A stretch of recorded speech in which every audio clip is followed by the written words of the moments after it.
Um, hey guys. It's been a while. Yeah, don't know what to say. Really sorry for not really being update on this whole project of mine. Being super busy with my work practice. And every time when I get back home, I am always so tired not to continue. But now that it's over for me, now I have had the free time to actually finish this. And that's what I will do.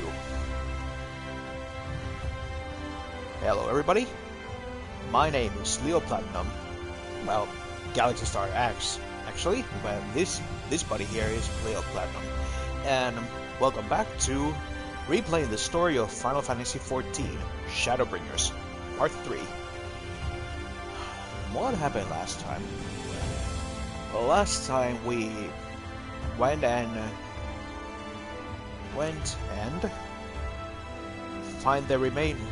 find Alize and Alphino in this new world, well, called the First. And now that we managed to find both of them and defeat a new monster called Light Warden, let's see what comes next. Ah, begging your pardon, sir, but do you perchance intend to head outside? Yep. If so, I would strongly advise you not to stray too far from the Crystarium. Word has it Yulmore has dispatched its military to Lakeland. Given the timing, one can only assume they do not welcome the return of night, even though the Exarch is excuse me, even now the Exarch is inocular, deliberating a response. Oh yeah, and also that the most major thing, we managed to bring the knight to Crystarium.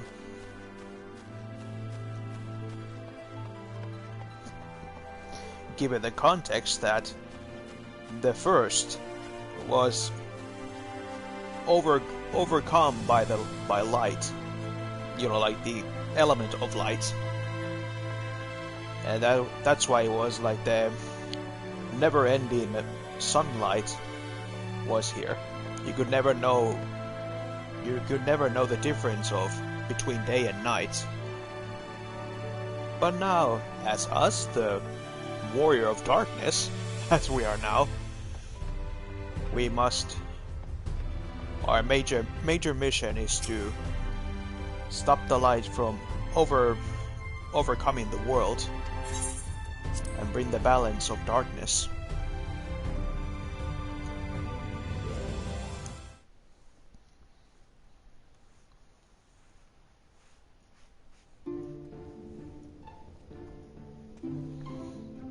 Hey guys. You have come at a good time. As you may have heard, we have something of a quandary on our hands. Yeah, something about Yulmore?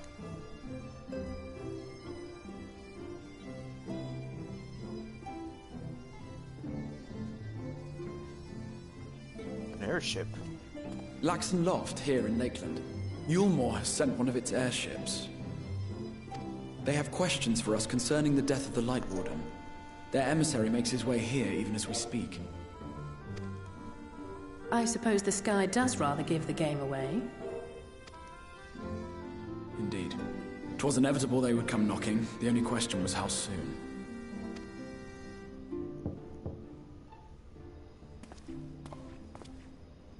My lord, I am come with the Yulmoran emissary. May I show him in?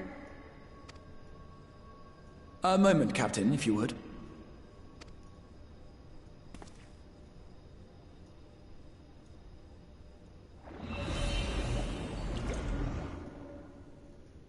Everyone, gather round.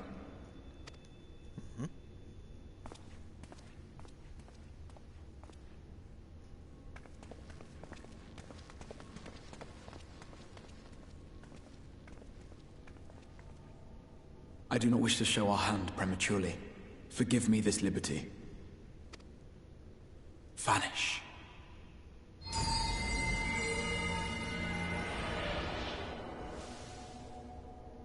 Hey. Handy. Enter.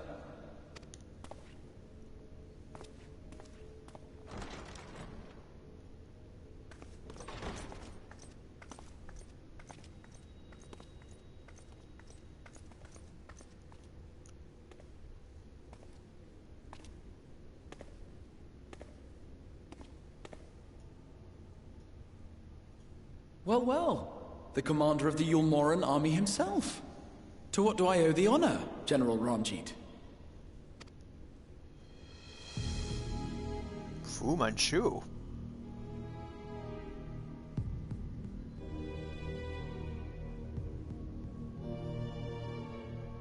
The Light Warden is dead, Exarch.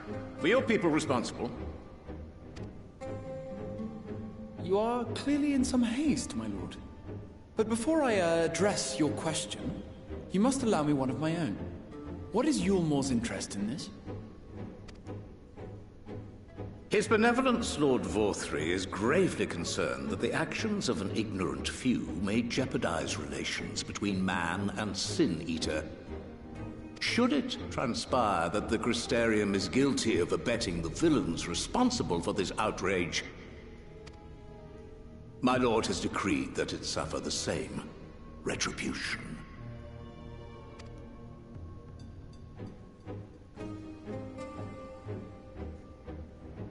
I see. Since you have been so candid, I too shall speak my mind. Regardless of who is responsible, the Crystarium rejoices in the Light Warden's death and welcomes the return of the night sky. If Yulmore considers this tantamount to aiding those you term villains, then by all means, carry out your retribution. Know, however, that even should every innocent soul in the Crystarium perish, nothing can stop that which has been set in motion.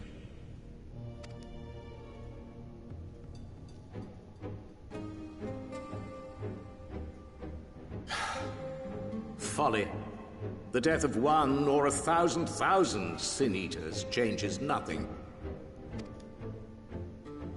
The world is dead, and writhe as we might, like maggots in its rotting course, it will not be reborn.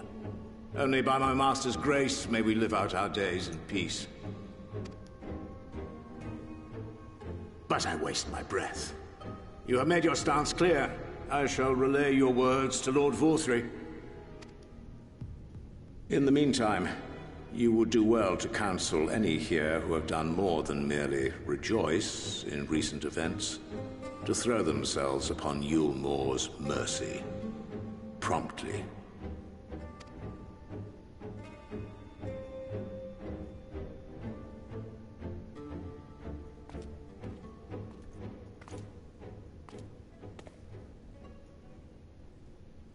One last matter. We are searching for a young artist and his assistant. Know you of whom I speak?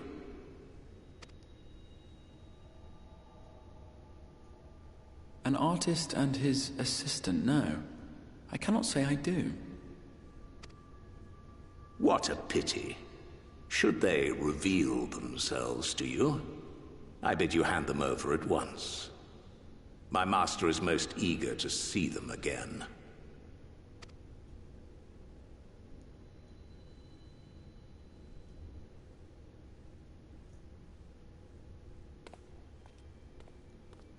He knows. He knows we're here.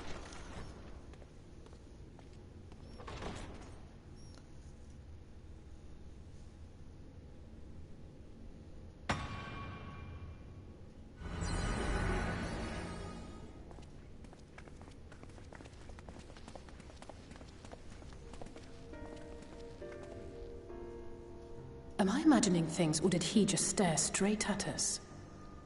Yep. I fear he did. The General is not a man to be trifled with.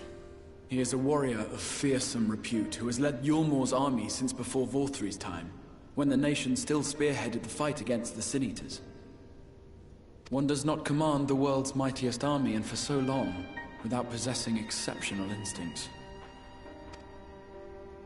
If Yulmore chose to send such an individual, we must assume this talk of retribution is more than an idle threat.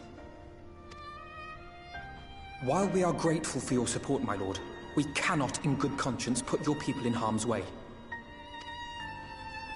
'Tis noble of you to say, Master Alphino, but my people have been in harm's way since long before you arrived. Yulmore has ever yearned to rule over what remains of the world. Even should we surrender the Warrior of Darkness to them, they would find some other pretext upon which to invade.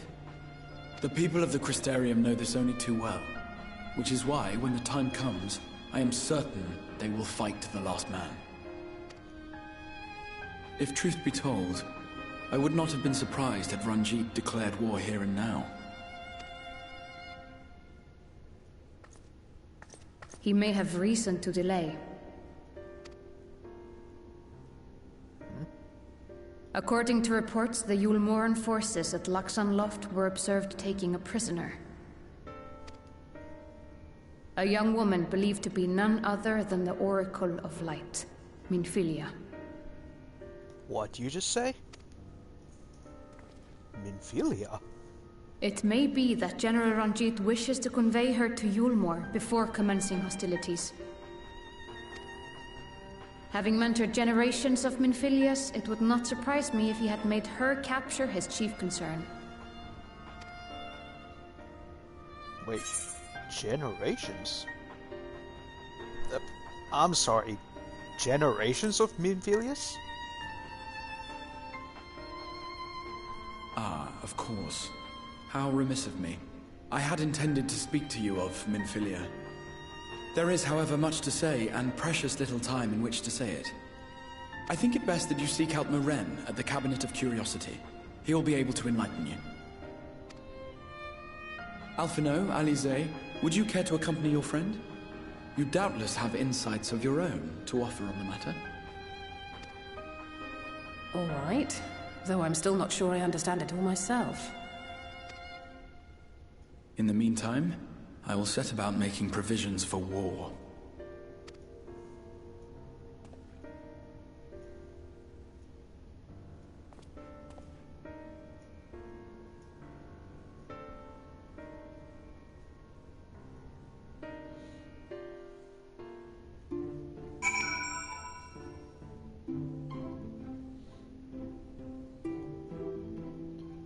Huh. Interesting. If Minfilia has indeed been captured, I dare say we will see another familiar face anon. But first things first, pray seek out more at the Cabinet of Curiosity. We will continue to watch the Yulmorans. Thank you. Okay, let's see what the hell are they talking about with generations of Minfilias.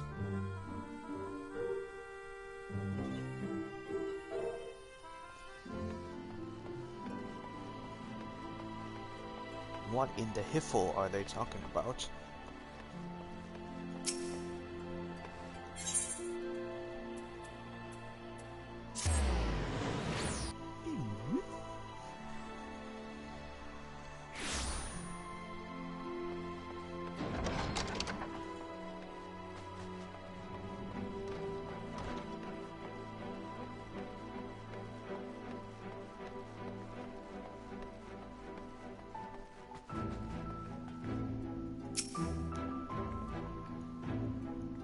What do you think Morin's going to tell you about Minfilia? It won't be what you're expecting. Just trust me.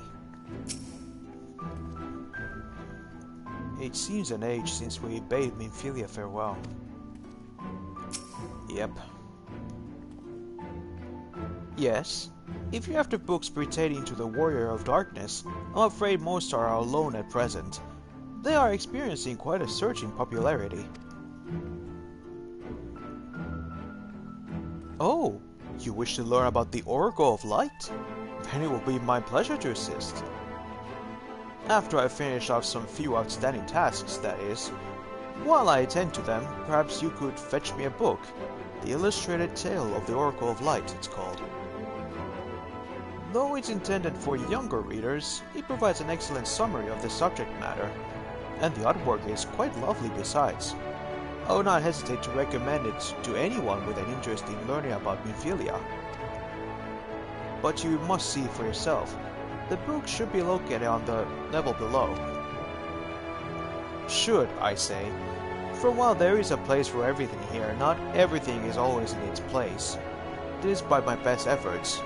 In short, if the book is not where it should be, it will almost certainly be somewhere it shouldn't. So, good luck!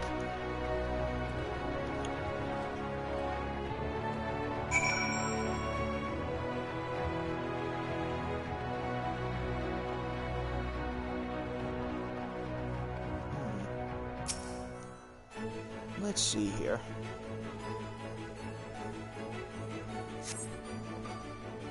The book does not appear to be here. No luck as yet.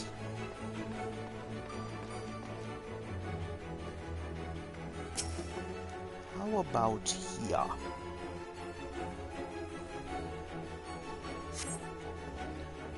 Just as your eyes begin to blur, they finally come to rest on a copy of the illustrated tale of the Oracle of Light. Noise.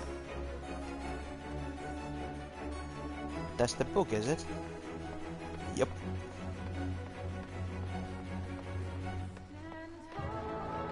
So, she's the Oracle of Light in this world. Last time we saw her, she was helping to take out the former Warriors of Darkness to their world. Have you found the book? Yep. Intended for younger readers, this tome featuring winsome illustrations tells the beloved tale of the Oracle of Light. Yes, this is the one. I hope it wasn't too difficult to track down. I'm happy to say I've finished all my pressing tasks. If you want to call your friends over, we can begin learning at once.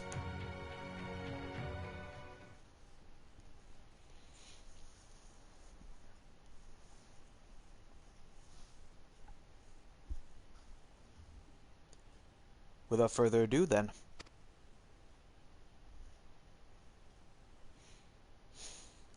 It began 100 years ago, when the flood of light threatened to swallow Norvrand.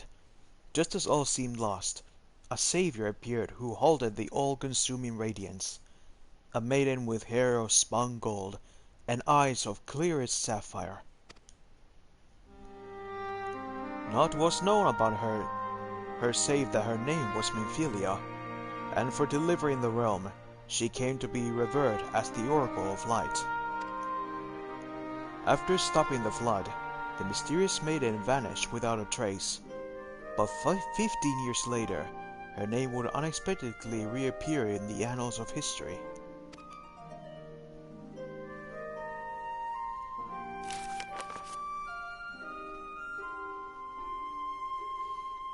When Sin Eaters led ruin to the kingdom of Vobert, a young girl was discovered who was immune to the creature's blighted touch. One with hair spun gold and eyes of clearest sapphire. She was hailed as the Oracle Reborn, and came to likewise be called Minfilia. Enlisting in the Yulmoran army, this Minfilia fought and vanquished countless Sin Eaters.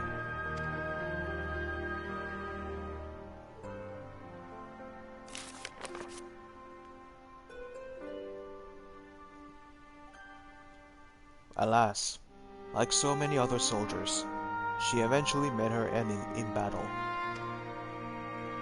Yet with her dying breath, she whispered unto her grieving comrades, Minfilia will return. And true to her words, some years later, another girl was discovered who possessed the self-same eyes, that self-same hair, and those self-same powers. She too took the name Minfilia. She too fought Sin Eaters as soldier of Ilmor, and she too fell in battle. Many more were to follow in her footsteps, and so the cycle continues to this day.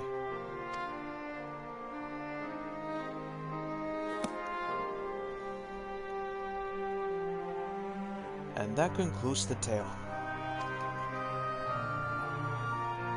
By their valor and sacrifice, these women have saved Northrend on numerous occasions. And were it not for them, we might never have learned of the Light Wardens and their nature. They sound like formidable warriors. Some, perhaps. The truth is rather less simple. Though the Oracle is reborn with certain common traits, she does not inherit the memories or the knowledge of her previous incarnations. All of the Minfilias thus far were discovered as ordinary girls, unversed in the ways of war and ignorant of the power they harbored. While some embraced their fate and devoted themselves to training, others did not. But all were made to face the Sin Eaters, and all died to keep our hopes alive. What can you tell us of the current Minfilia? She was found by the Yulmoran army some 10 years ago and taken into their care. Or rather their custody. She was a prisoner in all but name. For by that time, under Lord Vothri's rule, Yulmor had already abandoned resistance in favor of decadence. Minfilia was an uncomfortable reminder of the war they no longer wished to fight, a potential threat to the peace, and so they kept her under lock and key.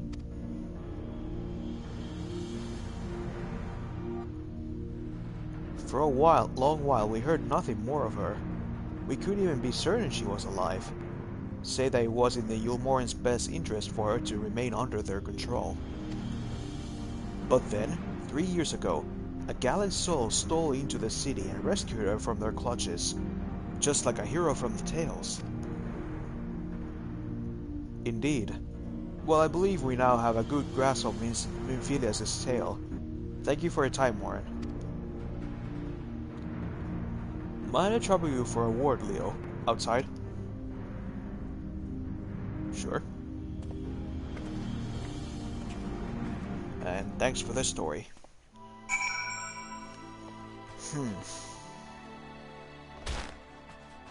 So that's the fate of Minfilia. To live, die, and reborn again and again.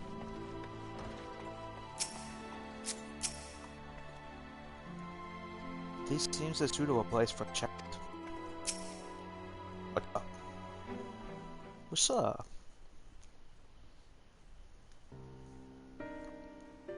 As you will have already surmised, the gallant soul who rescued Minfilia was none other than our own dear Thangred. They have since been wandering the land together, never remaining in one place for long, which is why we have not yet had a chance to meet them.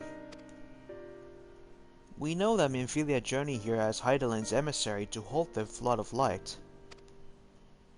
It could only be her that the people of the First witnessed 100 years ago, the original Oracle of Light.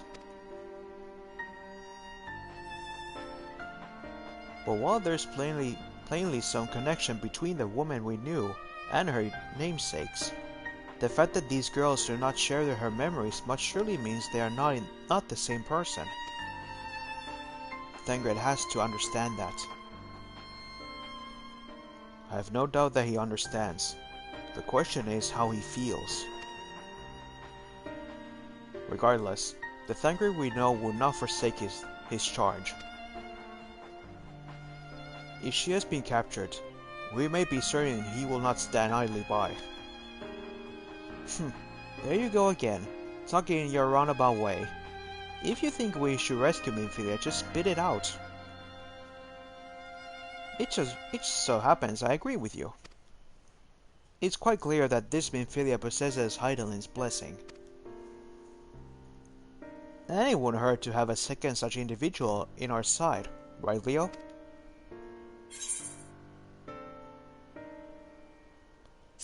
Right.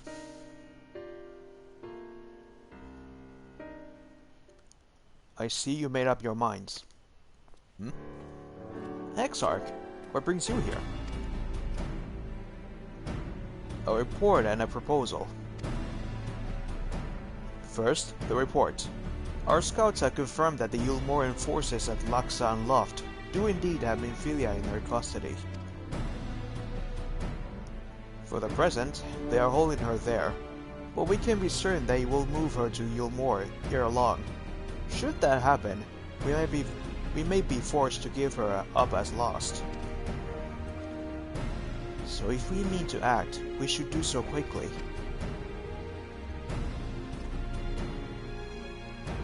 Which brings me to my proposal. I ask that you entrust this undertaking to us, the people of the Crystarium. What?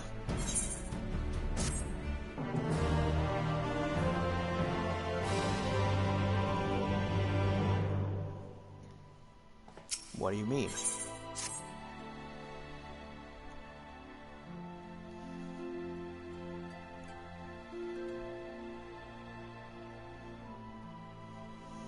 You are doubtless eager to attempt Minfilia's rescue, and with your combined strength you may well succeed.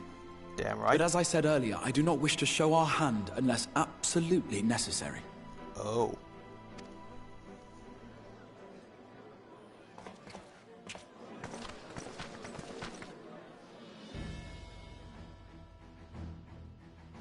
"'Twas not merely the night sky that you restored to us, but hope. Hope for the future of Norvrand. Unlike you, we cannot contend with the Light Wardens, but so long as hope burns in our hearts, we will fight on regardless. This I will prove to you."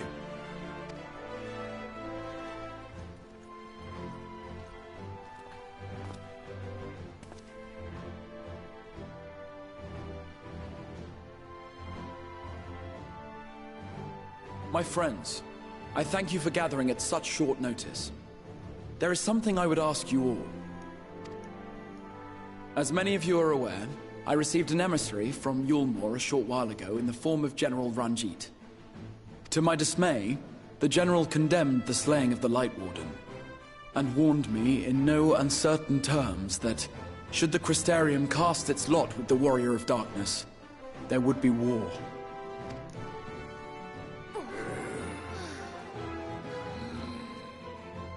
Let none be mistaken. We would be hard-pressed indeed to resist the might of Yulmore. Some would even call it suicide. And yet my heart cries out to fight. Better that than relinquish the hope that swelled in my breast when I beheld the night sky for the first time in 100 years.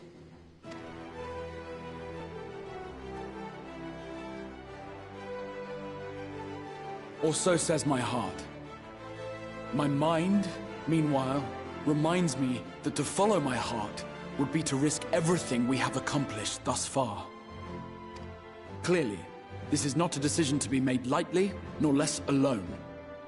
And so I put the question to you all. What should we do?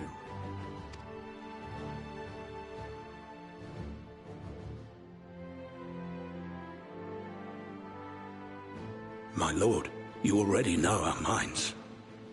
It brought tears to our eyes to witness the knight's return. The whole of Norvrand deserves the same, and not just because some children's story tells us so.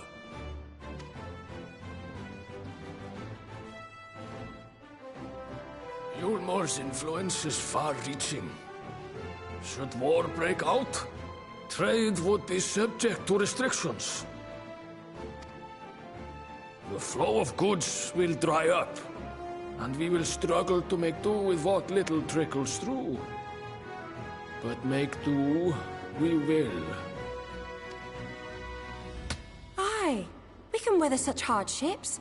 Is that not the very thing the Crystarium was built for?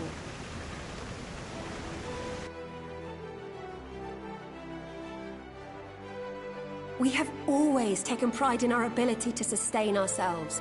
Not just to endure, but to thrive. When all falls down around you, rise up. Those were your words. There may come a day when all hope seems lost, but even should the rest of the world give in to despair, we shall not. we shall fight on, that our children and our children's children might know a better tomorrow. Rousing words apart, I never much cared for those Yulmoran bastards anyway. No better than common swindlers, most of them. Wouldn't know a fair deal if it came up and kissed them on the arse. Trust you to spoil the moment.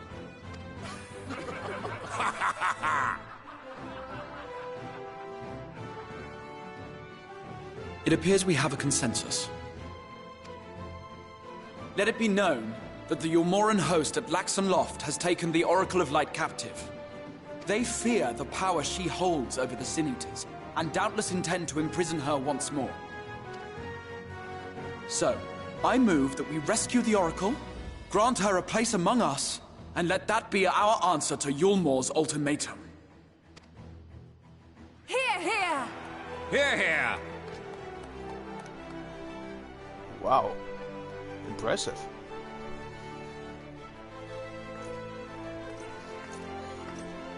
In planning a strategy for the rescue, I open the floor to you all.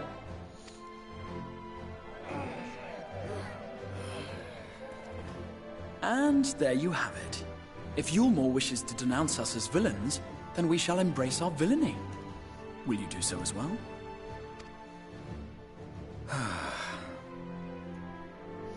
We will not be outdone. Consider us your partners in crime.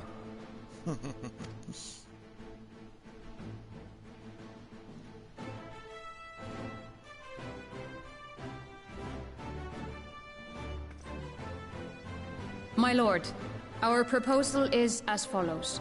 We begin by deploying Amaro to occupy the skies over Lakeland. They should serve to delay the airship's departure.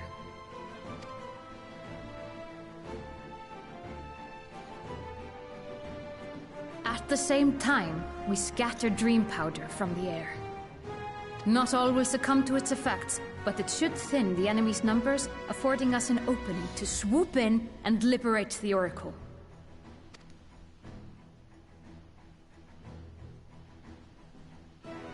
Very good. See to your preparations.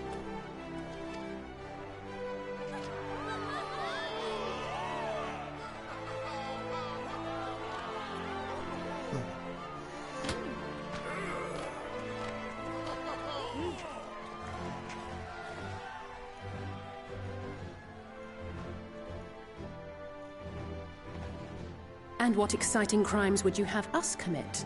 Speaking for my fellow villains, I'd say we're capable of most things, though we draw the line at indolence.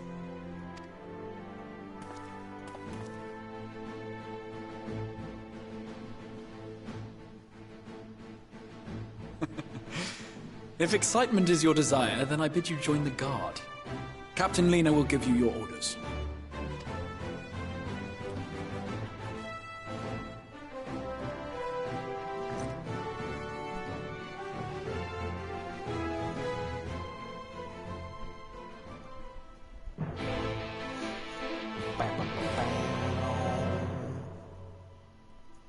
So, we have a plan. So, you'll be joining the guard, but however highly the XIV thinks of you, you will receive no special treatment from me, is that clear? Where's your salute, soldier? Sorry. Better. More spirit than the XR's feeble attempts, certainly. Now first things first, you will need uniforms. Go to the crystalline mean and report to Catalyst. She will see you measured and fitted.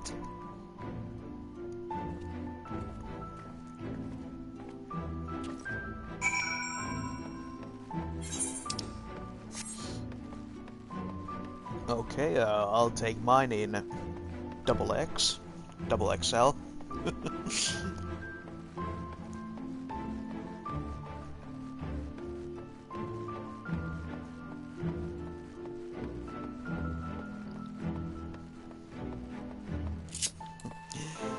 Nice to see some camaraderie between the fellow man of the Crystarium.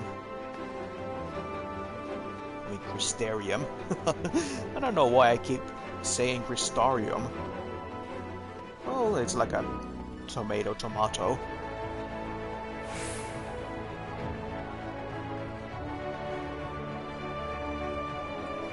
I think for me, Crystarium sounds more like more elegant.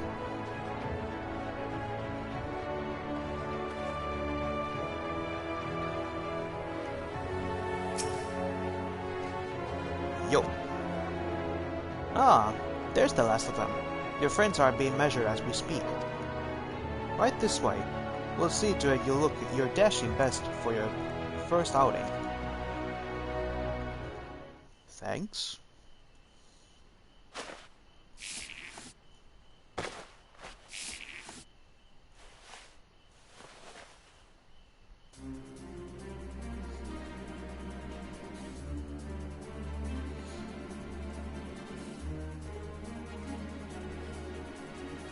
Done, are you? Let's well look at those numbers. Here you go.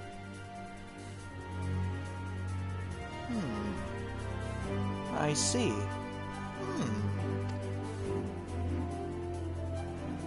How goes it? Sorry, Captain. I'm afraid we don't have anything on hand that's already fit. But we do have a few that are fairly close. We should be able to make them work with some minor adjustments. Very well then, see to it, and have the uniforms delivered directly to the field. I shall take this opportunity to brief you on the mission.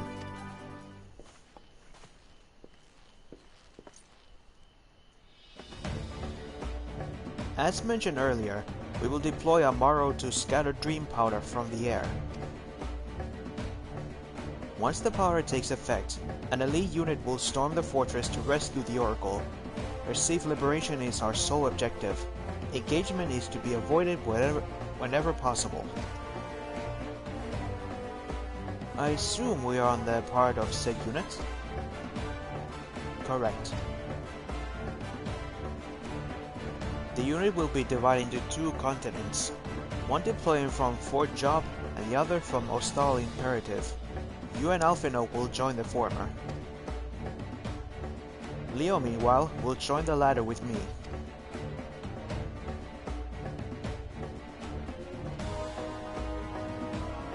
Before you proceed to your positions, you are to report to Shesamil at Spagirix.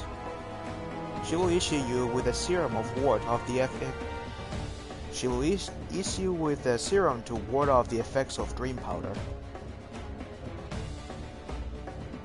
We shall be on our way then. Take care, my friend, and we'll see you in the field.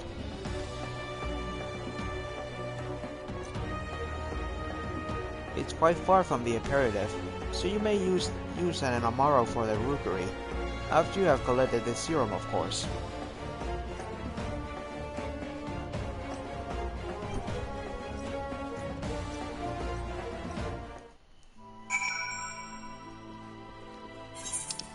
Alright, we got the plan, now we get the serum.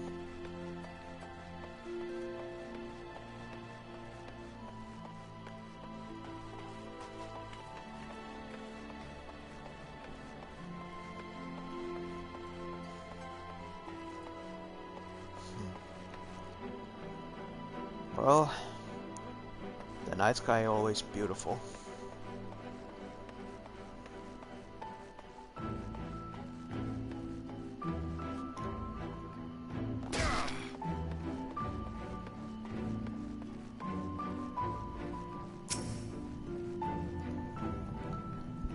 Yes, sweetie? Is there something you need? Oh, well, the guard comes for your dram, are you? Here you go. A dose of this will keep you firmly in the waking world while your enemies are off in dreamland. Thank you. Now, if this is your first time, I should warn you. It's bitter as sin. Prince's Kiss, they call it. But if you ask me, it should be Crone's Kiss. Jests aside, the stuff really is foul. Most people gag like there's no tomorrow. But if you don't drain every last drop, you're liable to end up taking a trip to dreamland yourself. So I must ask you to drink it here and now while I watch. Come on, give the old crone a kiss. Okay. Down the hatch.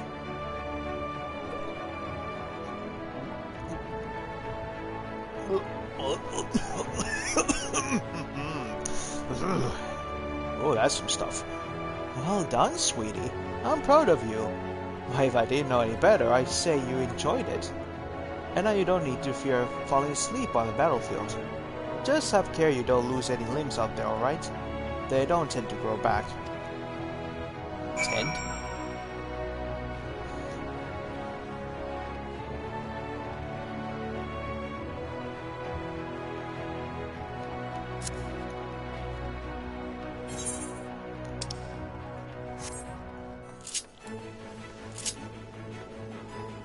Well, let's pick up the pace.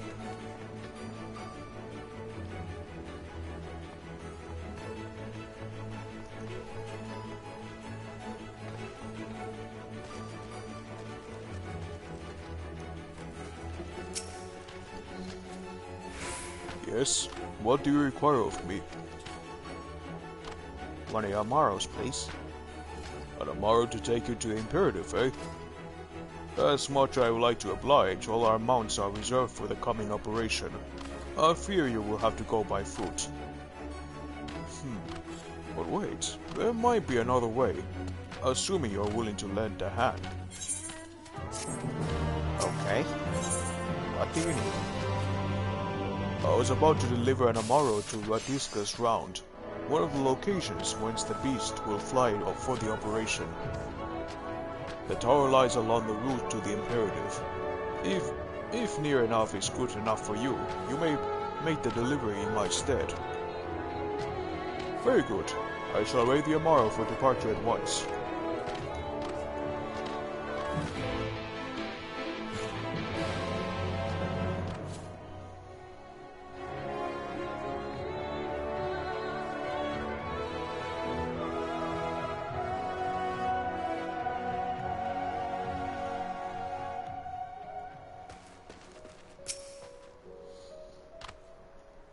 Radisca's Round is to the north and west. You can take the road or you can fly. It is up to you. Upon arriving, make yourself known to the sentry, and she will give you further instructions.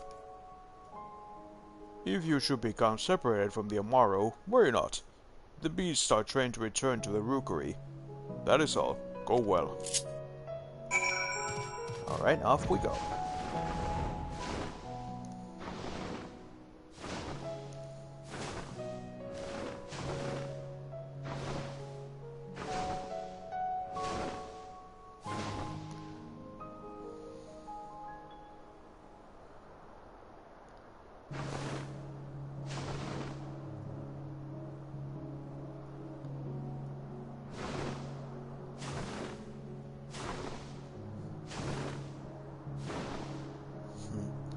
The lakeland sure has its own charm. I really like these purple trees.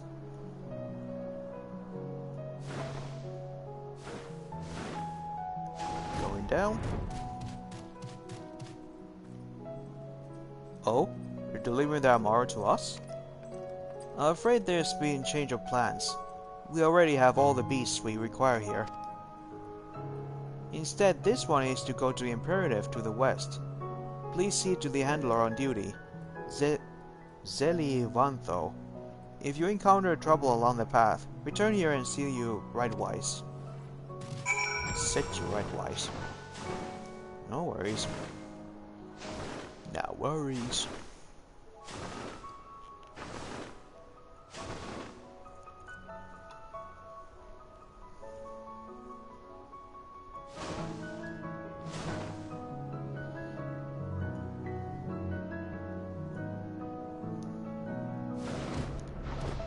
Beep beep. Ah, the last Amaro. My thanks, friend. You may leave the beast with me.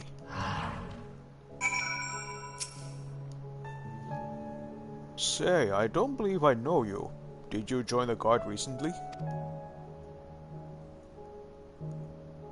Ha, so that is the way of it. Well, you managed to arrive, and that's all that matters in the end. I bid you welcome to Ostal Imperative, one of our key strongholds in Lakeland. The first thing you'll want to do is report to the captain. You'll find her at the lookout across the way.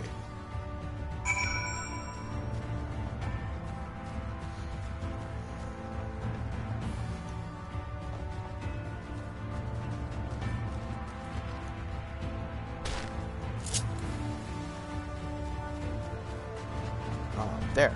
Nice.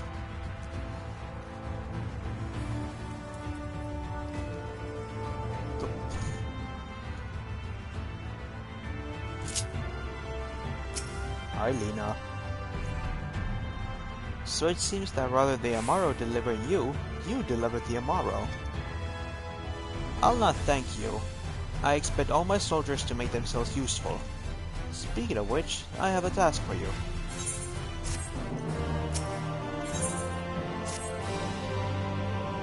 In readiness for the operation, the Amaro will need to be treated with the same serum as us. As you well know, however, it is not pleasant. In order to coax them into taking, we have sprinkled it on their fodder. All that remains is to feed it to them. A task I am sure you will enjoy. Fetch the fodder from the Amaro lunch and see to 4 of the beasts. Dismissed.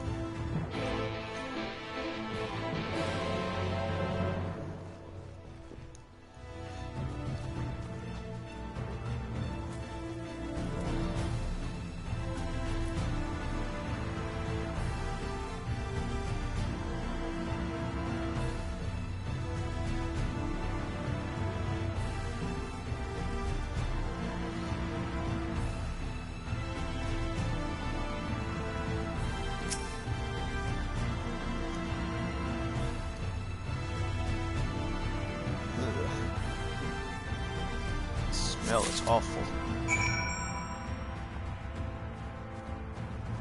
But we must do what we must do. Open wide. Treated fodder. The Amaro happily devours the fodder.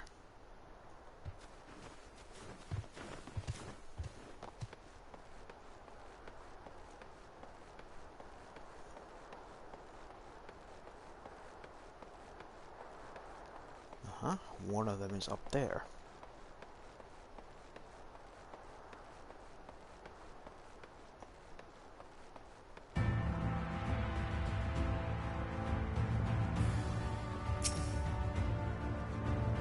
You.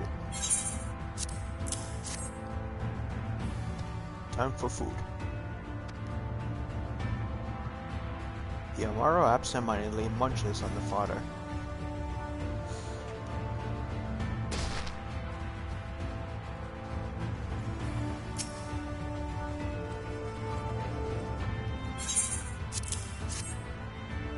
You?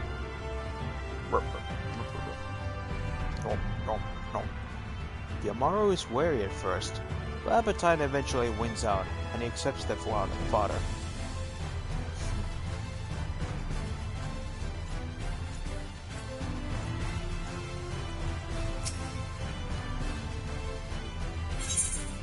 And one for you.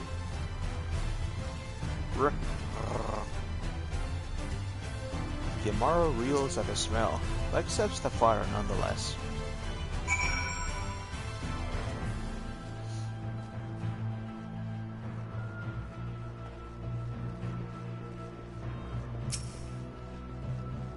It is done. The Amaro are fed? Yep. Good. The rest have already been dosed, so I need not fear any of our mounts succumbing to the dream powder. All units have now entered the final stages of their preparations. The time is nigh. Make ready, and await deployment atop the main watchtower. I will send your uniform along as soon as it arrives. That is all. May night smile upon us.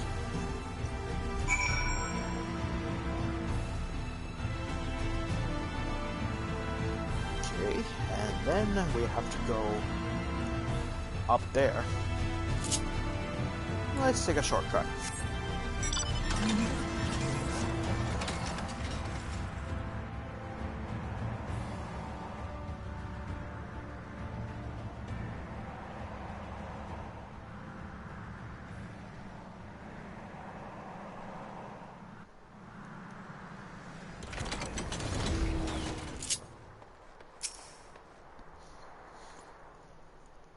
The operation is about to commence. Stand ready.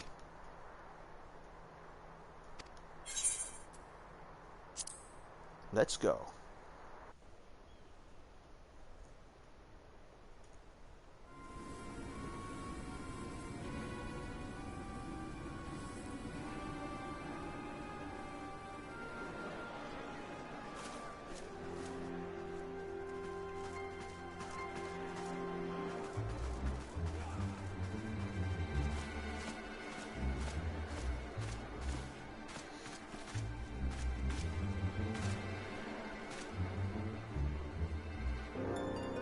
Keep moving.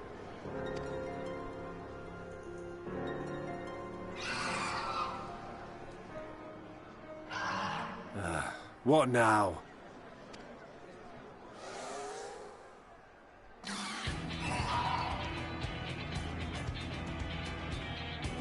The Crystarium at a guess.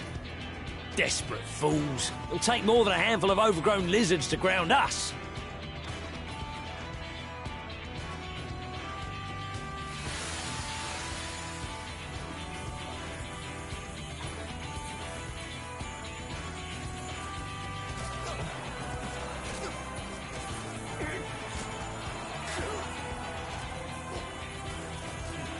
Gonna be... Sound the alarm!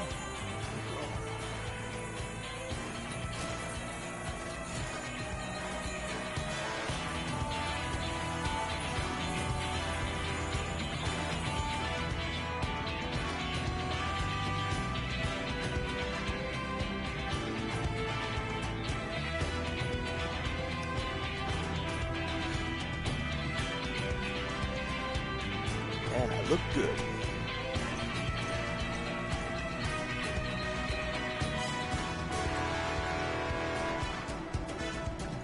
Captain, the powder has taken effect. It is time. Let us free the Oracle from their clutches.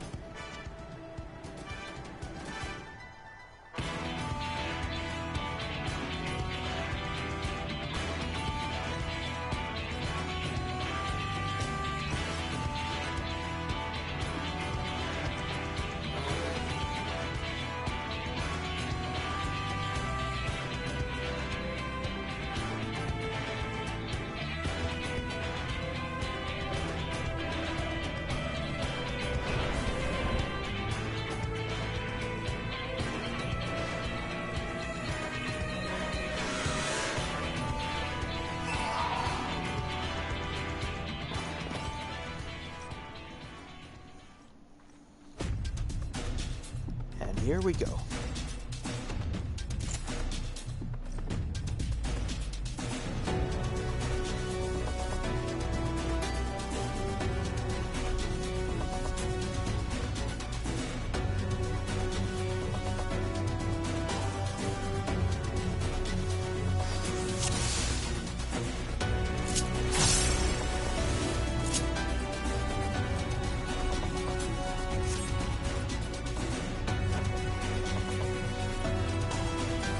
Crystarium!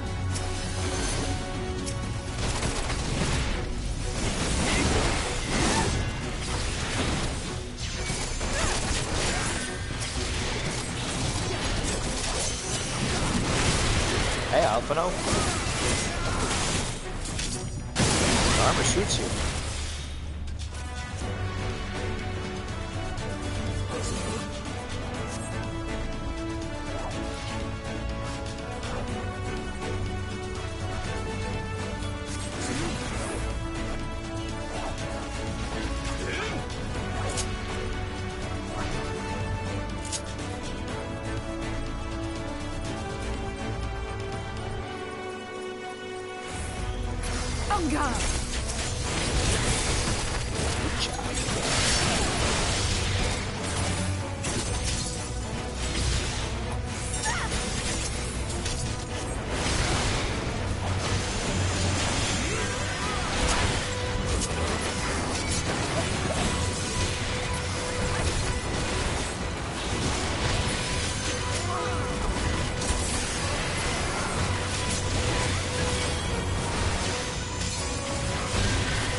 Leave this to Yeah, well, I don't have that.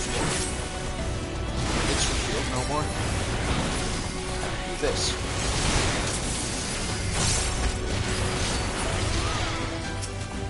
now.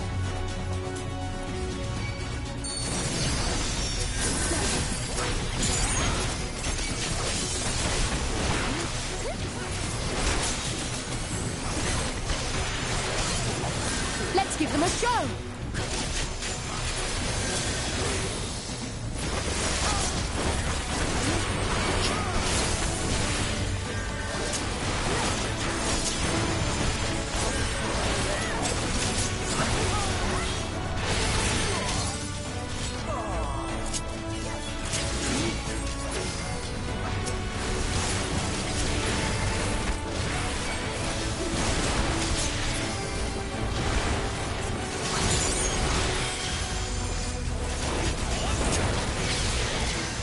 You're not alone. You're not alone.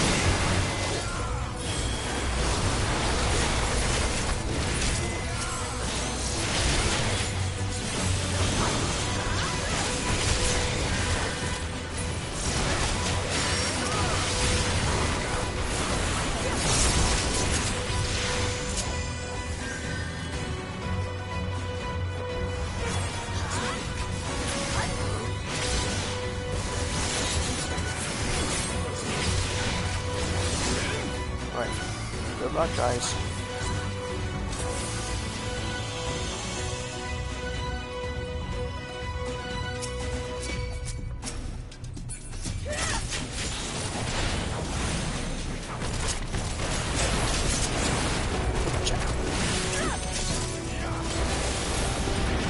I forgot I had this new move, the Howling Fist.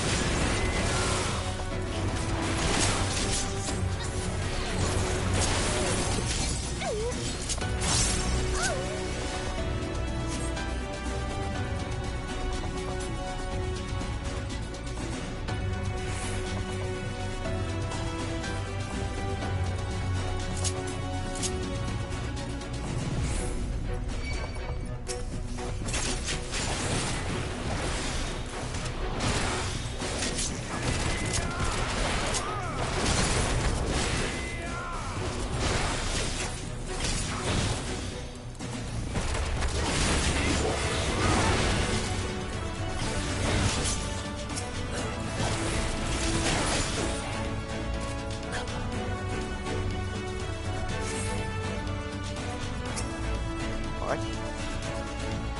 Hold on, I got you.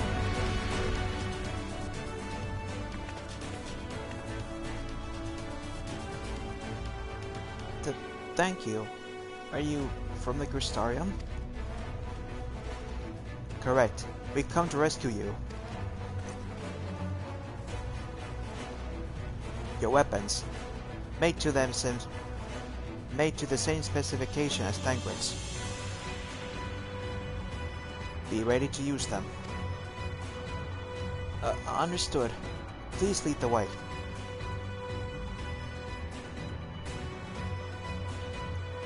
Don't worry, we'll get you out.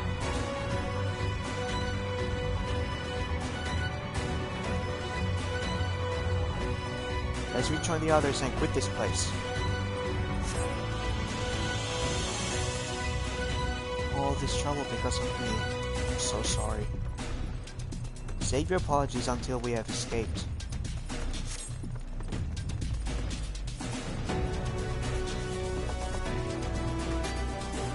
It's too quiet. Is that Ranjit? He's alive and well. Oh, okay. The Fu Manchu is back.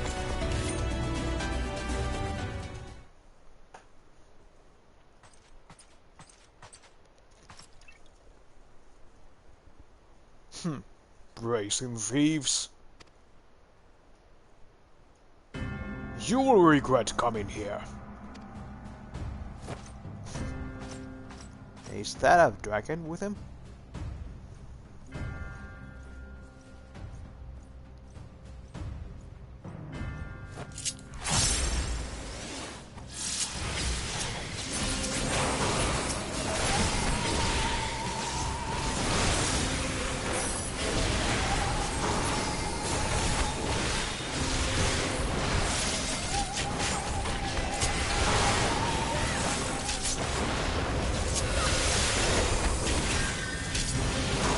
first threat.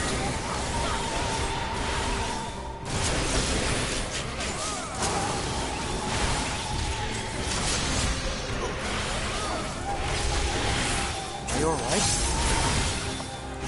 Yeah, okay. I'm trying to move.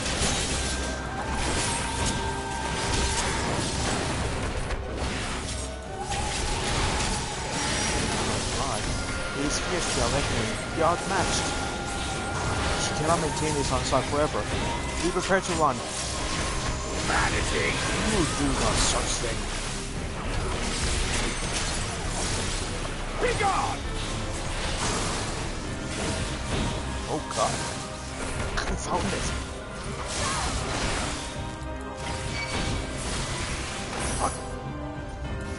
Now it's just you and me.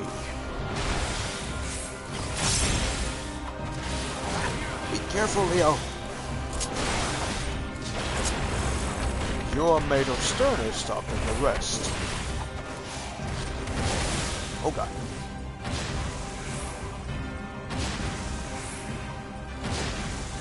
Whoa. Ouch.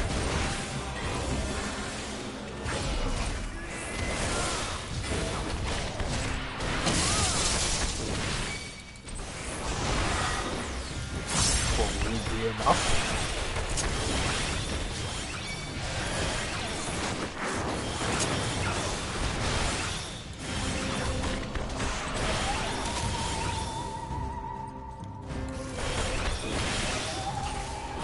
I will not submit. Kukumat, do my bidding.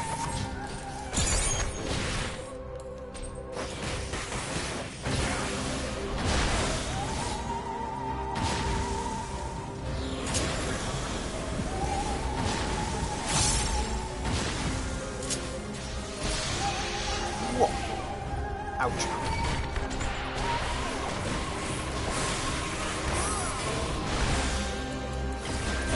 King's usual own percentage.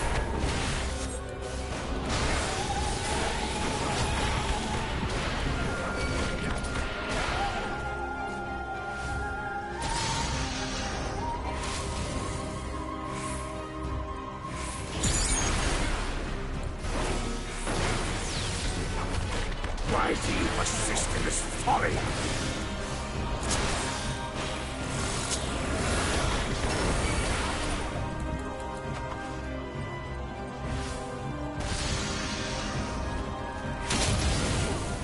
Ouch.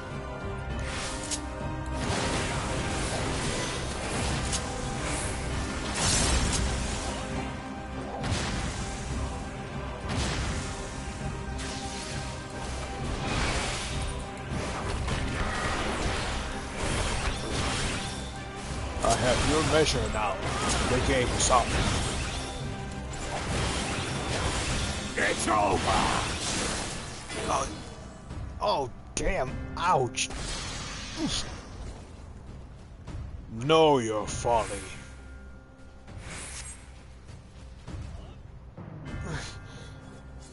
Damn it.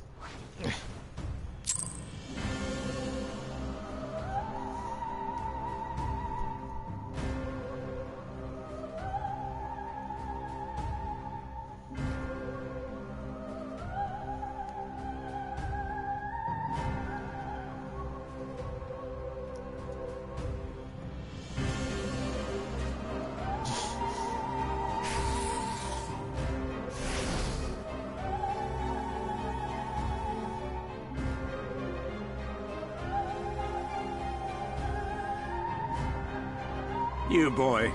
You bear a striking resemblance to the artist my master seeks. By all means, keep your counsel.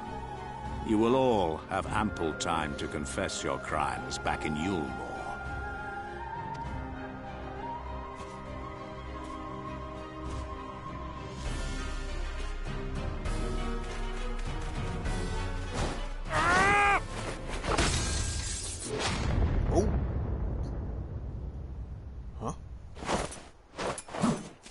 Thank Red, my boy. Thancred?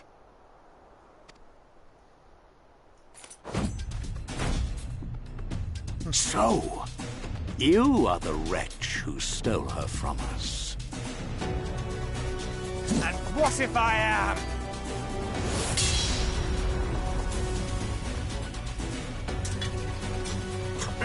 What?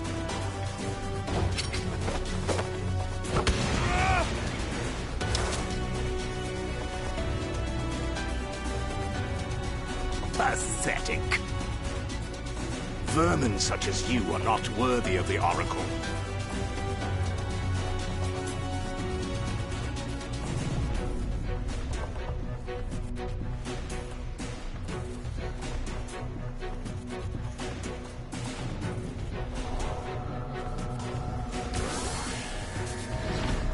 What the?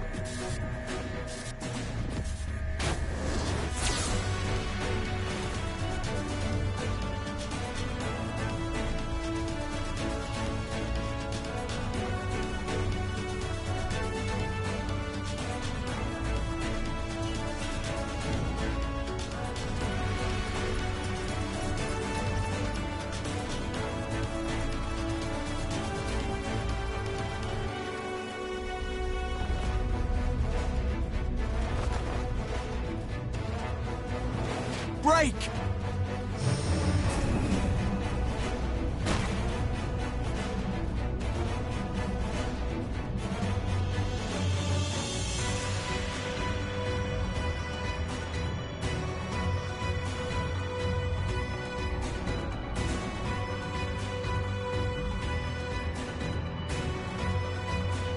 Fool! You would see your city razed? I would sooner see it razed than conquered. Suffice it to say, we are ready to receive you. What now, Exarch? Will you face me yourself?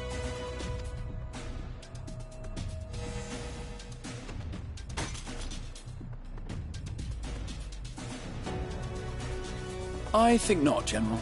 I've quite exhausted my tricks. If you mean to give chase, I will not stand in your way. But you would do well to tread warily, for your quarry goes to a place where even Yulmore dare not bear its steel.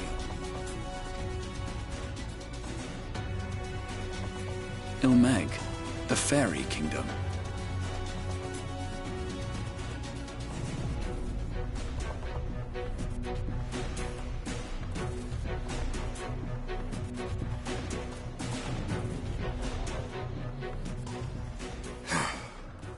Think that mountain of indolence still had the energy to unleash his hounds.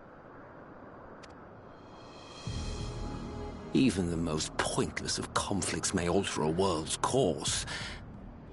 And now the plan has gone awry. But how? How did the so-called Crystal Exarch bring the hero of the Source to the First? As if I didn't have enough on my hands already.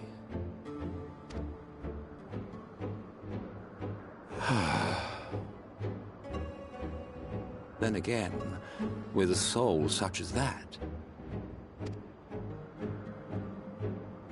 mayhap there is another way. One which does not require bloodshed.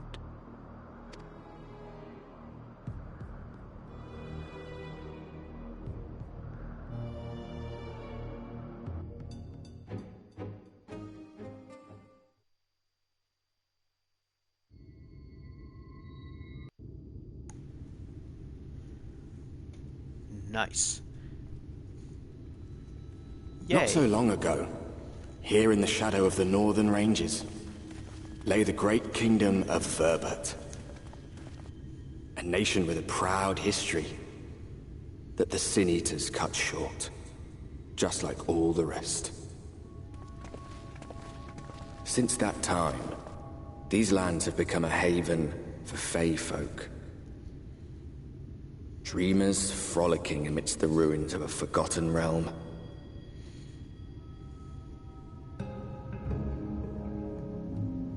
Ilmeg.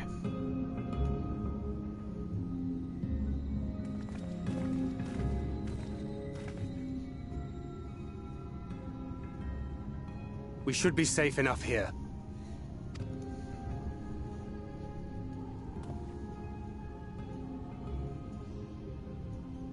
Hey, Thangred. It's good to see you again, my friends.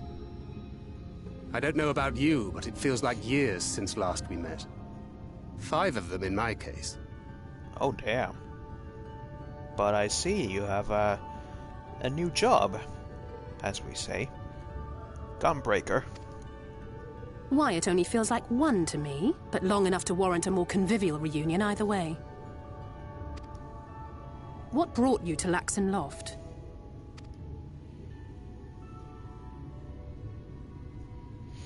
The girl, Minfilia, she and I were traveling together, hunting sin-eaters.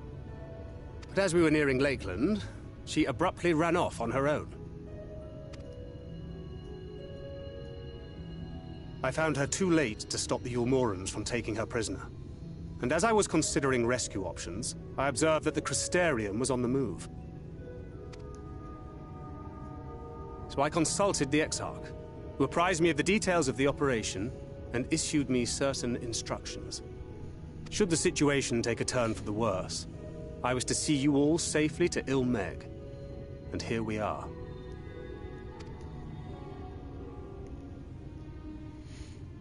Urianger has called this place home for a while now. Yet we have never called upon him, I am ashamed to say. 'Twas only at the Crystarium that we met.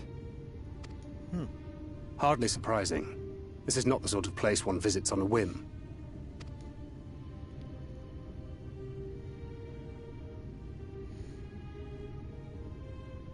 Happily, having trespassed on Urianger's hospitality for a spell, Minfilia and I have an idea of how things work around here. Sooner or later, the Ulmorans will come after us. But before they do, the Exarch bids us accomplish 2 things. And they are? First, rendezvous with Urianger. That's given. And second, eliminate the Light Warden of this land. Got it.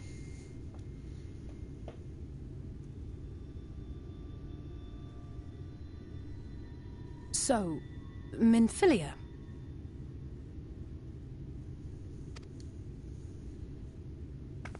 What made you leave Thancred behind, if you don't mind me asking?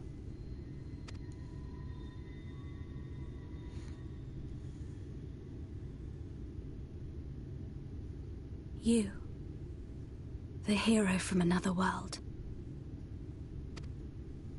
I was asleep when I felt it. A presence.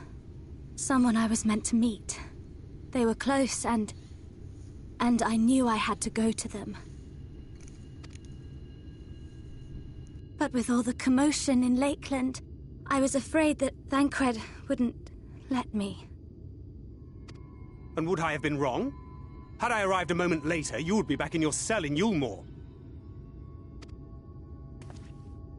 And now we have Ranjit snapping at our heels. You really have outdone yourself this time.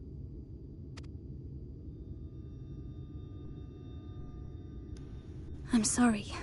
Thank you for saving me.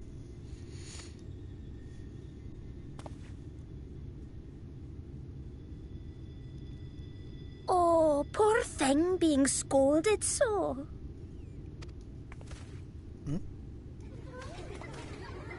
Poor thing.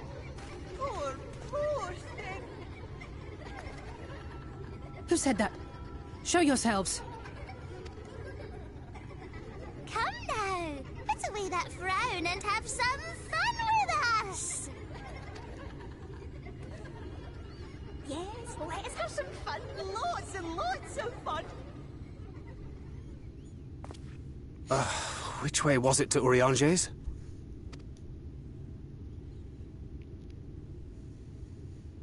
We've been there so many times, but I can't. Why can't I remember?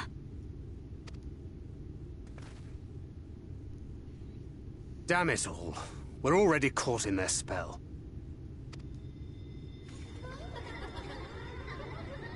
Care to elaborate?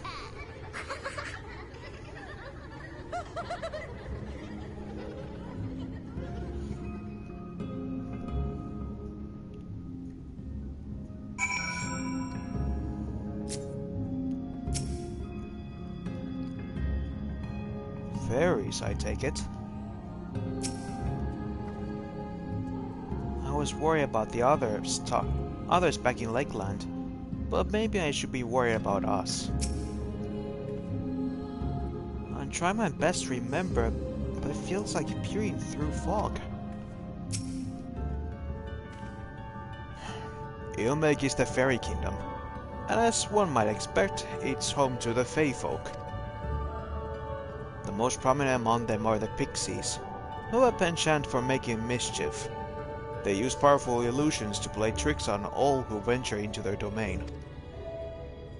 By way of an example, they can make a familiar path seem wholly unfamiliar, or lead you to believe you're somewhere you're not. And we are now, I am sorry to say, entirely at their mercy. Ah, crap.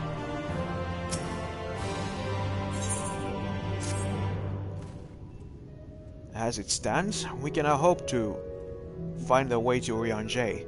For that we must convince the pixies to lift the spell. From what I could make of the voices, the creatures want to play with us. If that's the case, they should permit us to find their village, Litaran. Come, I have a sneaky suspicion this path will lead us directly into their midst. Oh, and I should mention that Minfilia has been informed of the situation, of the different worlds and our mission. You may consider her an ally. Well, good to have you with us.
Alright, I'm back. Sorry.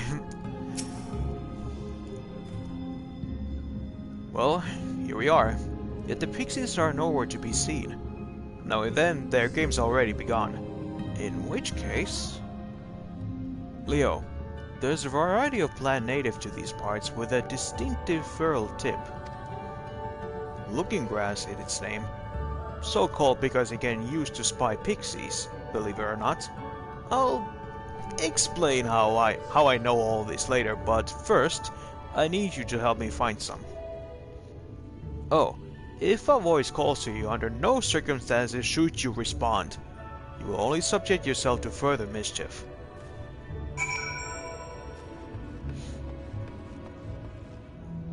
A Looking Grass.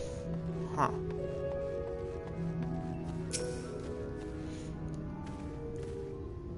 The sense of disorientation is quite overwhelming. I cannot take a dozen steps without forgetting whence we came. Let's see here.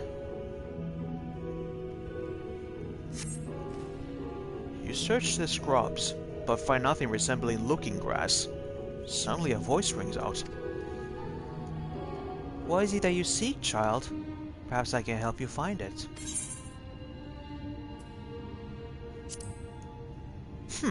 Such a rude child. And too clever by half. I shall seek my fun elsewhere. And it seems that all the fairies are, Scottish.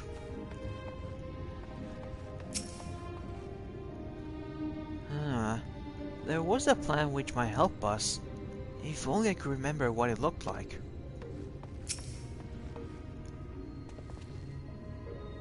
Looking grass. You search the scrubs to find nothing resembling looking grass. Greetings, mortal. What is your name? Oh, you don't have a name? Oh, very, very sad. I could have had so much fun with it.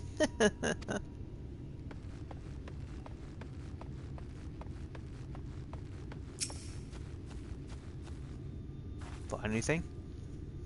There's not a soul inside, yet I feel eyes all over us.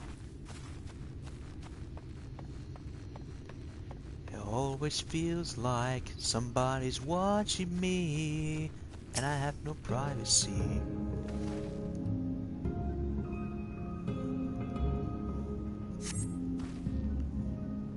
You find what appears to be looking grass. Ooh, a visitor. Where are you from, pray tell? Perhaps this one's hard of hearing. Ahem! What brings you here? Ach, stone deaf. How boring.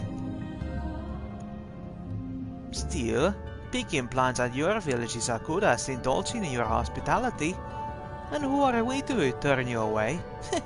Stay a while, stay forever. Your body begins to feel heavy.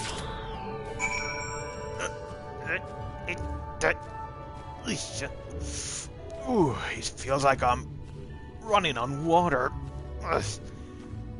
With heavy weights and hard to breathe. I take you met with some trouble. Apologies for subjecting you to do that. Can I assume your presence that you managed to find us some looking grass? Yeah. Possessed of a furled tip, this peculiar plant can apparently be used to see hidden pixies.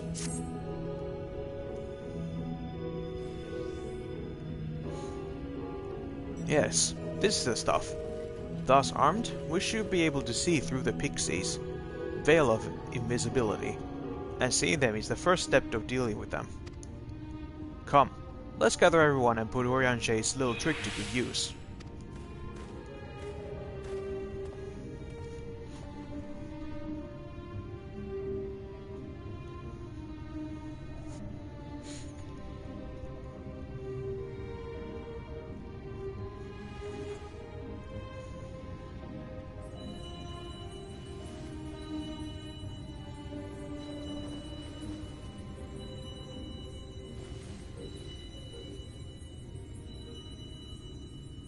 Farasitha, Krakleath.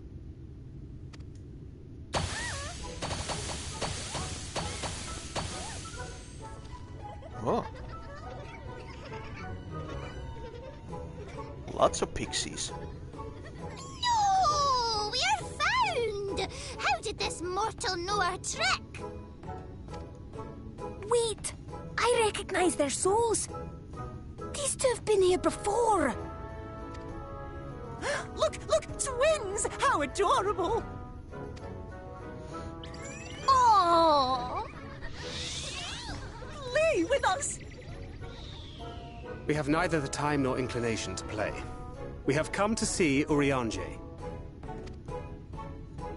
Oh yes, Urianje, the peculiar one. In return for a place in El Meg, he agreed to a riddle contest with us for 7 days and 7 nights without any sleep.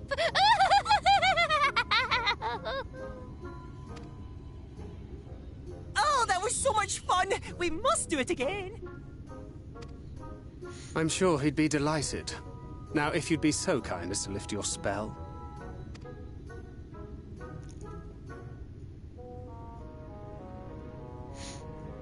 Shall we? Should we? Would we? What now?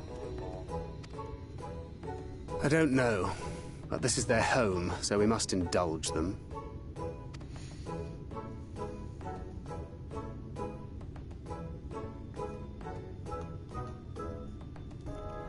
right, we've made up our minds. We will lift our spell on one condition, that you first lend us a helping hand. Or 2, or 3.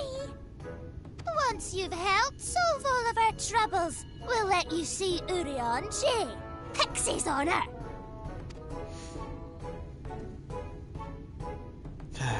Of course. Well, there you have it. Pixie chores. I suggest we split up.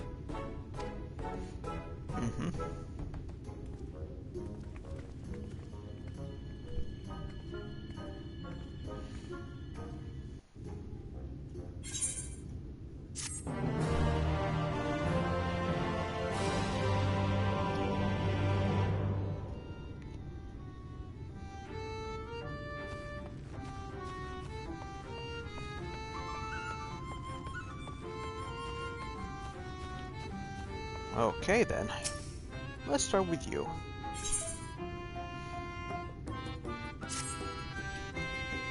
I'm so hungry I might faint. Fruit, a little fruit will set me alright. Will you go and fetch some for me? Just outside the village you will find a hillock. 2 great bell trees grow there. If you give them a shake, they should render up their sweet succulent burdens. Okay. Let's go.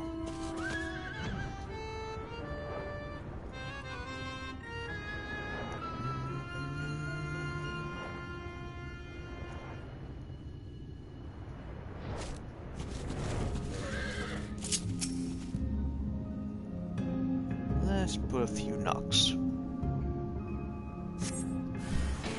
Oh.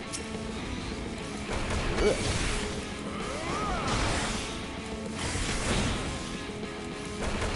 That's a big bug.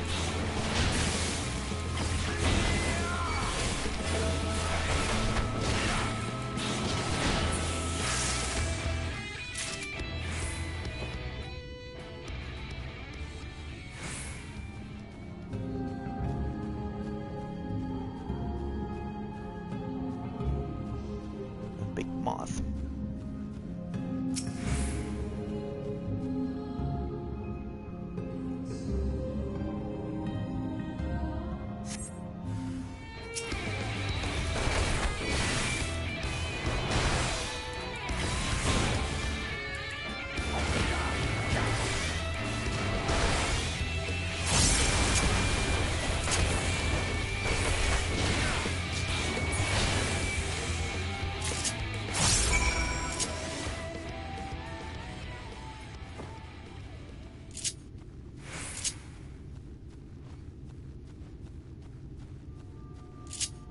Oh, I just realized that the Howling Fist will become the Enlightenment when you reach the certain level up.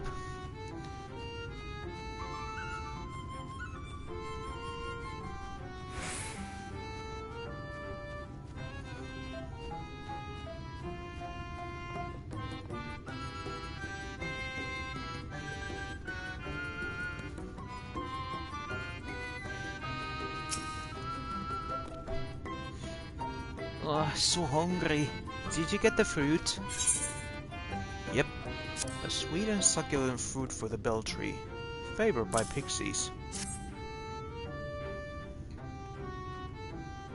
Oh, thank you ever so much. You saved me.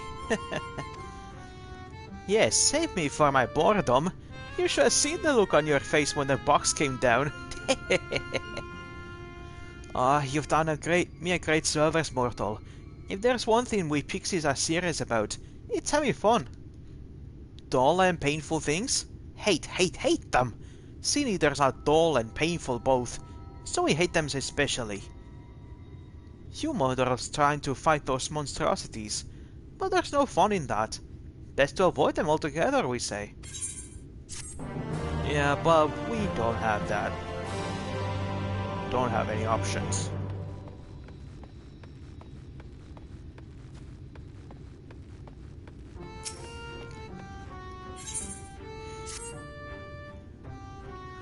Oh, look at me, I have a task for you.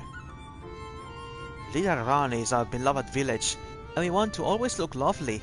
and it can't look lovely without flowers blooming, and no flowers bloom lovelier than everblooms. So there are some everbloom seeds. Take them and sow them here, there, and everywhere around the village. Simple as a dimple, yes?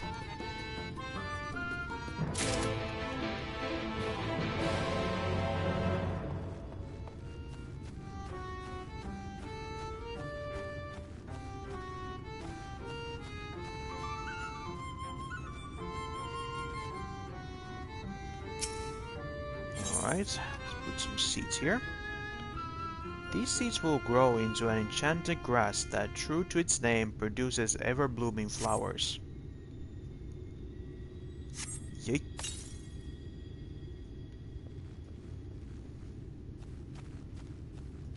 And let's go over here.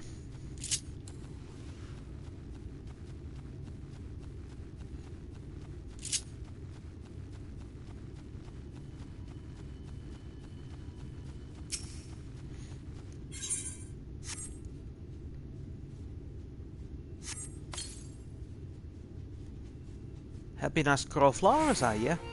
They'll make this house look so much lovelier. There used to be a city of mortals here.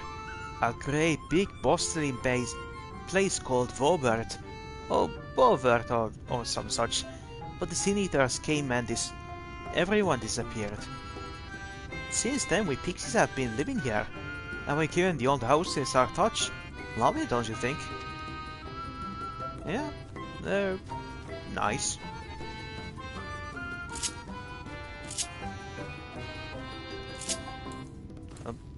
Not that one.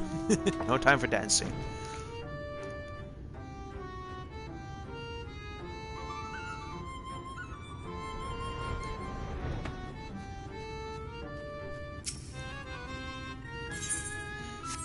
And the last one. Yeet. Oh, can't wait for the flowers to bloom. Perhaps I'll make pretty curtains out of them.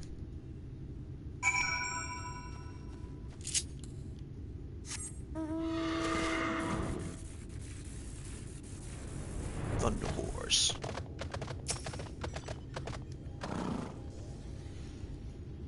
You're done sowing the seeds? Thank you. This shall help Literalan live up to its name, which means flower house, in case you weren't aware. We weren't always here, you know. We used to live deep in a lush forest. It was beautiful beyond compare, but almost all of it was swallowed up by the light. For a while we roamed, but eventually we found a place that men had abandoned. Together with our fellow Fae folk, we decided to make it our new home. This land for everlasting spring.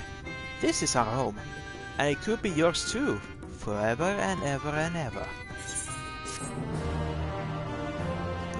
That doesn't sound threatening at all.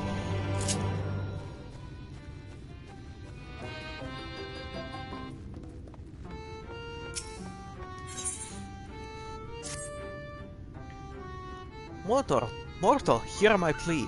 Our precious children are thirsty, and I need you to bring them water. Who are children, you ask? Why, they're the leaf may you see standing about our village. Adorable, aren't they?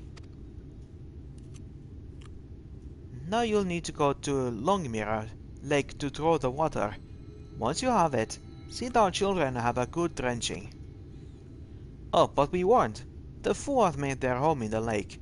They tend to play rough, so have care. Leafman. Ugh.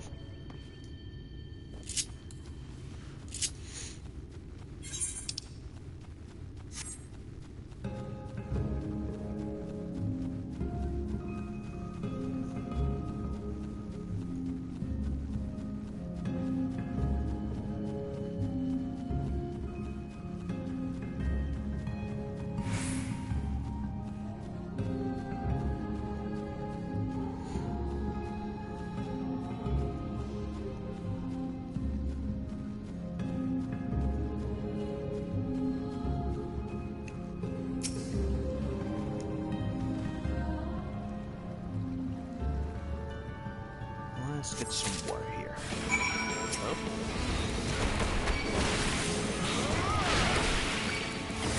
is a frog with a tuxedo.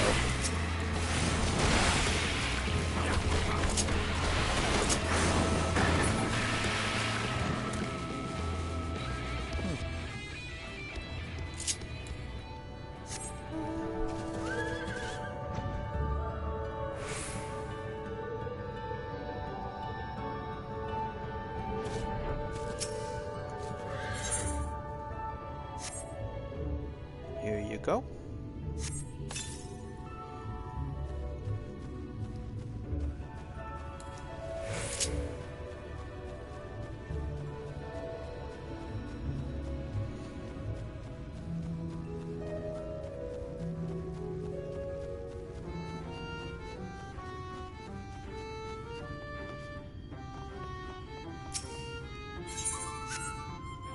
Some for you.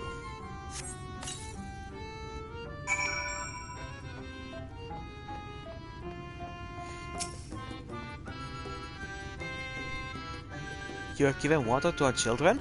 Thank you ever so much. They are all very dear to us. They wander into Ilmeg as stray mortals. We grew attached to them and decided to take them in. You and yours would be our children too, but the enchantment didn't catch as well as we hoped. It's never too late, of course.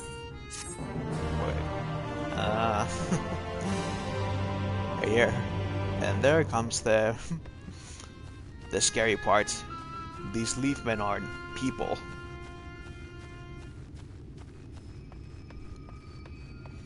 The leafman is made of people. Yo.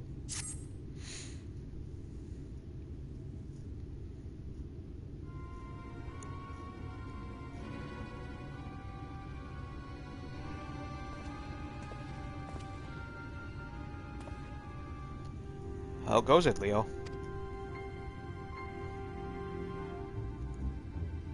So a mix of menial tasks and pranks. Yes, that pretty much sums up my own experience. They have no troubles worthy of the name.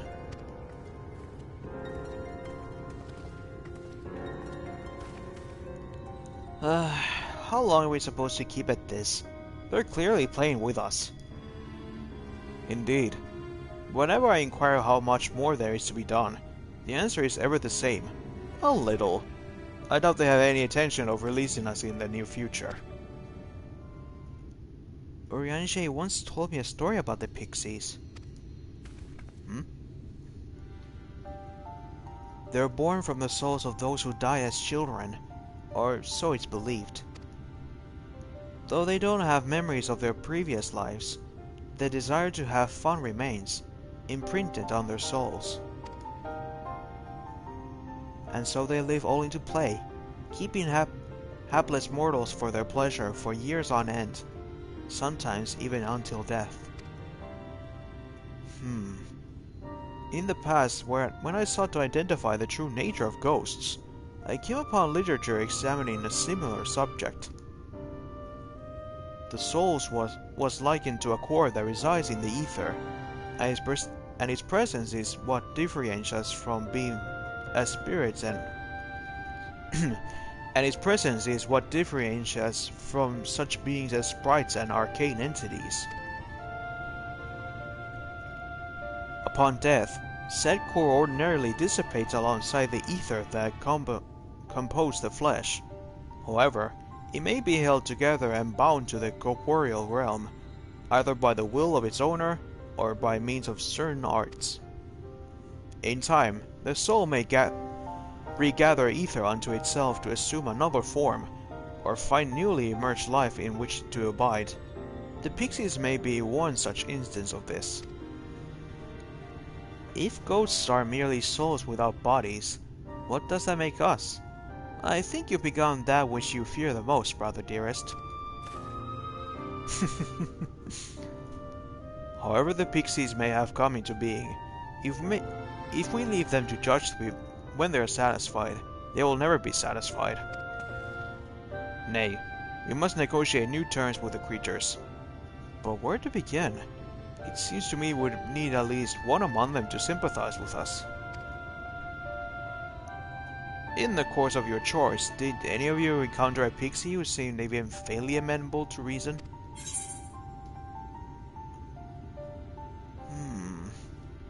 Wait a minute. Feul. What? You knew a pixie from before?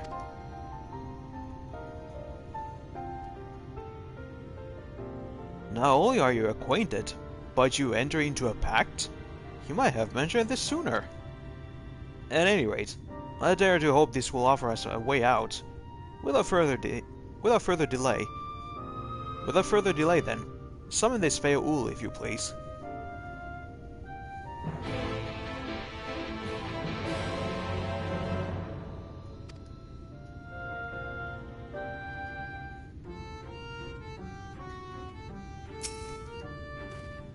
Come along, Leo. Summon your pixie friend. A pact with a pixie? Why am I not surprised? We're ghosts too. Well, I suppose it makes sense on a certain level.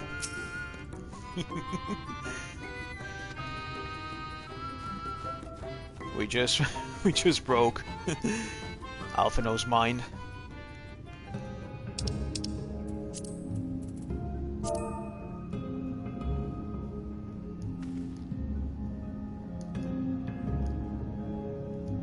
Feul. A voice rings on your mind. So, my sibling has finally remembered about his lovely branch. But with such a half-hearted skull, he may as well lob me off and cast me aside. I have no sibling.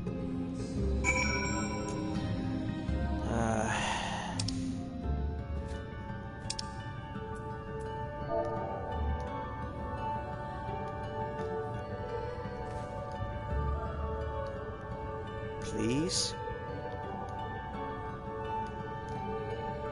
Please, Feul?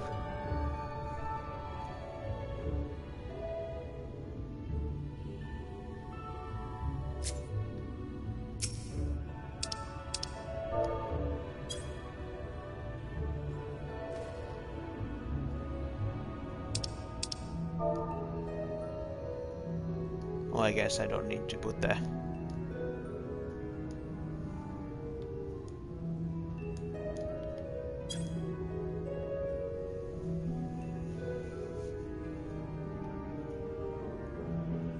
Oh, oops.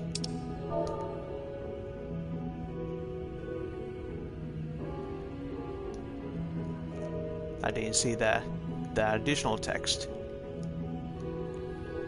Please.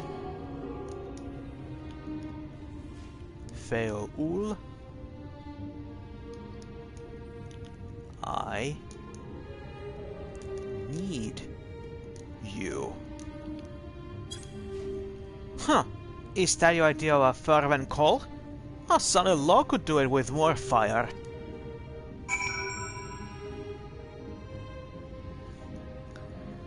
Alright. Oh, loveliest of branches?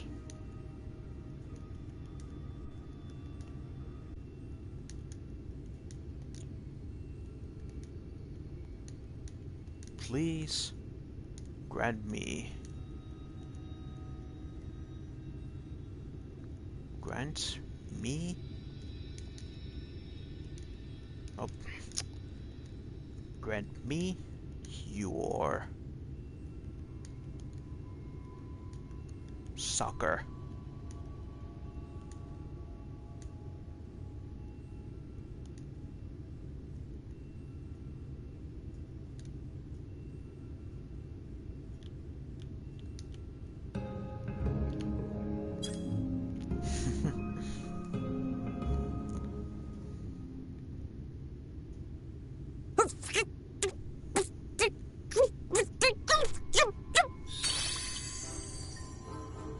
You're late! Late! I've been waiting for you to summon me ever since you came here. Waiting and waiting and waiting. I'm sorry. but my sapling didn't so much as utter my name. Such a heartless thing he is. Cold and cruel and heartless! I'm sorry, Feul. I've been busy and didn't know. No, not.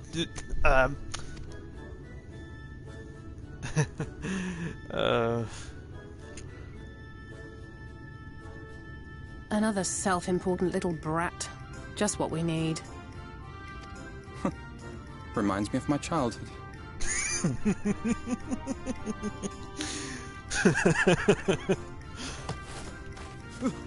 All right, I'm sorry. It was a joke.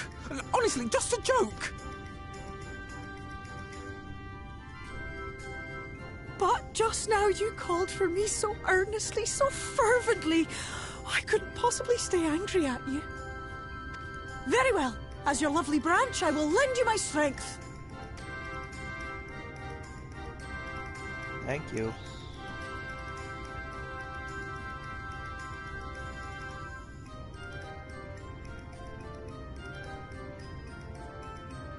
Well, well, well. If it isn't Phil, ooh, the mould Phil. It's been too long. Not long enough for you to think of any new games, though, apparently. If I were you, I'd be bored of myself. Now let me make something clear. That mortal is mine. No matter what you do, he will never be yours. Never, never, ever! Oh, not even a bit. But what about the others? Surely we can keep them. No, you can't keep them either. They're for my amusement and mine alone. And if you lay so much as a finger on my sapling, I'll scatter the contents of his bag all over your precious village. There'll be cold, hard metal, furry, festering food, stinky, sweaty small clothes, and all manner of other terrible, unmentionable things. How would you like that,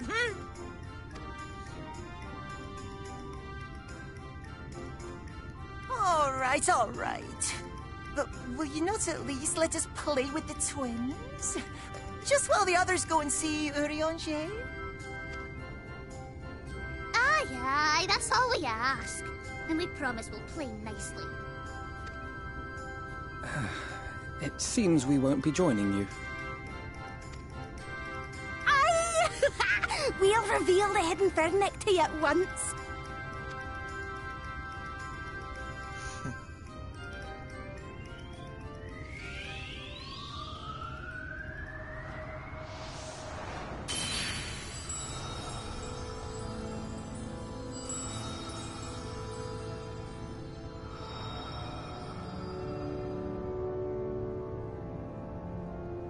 Whoa. It's beautiful. So this is the true Ilmeg.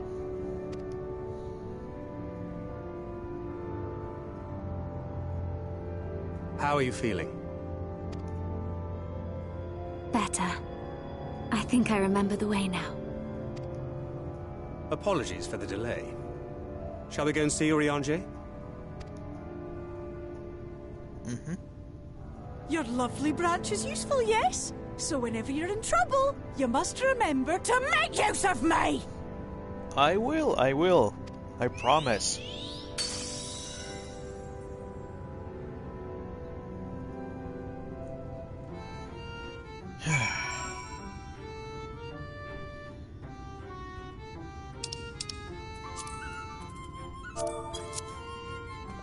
Pixies can be such a drag. Worry not, we shall be fine. Go on and find Urianger.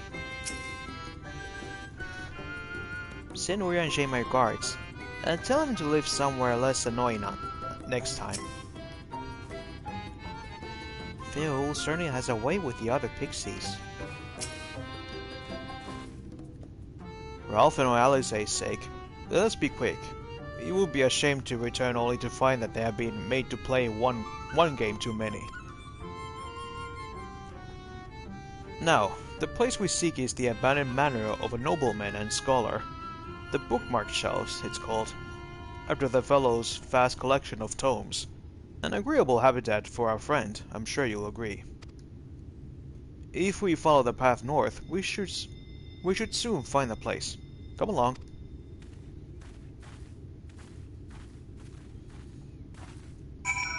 Well, good luck to you two.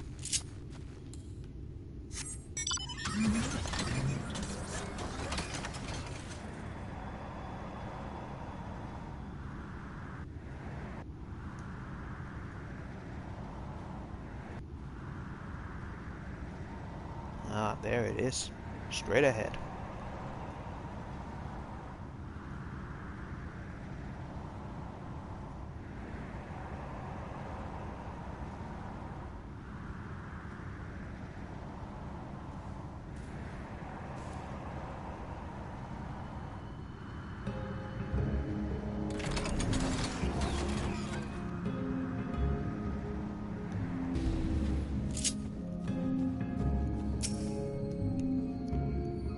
It's been quite a while.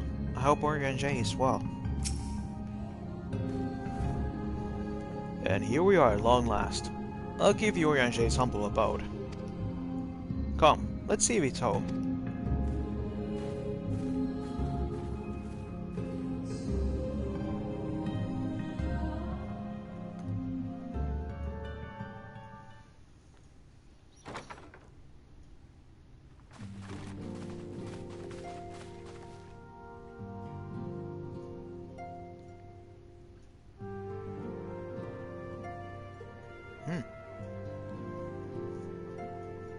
Orion-J, are you in?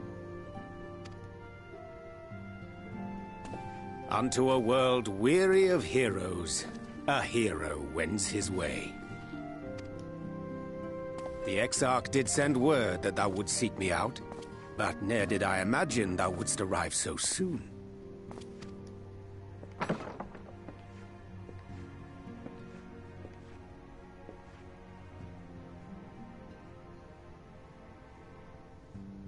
Full glad am I to see thee once more, my friend, and none the worse for thy travails.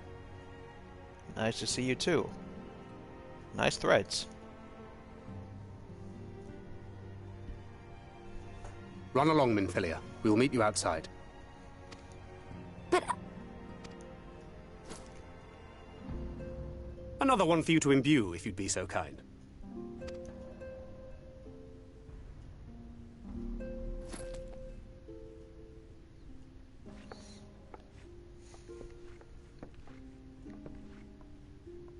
I take it thou hast met with our other comrades already?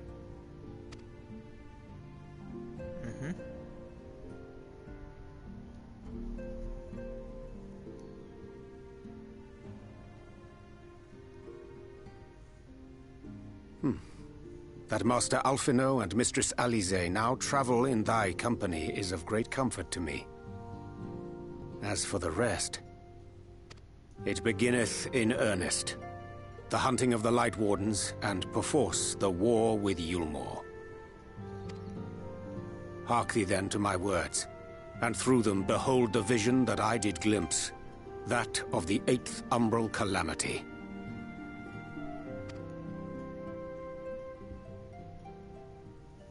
As I drifted hither to the first, traversing the boundary twixt reality and potentiality, I did bear witness to events yet to come.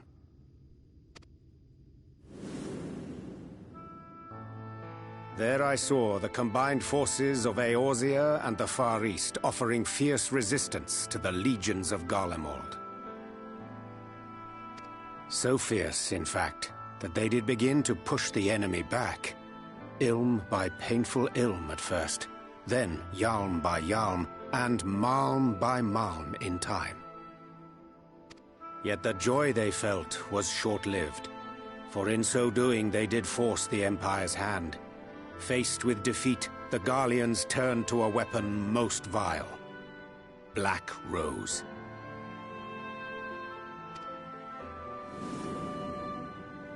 Its potency defied all reckoning.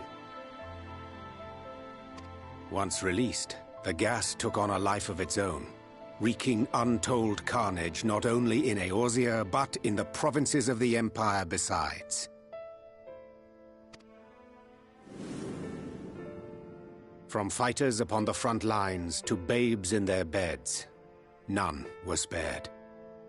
And as the casualties became too numerous to count, so did the fabric of civilization begin to unravel. Nor did the land itself escape unscathed, for spreading from the site of its release, Black Rose brought death to the very soil. To survive amidst the chaos and upheaval, men came to live by the sword, the rule of law giving way, inevitably, to the rule of might. Thus was the spark struck and the fire kindled, and swiftly did it spread as a blaze in a field of straw to engulf every corner of the world. Nations worthy of the name did then cease to exist, and those souls brave and true who might have risen to restore order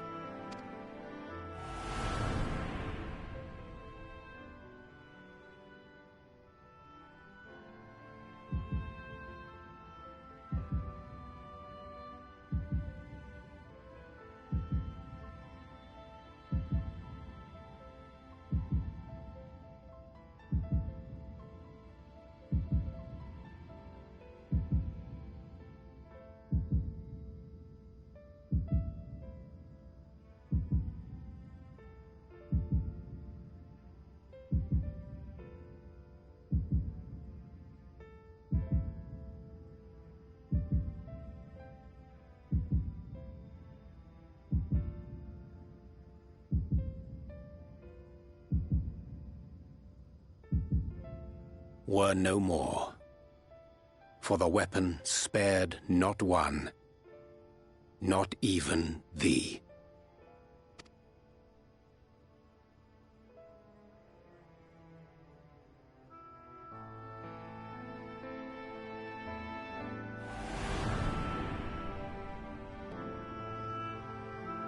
An endless age of war, begotten by the blight of Black Rose.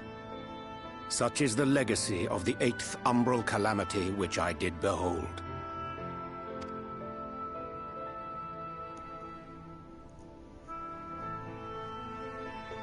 Damn. No matter the cost, we must forestall this tragedy.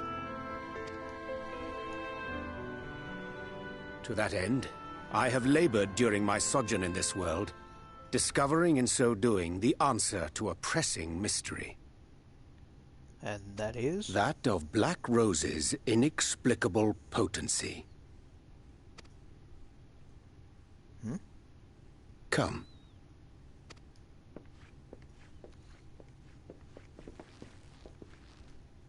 Dost thou recognize yonder chart?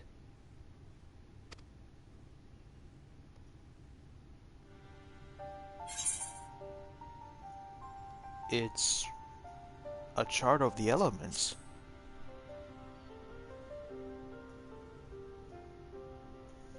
Indeed. 'Tis a rendering of the elemental wheel, such as one might find in classrooms across the source. As the chart maketh plain, our world is composed of 6 elements, in addition to which there exist 2 poles in fundamental opposition. Astral, the active; umbral, the passive. As a reflection of the source, the first naturally compriseth the selfsame forces. Yet, curiously, there is a notable divergence in their nomenclature. To be specific, the denizens of this world employ not the terms astral and umbral.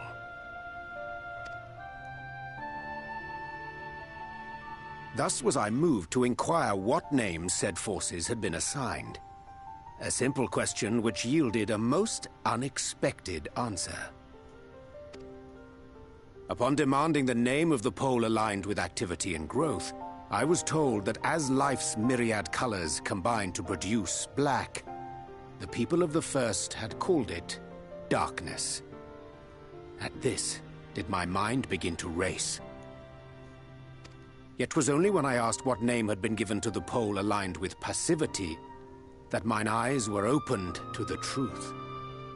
Peace and tranquility being as purest white, unmarred by color, I was told it had been given the name of light.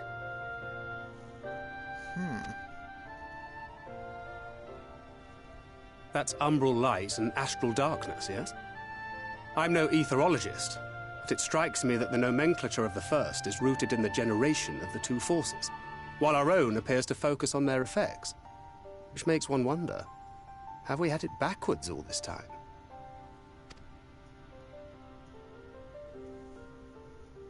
"'Tis indeed a compelling question, and one which beareth closer examination. Yet what knowledge we already possess sufficeth to explain the chain of events. The phenomenon of etheric thinning observed in the source is the consequence of light, the power of stasis, flowing in from the first to stifle the movement of ether within the land. And according to Master Alphino, Black Rose slayeth by halting the circulation of ether within living beings. Should such a weapon be unleashed even as the first were rejoined, replete as it is with light, we would have a disaster of untold proportions on our hands. A calamity.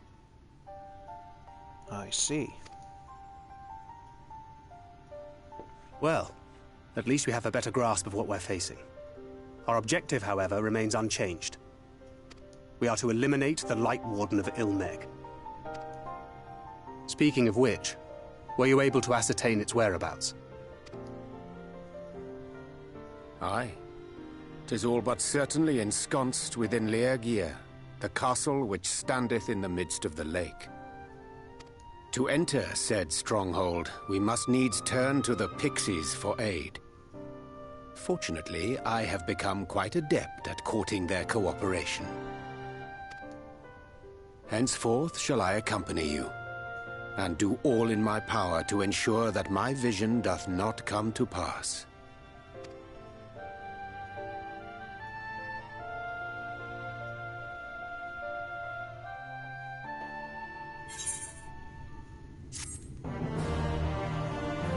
Interesting.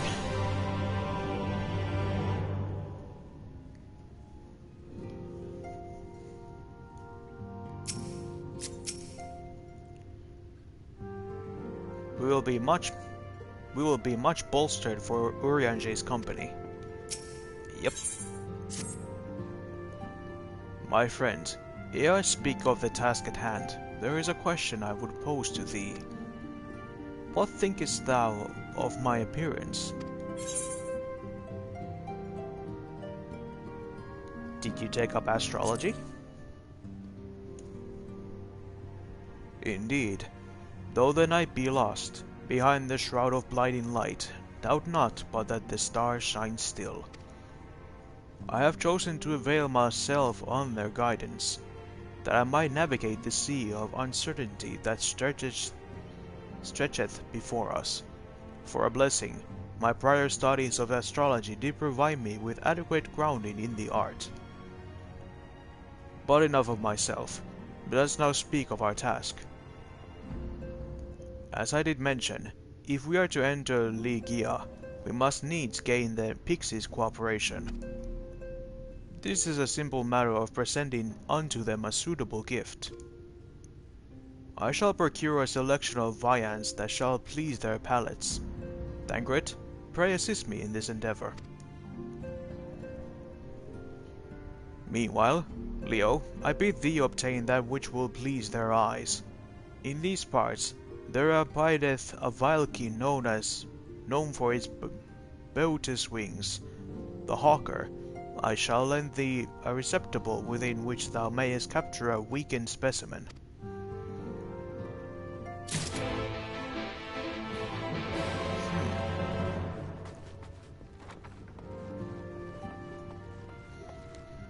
So the Light Warden is over there. At the castle.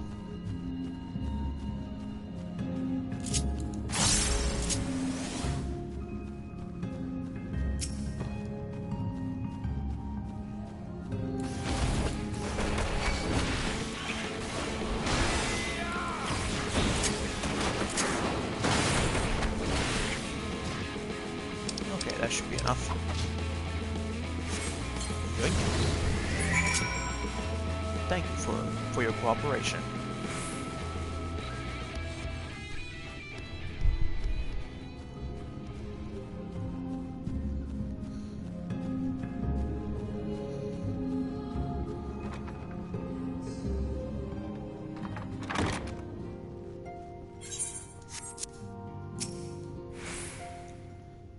Thou art returned. Were thou able to capture a hawker? Yep.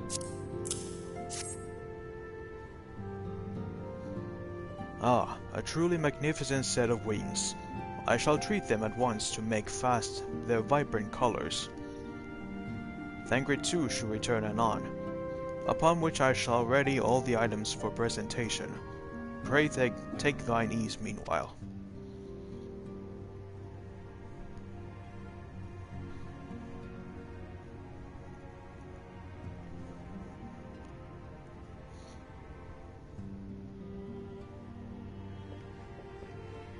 "'Tis done. The pixies shall be well pleased with these gifts. Ah, lest I forget.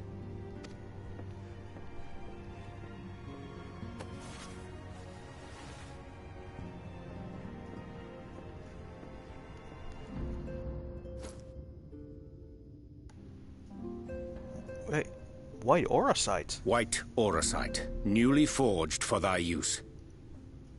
How'd you get this? Our mission being to thwart a rejoining, we will most assuredly cross paths with those who crave the contrary. Our eternal enemies. The Ascians. Thus did I choose to abide in this ether-rich land, the better to fashion a trap for the Ascians' essence.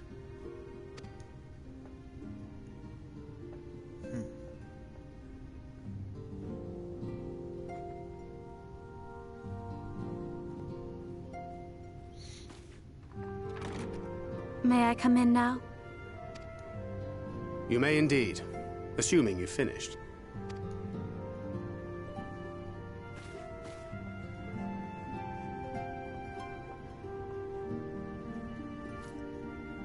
I did as you asked. That's my girl, thank you. Aww, head pats.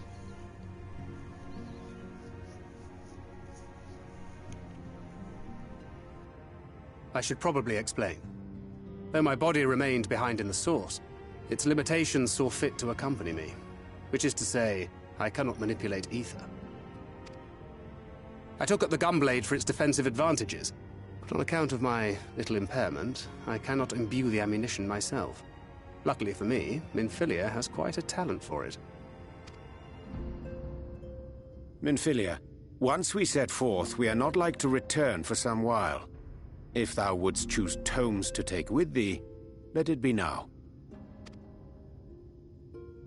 Really? May I? Of course, my dear. Yet have care thou dost not add overmuch to thy burden, lest I incur Thancred's ire.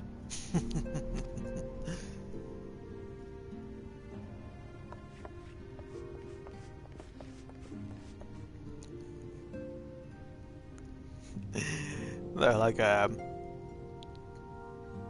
like two uncles taking care of a child. Hast thou spoken to him of thine encounter with the Minfilia of Eld?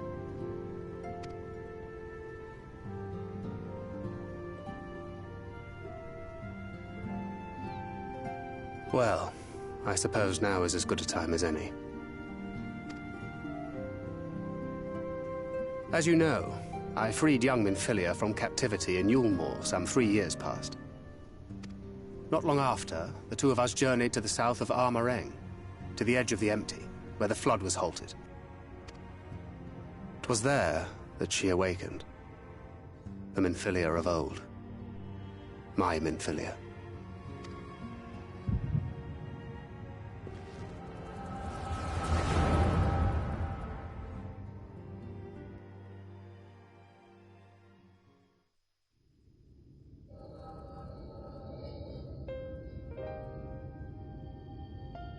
Tell me, what must I do to bring you back?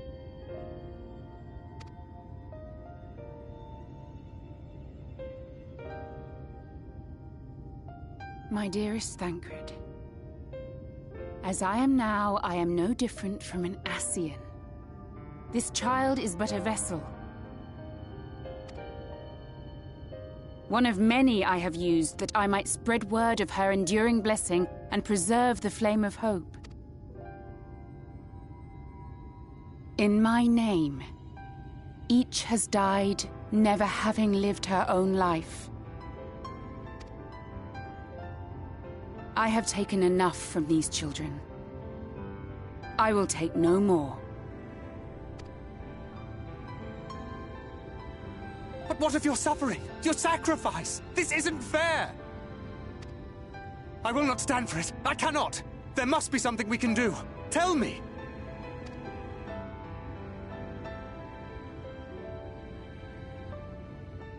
Should the day come when this child grows weary of fighting and wishes to cast it all aside, then shall I take up her burden. But should she wish instead to become the master of her own destiny, then shall I bequeath to her my all.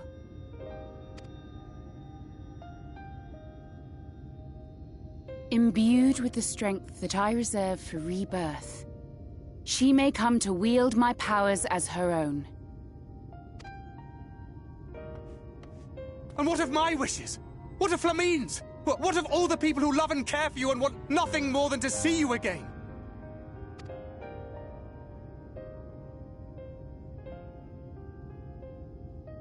It is not their decision to make. It is hers. This child's. This Minfilia's.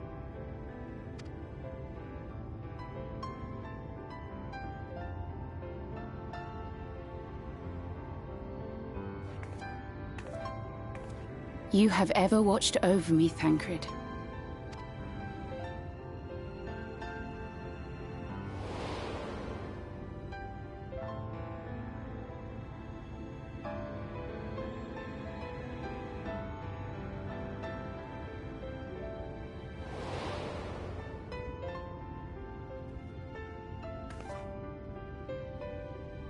Now I ask that you do the same for her. Protect her. Teach her. Stand by her as you stood by me. There is much and more she does not know. She needs a guide to show her the ways of the world, or she will never find her own path.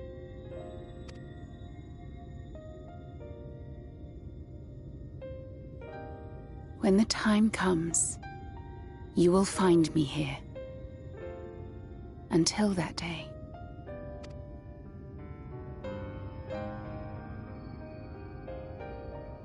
Minfilia, wait!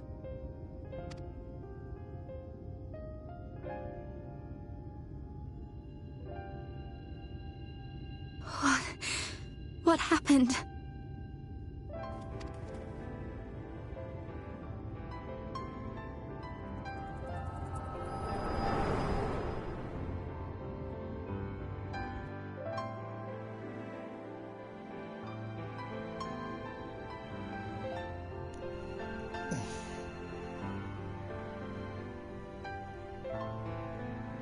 And then she was gone. Minfilia, the girl, claims to have no recollection of any of it. I have told her many things. Where we came from, what we fight for. But of that day, I have not spoken.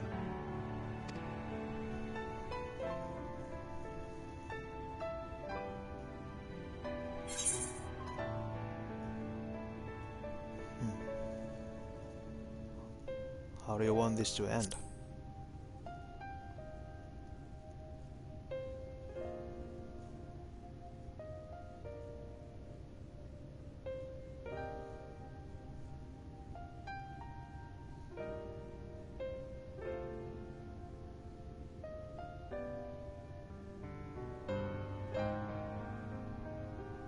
With the coming of another possessed of the blessing of light, the first hath begun to rise up in defiance of its fate. The question remaineth, however, Who shall take up the flame of hope which Minfilia hath borne for so long? Whether we will it or no, the choice must soon be made.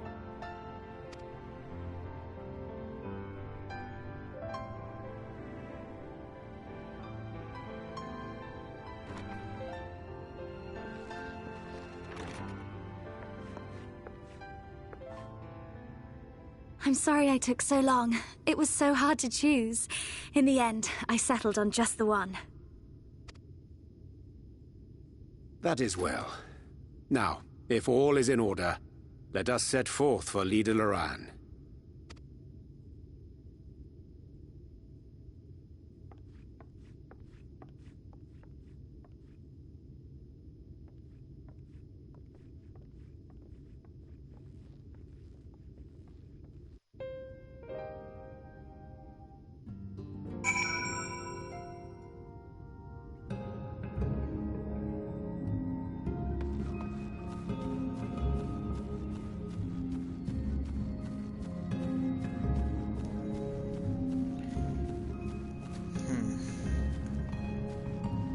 Kind of a...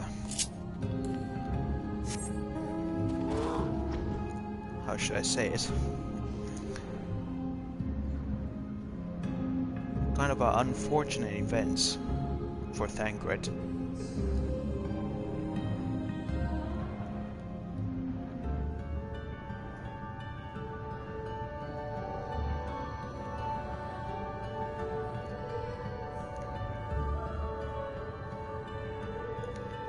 He has to learn to let go of Minfilia, the original one.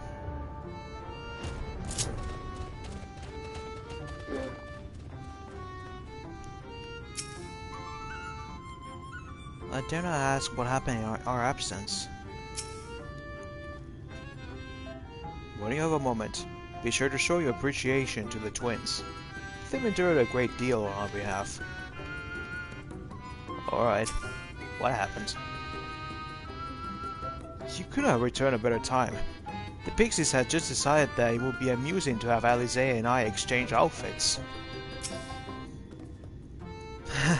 Thank the gods you arrived when you did. Any later, I don't think I would be able to live it down. As much as I should like to savor the reunion with Master Alfino and Mistress Alice, it must wait. I've taken the liberty of presenting our gifts unto the Pixies. Let us see how well they are received.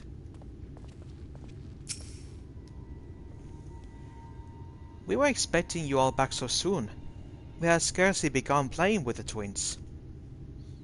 That said, your gifts are truly wonderful. Let me tell you, the milk and honey and biscuits won't last a day, and the wings are the loveliest we ever seen. You've done us a great kindness. It is fair custom to return the jester. If you desire anything of us, you need but name it. Ooh.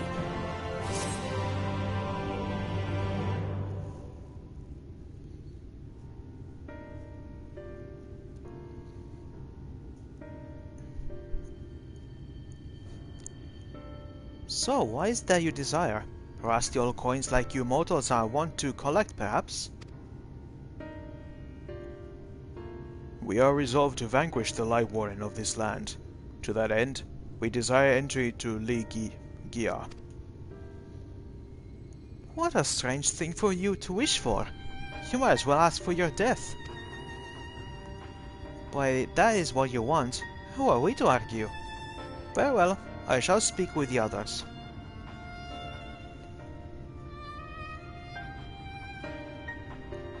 You've clearly been busy, Riange. Would you be so kind as to tell us what we've missed?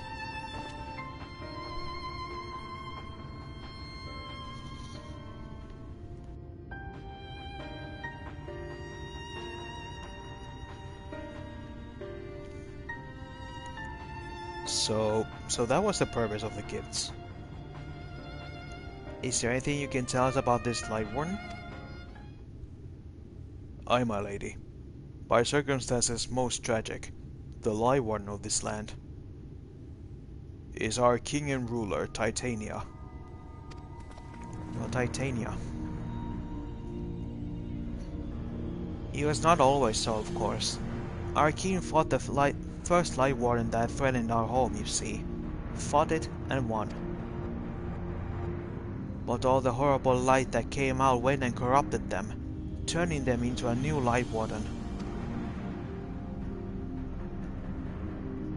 Now they're king only in name, not remains of the wise and just ruler that used to be.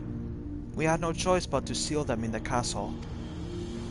The magic for breaking the seal, we divided into 4, and wove each into a different relic, to be kept apart until the times was right.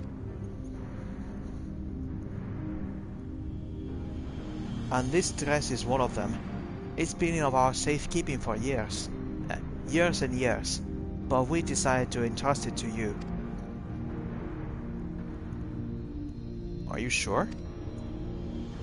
Of course. Custom demands it. Though you are most certainly going to your deaths, we thought we should at least let you try. That way we get to watch what happens.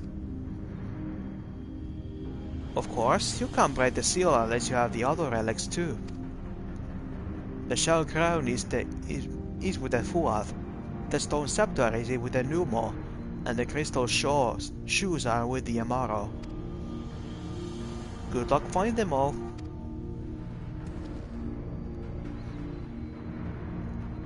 The facts thus disclosed confirm mine own understanding. Our quest lieth now before us.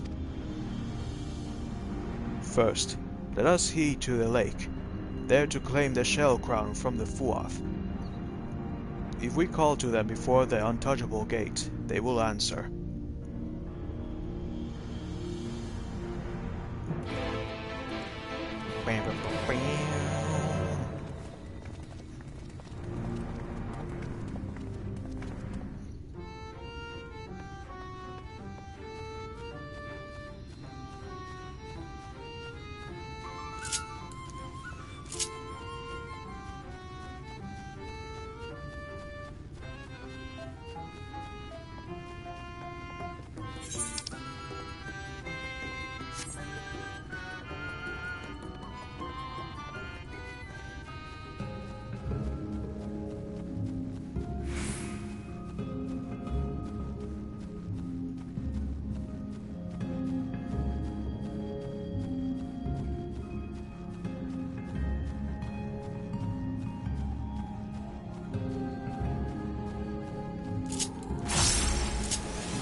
Right then. Let's see the Fuath.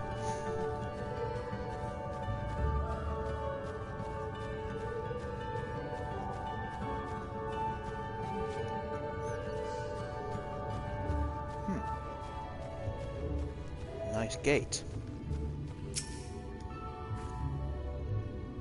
I was taught never to talk to the Fuath under any circumstances. Are you sure this is a good idea? During our sojourns in Ilmeg, we avoided the lake at all costs. Let that suffice to warn you of its dangers. I was about to say the Fuath couldn't be any more unreasonable than the Pixies, but that's just asking for trouble. What a lot of leafmen. Yeah. Through the gate lieth the domain of the Fuath.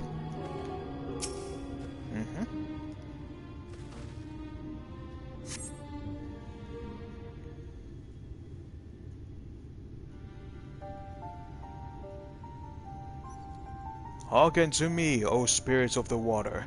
We are come with an entreaty.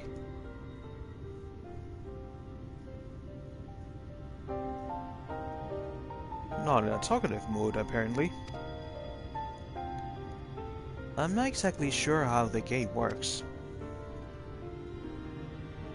But the Fuath are water spirits. Perhaps we should take our search into the lake. I suppose a brief dip wouldn't hurt. We all know Thangred swims like an eel, but what about you, Minfilia? I can swim well enough. Thangred taught me. Excellent. What about you, Orianger? I'm not sure I ever asked.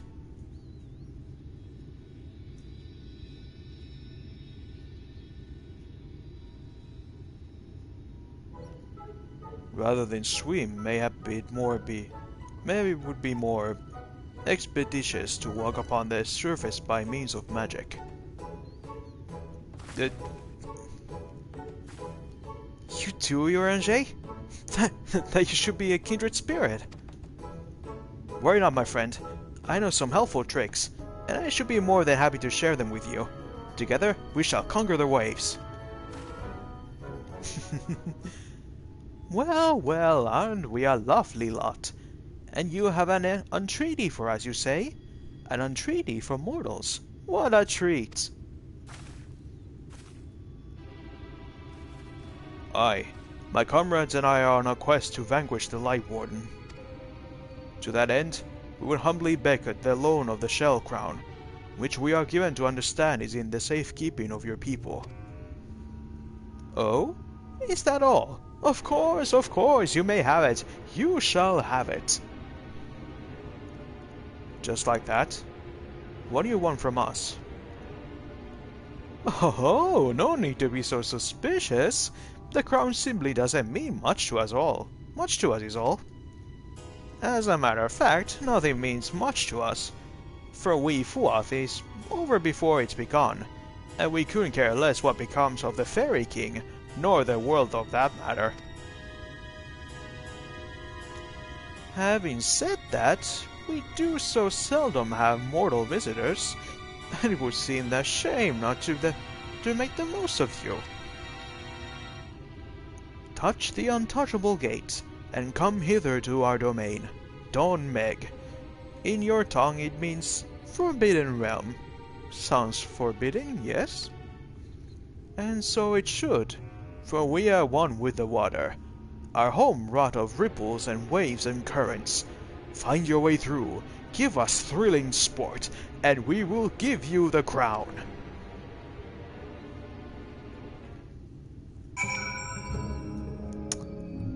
Okay.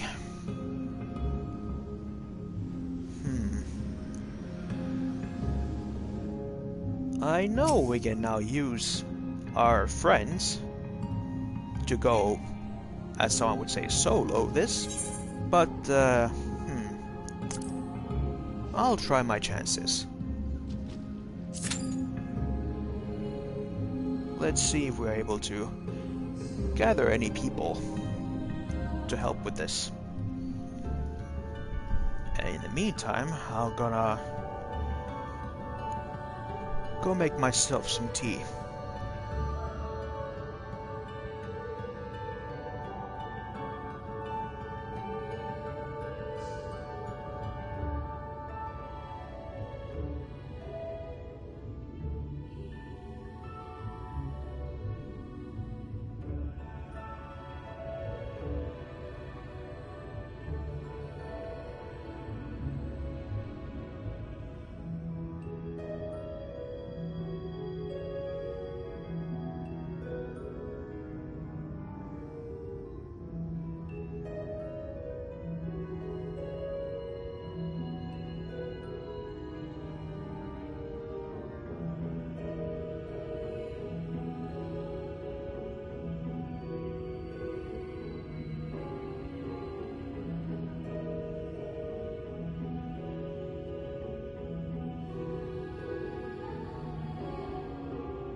And I'm back. And it seems that, unfortunately, we don't get too many people right now.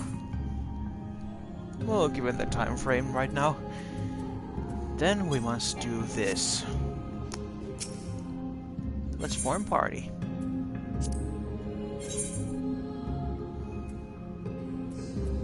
Yeah, let's go with these guys now. Commence.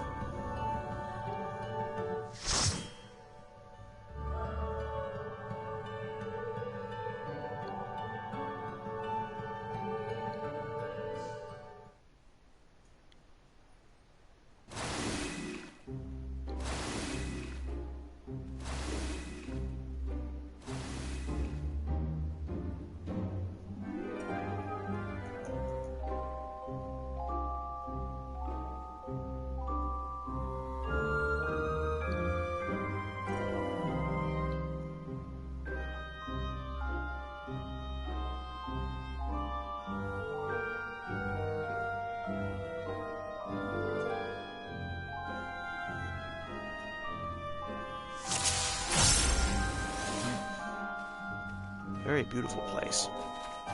Let's go, guys.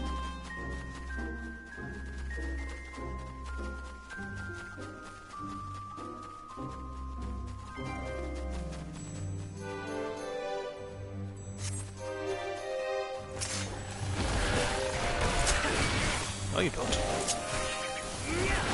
Oh, I can't undo it. Crap.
Need to look out for which of the enemies the NPCs are attacking first.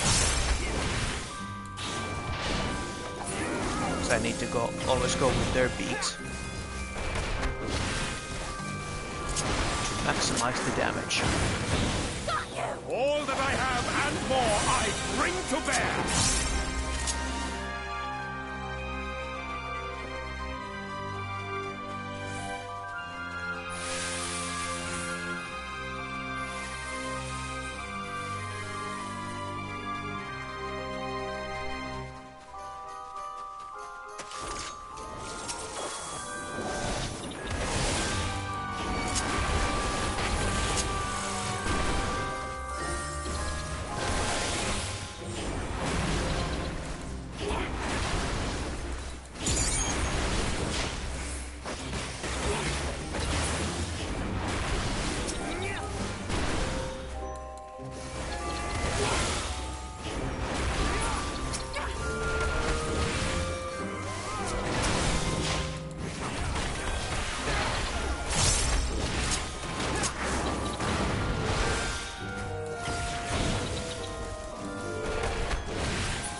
just realized that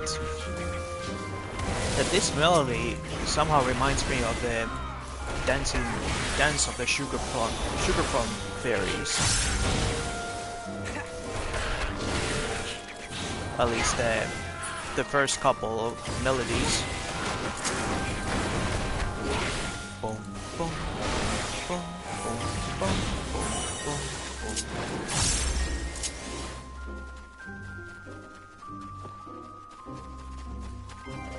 Now then, frog. Prepare yourself! Let's go.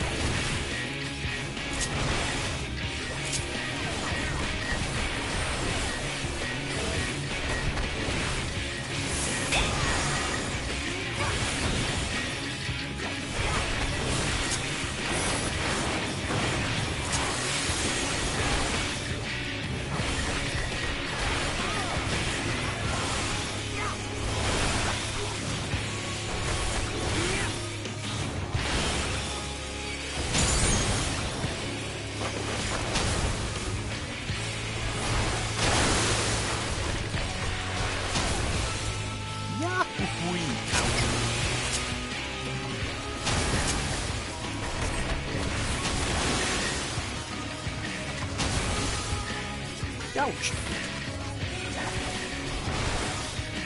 I need to look out for it.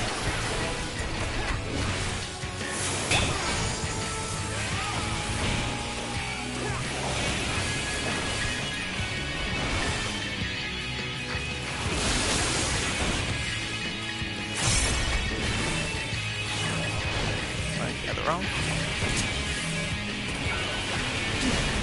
I'll show you.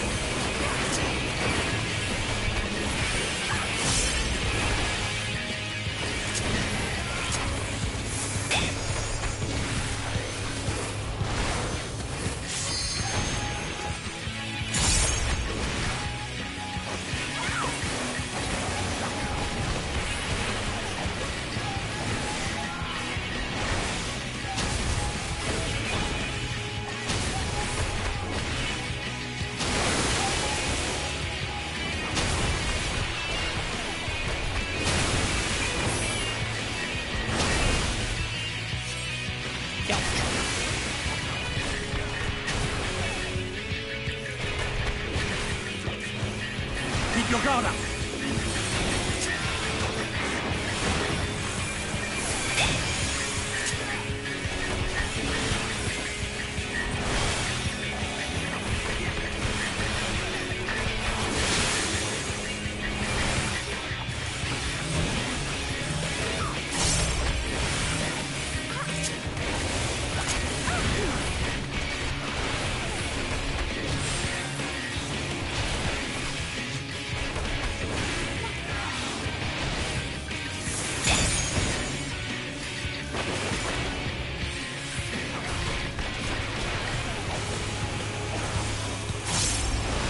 Now I've got you.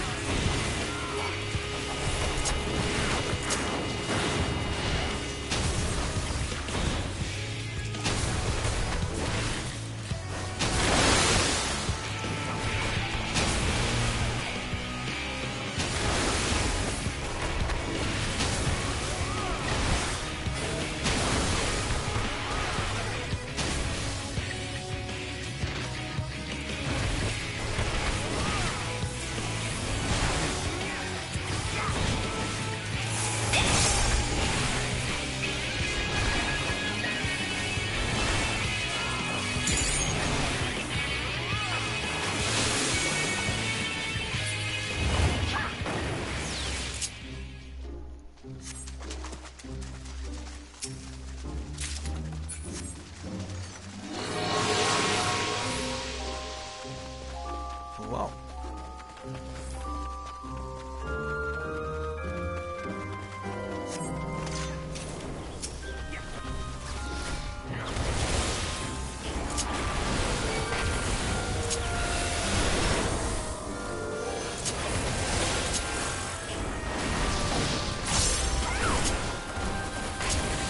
Okay.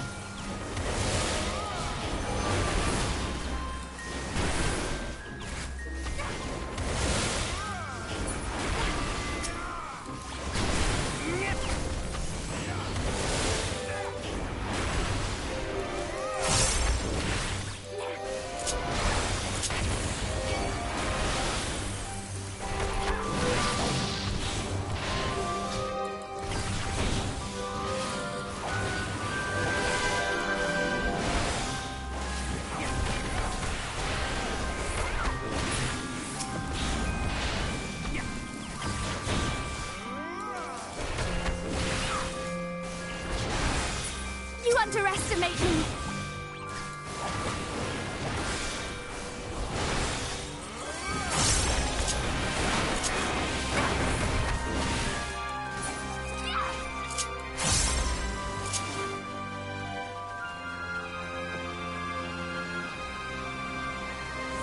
Prepare yourself!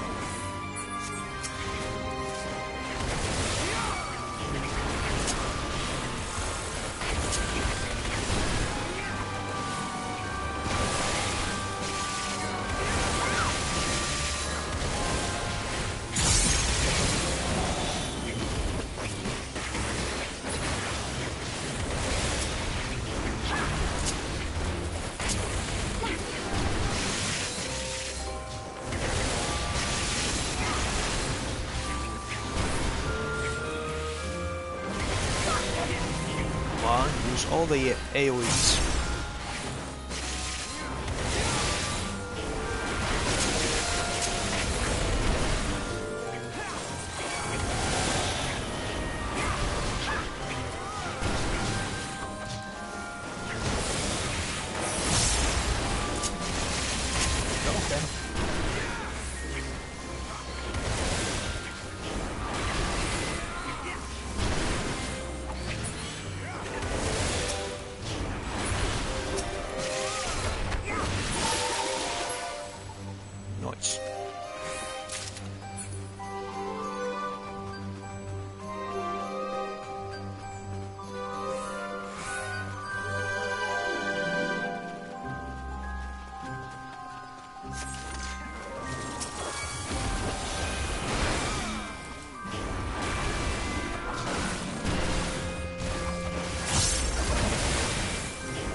Moving on.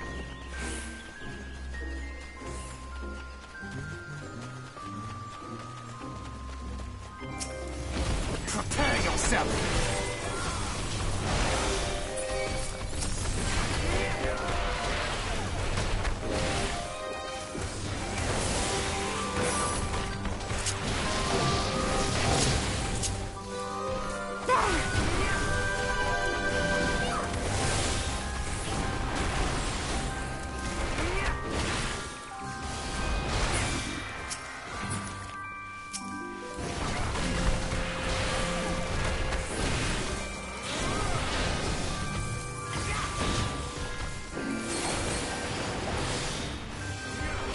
I shall protect thee.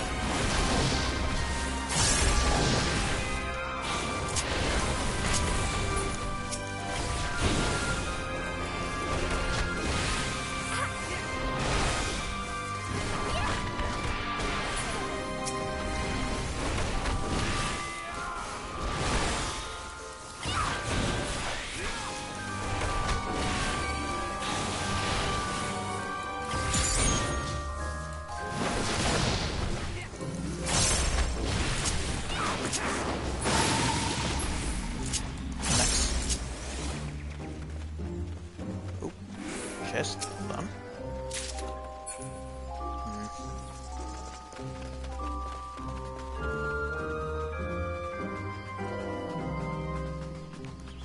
Just stuff I can't even use. Ooh. Huh.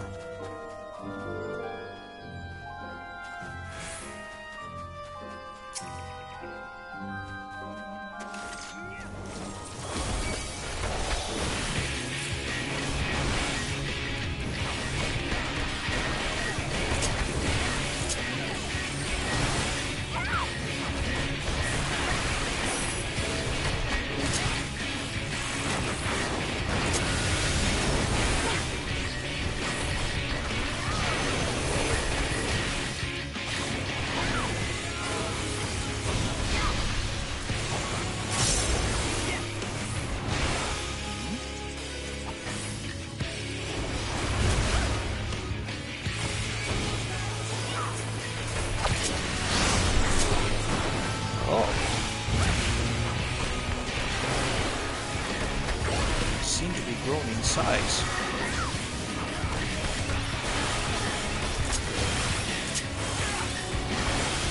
And also in power output.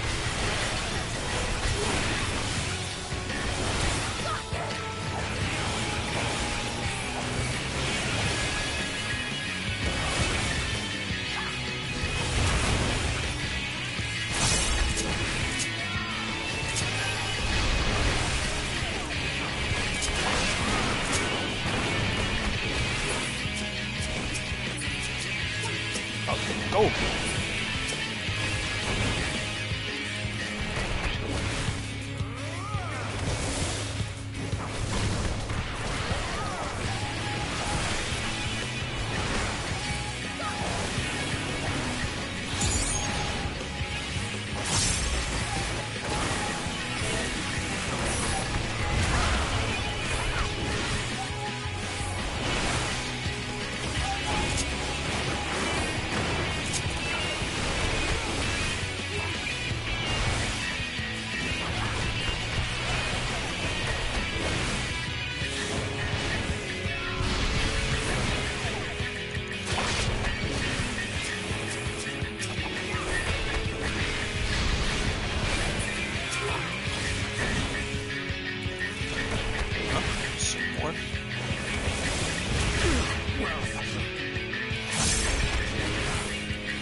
Keep your guard up.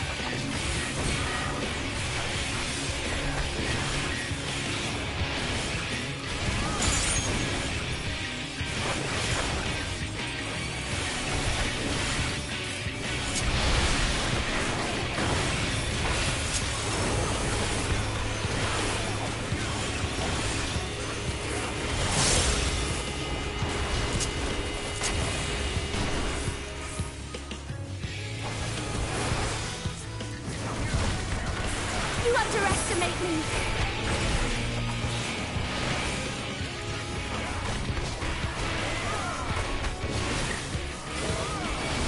I'll show you.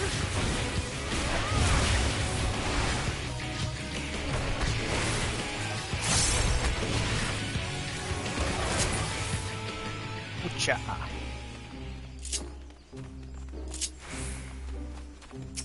Very nice.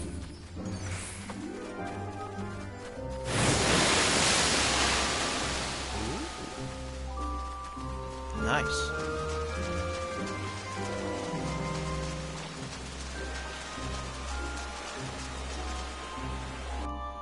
Beautiful looking palace.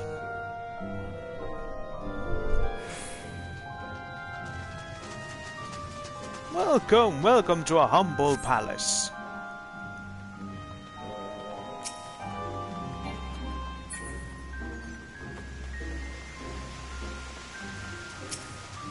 The crown. Finally. Oh. It's a fake?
even more. Thancred.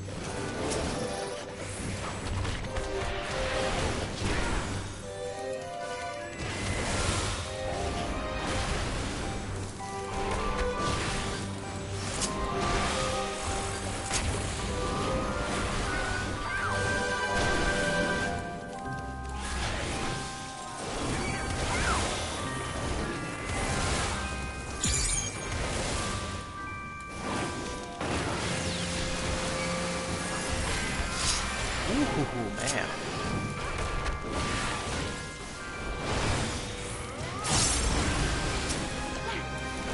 That was too close.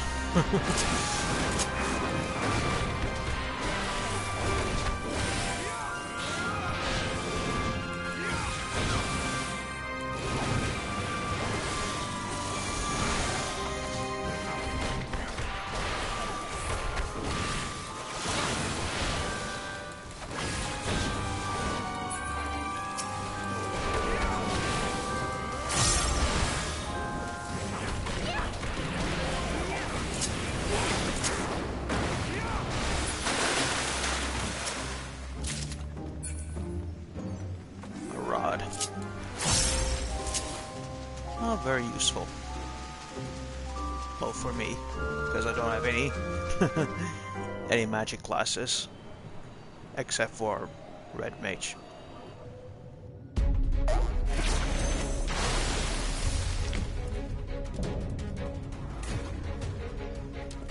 Thorn.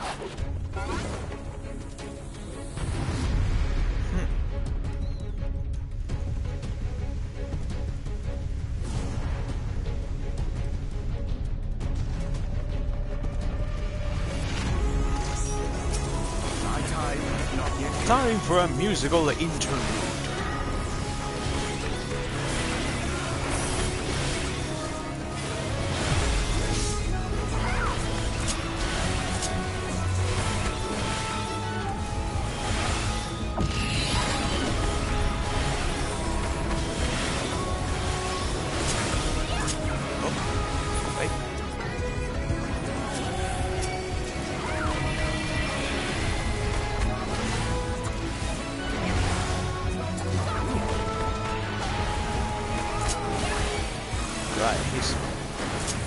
This boss's ability is to turn you into a frog.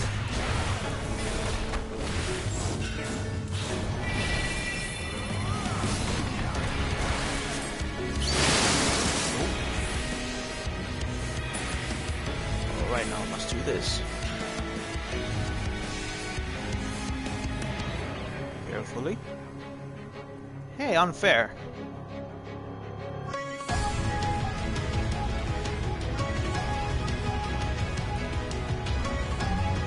Keep your guard up!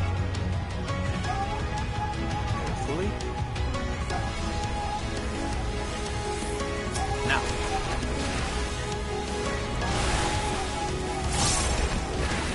Be careful, Minfilia. Witcha.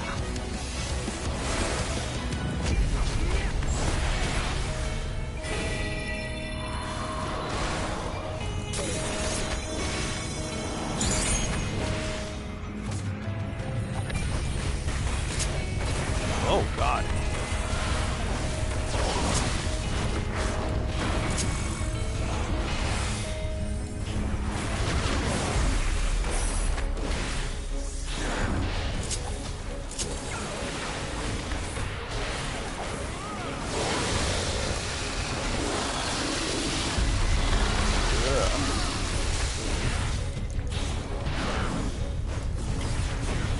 It's like the Marlboro.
enough.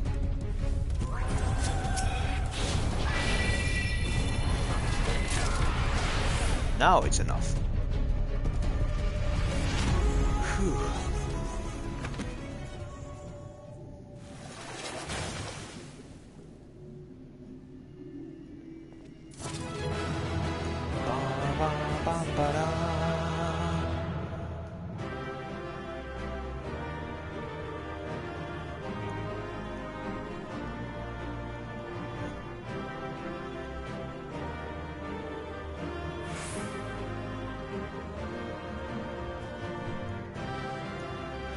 Whew, we did it.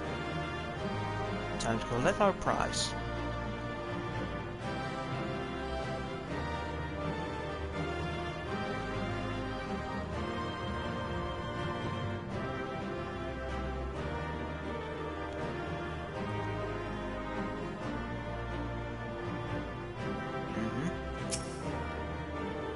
What is our prize? Huh. Minion. Nice.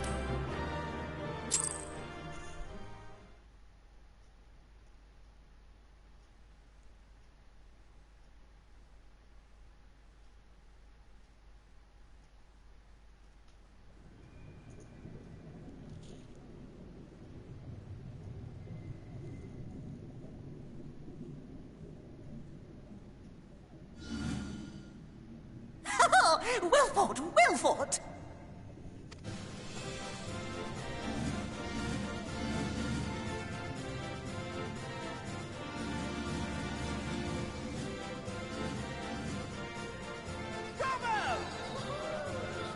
Amazing!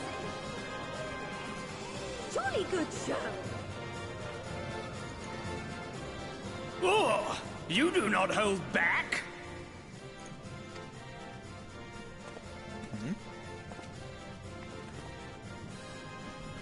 Ah, you.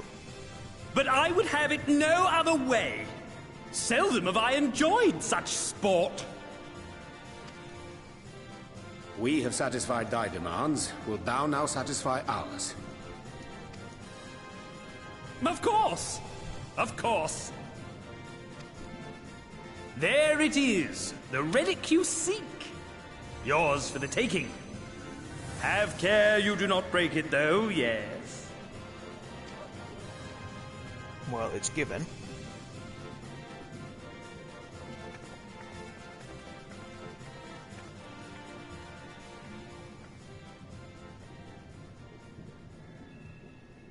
Ah, but you, my friend, you are mighty indeed, and pleasing to the eye besides. Oh, thank you. More? I want to see more of him! Yes! Yes! I could watch him forever! Hold on now. Why don't we just make him one of us? No, hold on a minute. Yes! One of us! One of us! One of us! One of us! One of us! One of us! One of us! One of us! One of us! One of us! What a fine idea! Why ever didn't I think of that? You may have the crown, but in exchange, we will have you!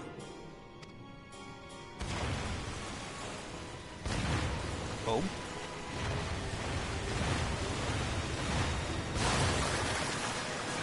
Look out! Whoa!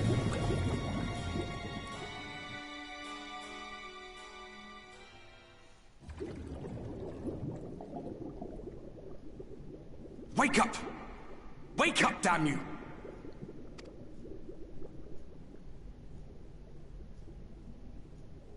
Huh?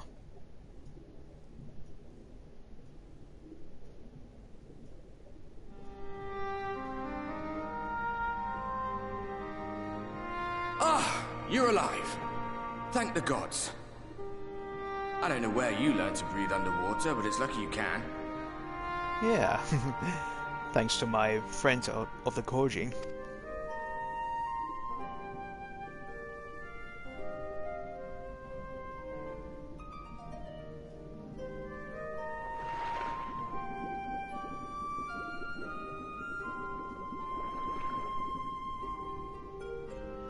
I'm sure you had your reasons. But the first rule of dealing with the Froth is do not deal with the Froth. It's said that they are born from the souls of the drowned. Were it not for your little trick, you'd have joined them. Your friends are safely back on dry land, in case you were wondering. They'll be searching for you, I expect.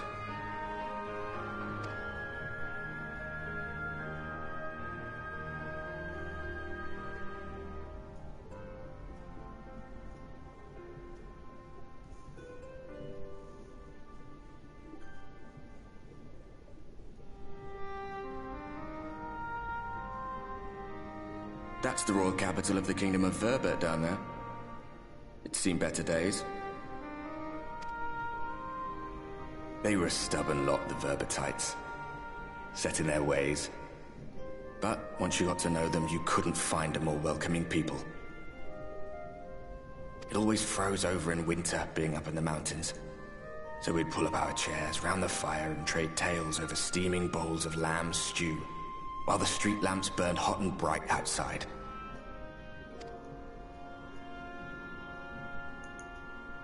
All dead and buried now. Them and anyone else who might remember. Everything we did. Everything we gave. What was it for? I wonder. I hope you'll have a better answer than this when all's said and done. You and me, Outbird.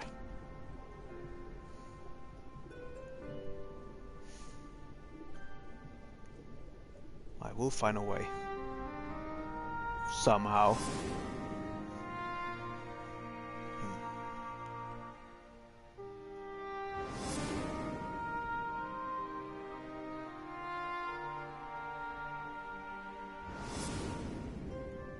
No. It will come undone. It must.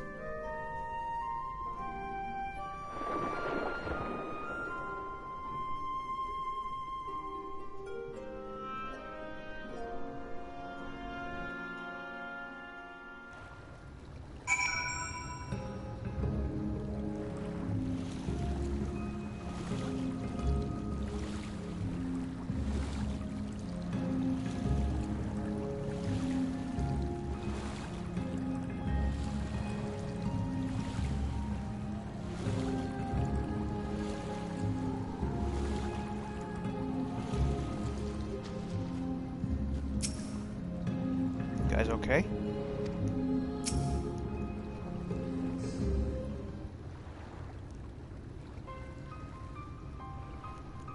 I'm going back in. Nay, my lady. Exhausted as thou art, thou wouldst only endanger thyself. I prithee, rest a moment. There was nothing where we looked. Leo! Hey guys.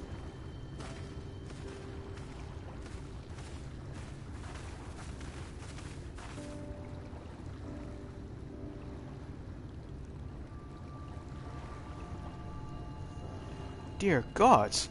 We're enough for Sorobon's blessing, but I need not labor the point. I'm glad to see you're safe and well, my friend. Have you any idea how worried we were to wash up on the shore, only to find you weren't with us? Oh, but I'm forgetting. Here's your crown, your majesty. The fool has kept that part of the bargain, at least. While there were certain twists and turns, our work here is done, with everyone none the worse for wetness. Oh, thank goodness you're still here.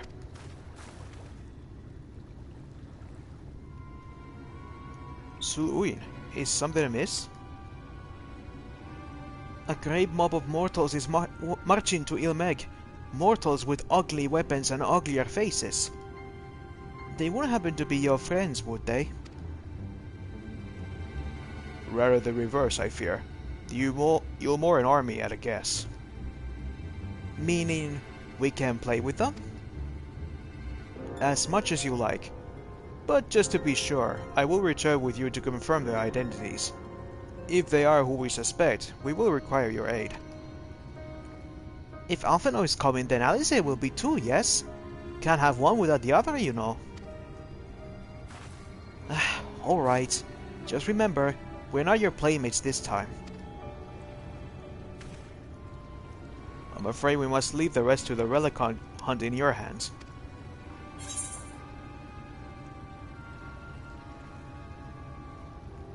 Don't worry, I've done this sort of thing before.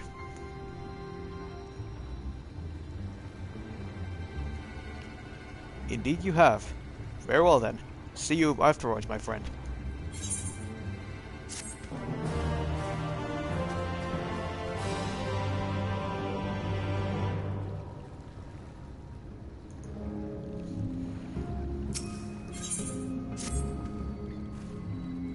With our enemies fast approaching, time is of the essence.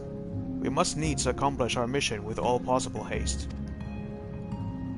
Of the two remaining bearers of the relics, the Numo are the nearer. We shall seek them out next.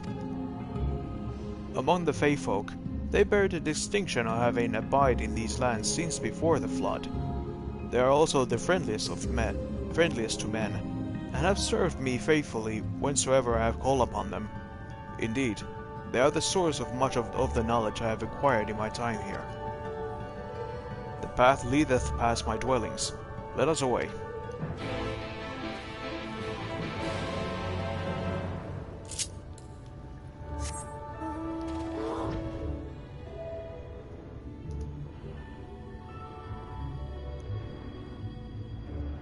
The Numo. Let's see what kind of critters they are.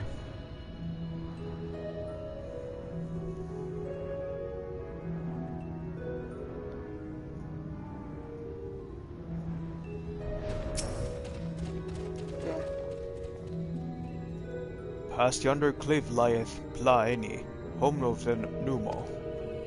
The others have gone ahead to scout the way. Come, let us follow.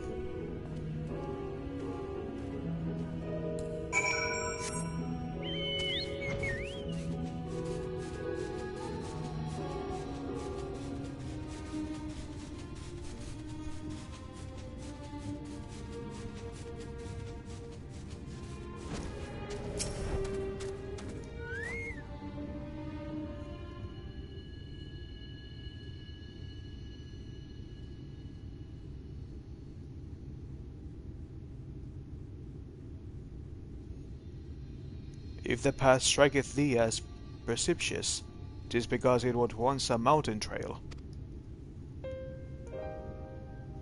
For where the lake now lieth, there was a valley, in whose midst dribbled the city of Vobert. 'Twas only the Fuath came, in the wake of the flood, that the settlement was drowned. We stand now upon its former outskirts, grazing lands where shepherds once tended their flocks. Though one cannot help but feel a pang of loss when faced with such a spectacle, one can scarcely blame the Fey folk for so altering the land. The blame for that lieth rightly with the light, a force terrible enough to bring an entire civilization to its knees, an entire world. That it should have been allowed to rise up unchecked is the greater regret. Yet, in spite of all the tragedy which surroundeth me, full I am for the chance to be here. 'Twas these hands which brought together warriors of darkness and Minfilia, lest thou forget. Therefore, even were there no eighth umbral calamity to forestall it, seemeth only right that I strive to deliver the first from its doom. Only right, I say, though such words ill convey the strength of my resolve. In truth, I can no more ignore the plight of this world than I can choose to stop breathing, and thus do I labor, for those we have lost, for those we can yet save. The coming struggle promised to test test us to our limits. But so long as we stand together, I doubt but not that we shall prevail.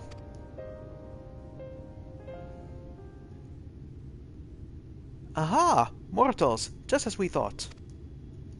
Huh? Hast thou business with us? Business? Ha! Nothing so boring. We smelled you coming and thought we'd come to play. They do not appear to be the pixies of literal Laran. Mine apologies, but we are in some haste. Mayhap another day. Oh, in some haste are you? Then allow me to hasten you on your way.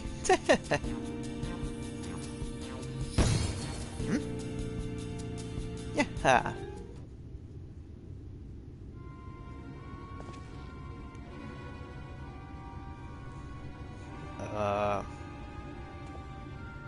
Back here. Teleportation magic. For mercy, we were not sent far from our course. Should the pixies find us again, however, they will most assuredly repeat the trick. We have not the time to waste. Let us avail ourselves to the enchantment I have learned.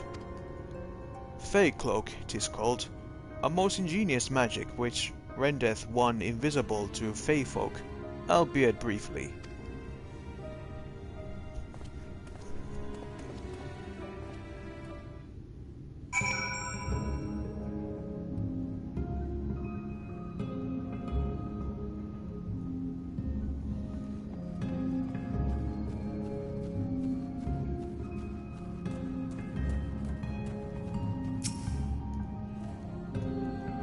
I shall cast the enchantment upon thee.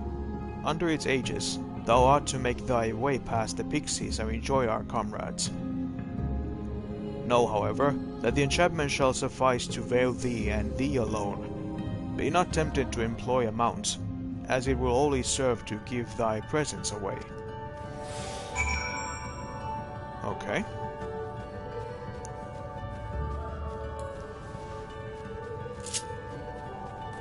Quickly move.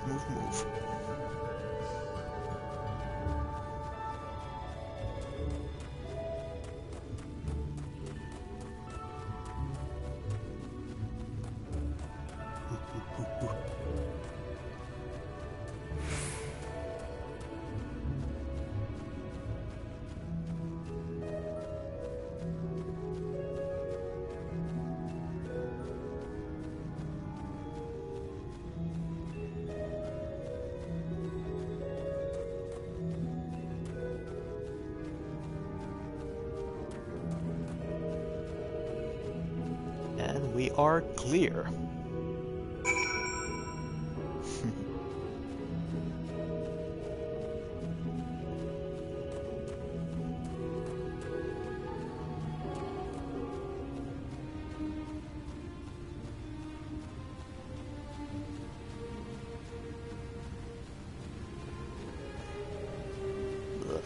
Those are just so freaking disgusting. Like, mushrooms with frog legs. We lost sight of you. Is everything alright? Just a minor distraction.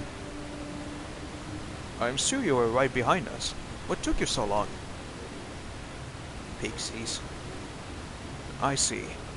Well, I'd say that's a valid excuse for lateness. You're hereby forgiven. In other good news, the new mole village lies just through here. We'll enter as soon as Urianger deigns to join us.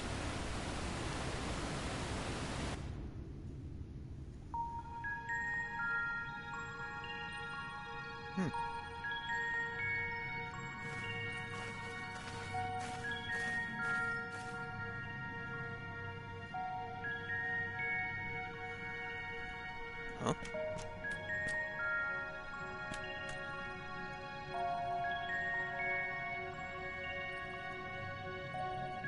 Aw, they're cute. Hey, yup. Mortals here, lots of them.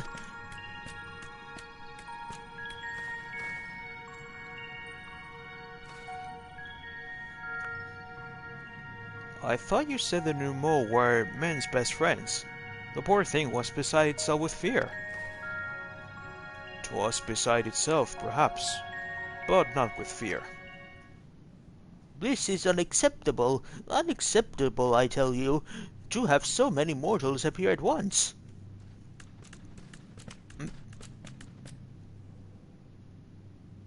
It's more excitement than we can bear. Greetings, Elder Wit-Ink. Tierney, it hath been a while. Pray forgive my brevity, but time is against us. We are come to borrow the stone scepter of the Numo. The stone scepter? Then you mean to lift the seal of Overligia? That is unacceptable. Unacceptable, I tell you. If the king is set free, none here will be safe. Unlike our fair cousins, we Numo have called this land our home since time immemorial. Leaving is unthinkable. Thus did full many of us lay down our lives to seal away our king when they were corrupted by light. If we do as you ask, our sacrifice would have been in vain.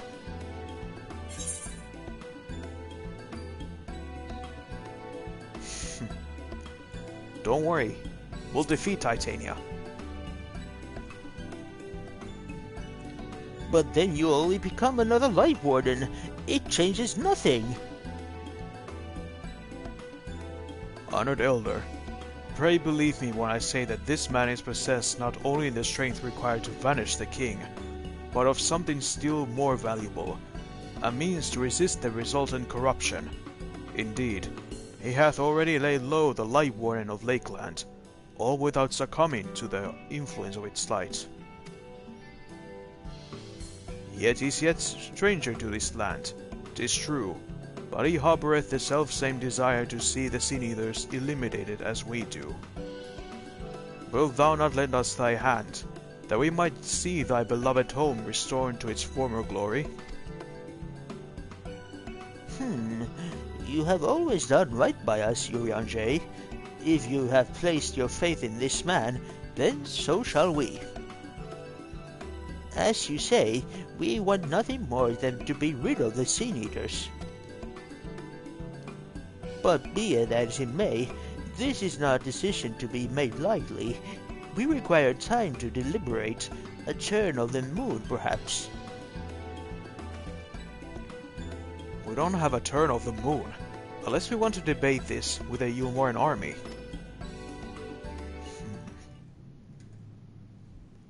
Elder, given all that is at stake, I cannot well accept thee simply to roll over and acquiesce to our request.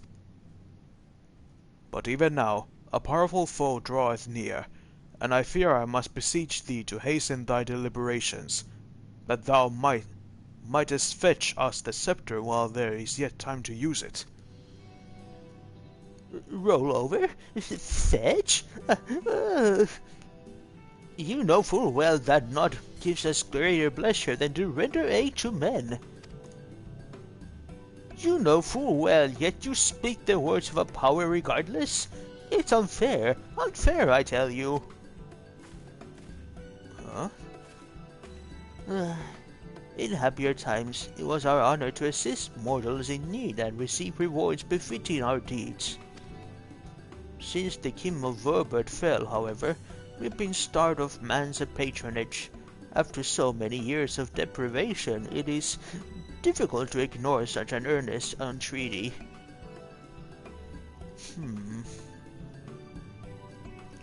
Very well, Urianger. I promise you as swift an answer as I may. In return, I ask that you and yours remain here and there a while. Remain here the while, and bestow upon us your patronage. Is this arrangement agreeable?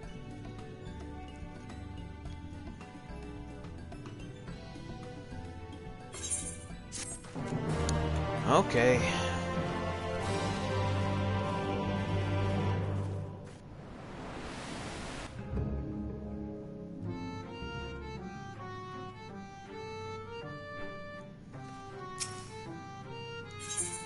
Guess we have to help these guys now. you will offer your patronage to our people too, yes? Let's see. Perhaps you can begin with Marnos. They are the ones of our foremost artisans, once held in the highest esteem by the Knights of Vobert. With the Knights gone, however, Marnos had no opportunity to put their skills to use. They will be overjoyed for your patronage.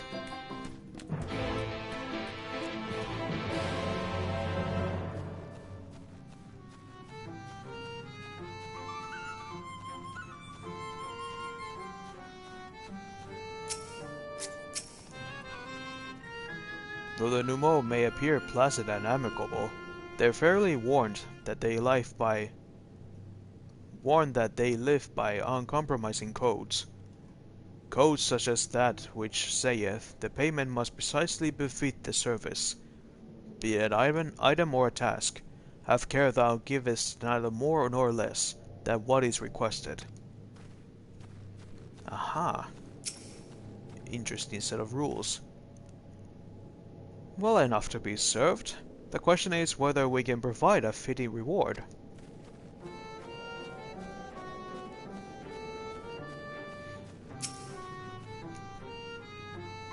$1,182, $1,183, $1,184.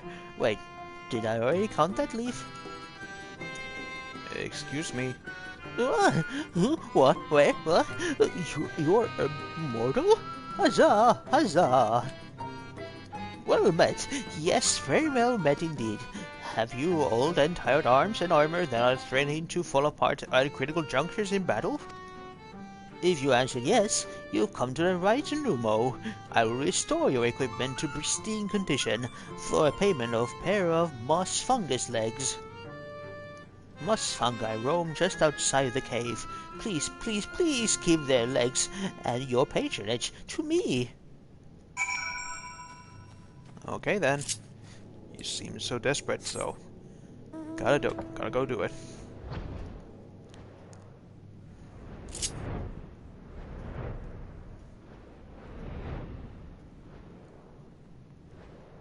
Whoosh.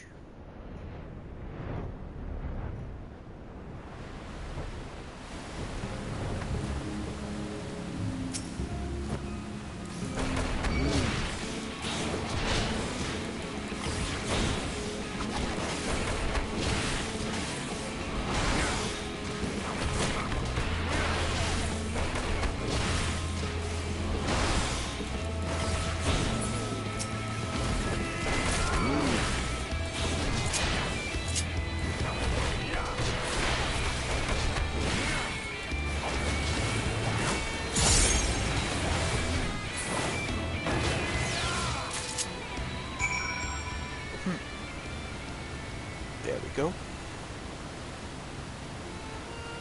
Piece of peace.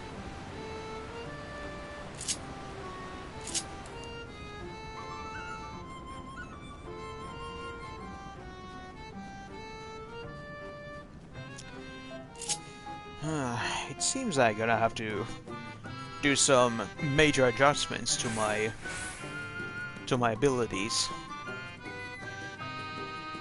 And I guess I have to make use of a third wheel in this. Because apparently you can do... Because on a PS4 controller, you press either R2 or L2 to activate all these wheels. And then use the directional buttons for the set thing. And apparently if you press both them together, you will activate a third wheel that you must equip stuff in.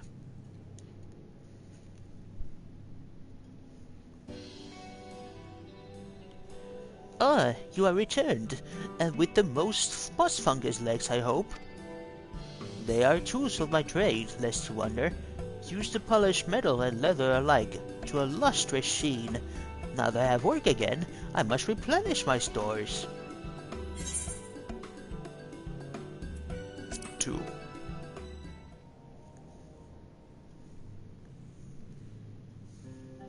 Huzzah! 2 moss fungus legs as befits the work. To have neither more nor less expected of us than what we can provide, there is no greater joy. You see, but there to be no honor in a task, we must receive precisely what it is worth. Too little means you belittle our ability, too much means you question our integrity. You've given me fitting payment, so my service is at your disposal. I shall begin by inspecting your equipment.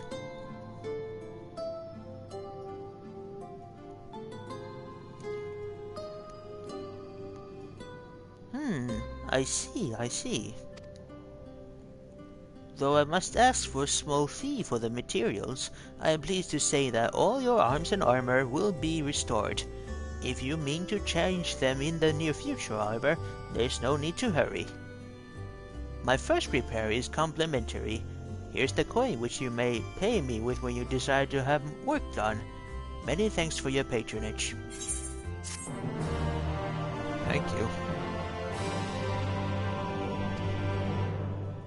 Oh, and if you mean to offer your patronage to another, might I suggest each gift yonder.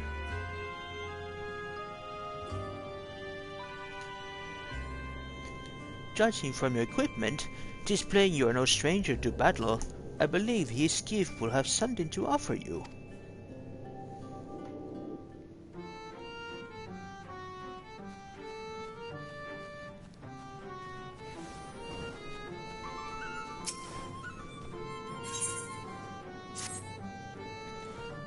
To have so many visit at once.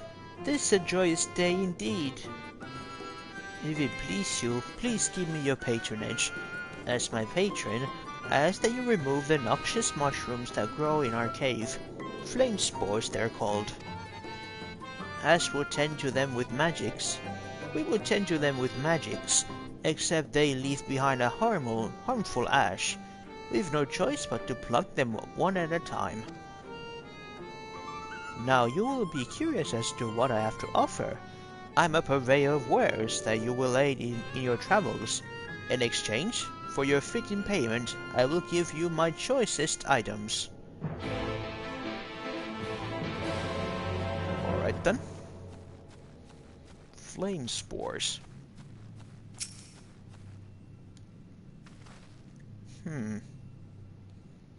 Interesting name.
You already removed the flame spores? How very quick you are. Oh, but did you perchance search by the western entrance as well? I'm told that more have cropped up in that area. Fine, I'll go there.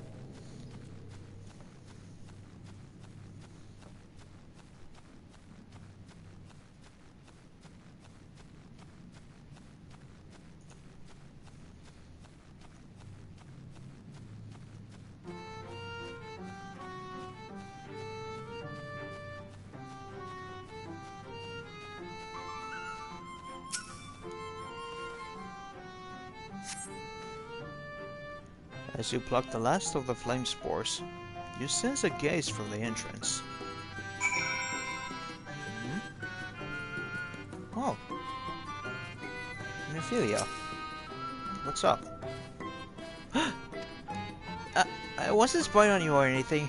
I just finished my task and... I should go and report back.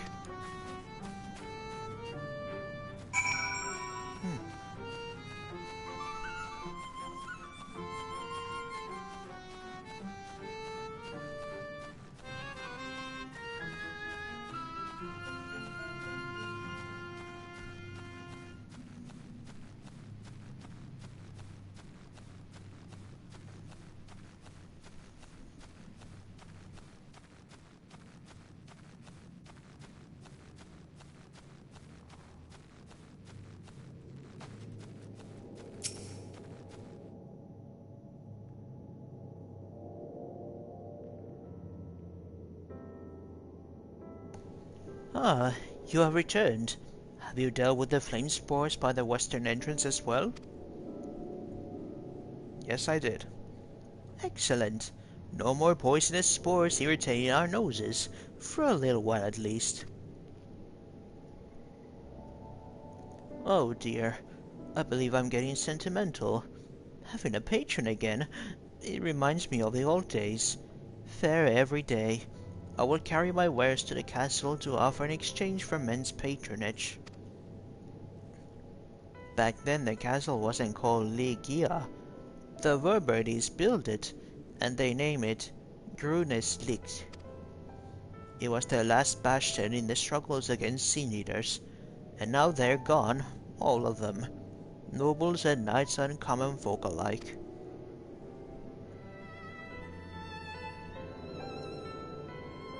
But enough reminiscing. I must give you what you've earned. And if you desire anything else I possess, I will be glad to offer them to you, for a fitting price, of course. Thank you.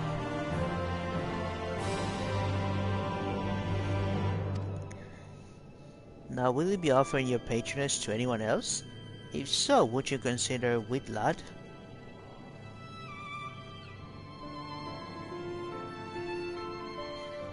They've been under the weather of late, and the chance to perform an honorable task would cheer them up.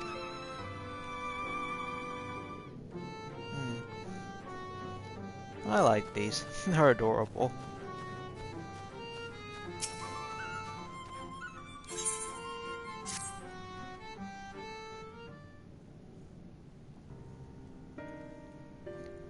What?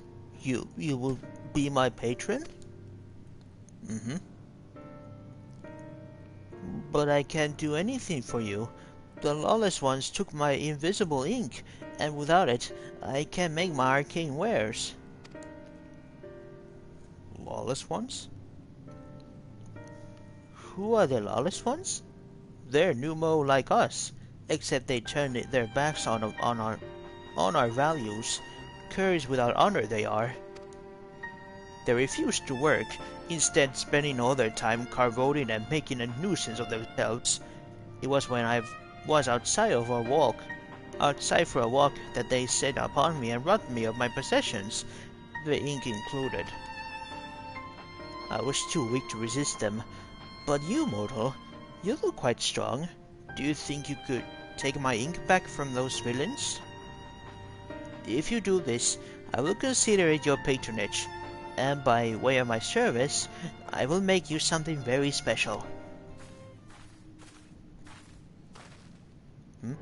Excuse me, Leo, but I couldn't help overhearing. If you mean to undertake this task, will you let me accompany you? I will learn from you, and help in what little way I can. Well, you're welcome to join.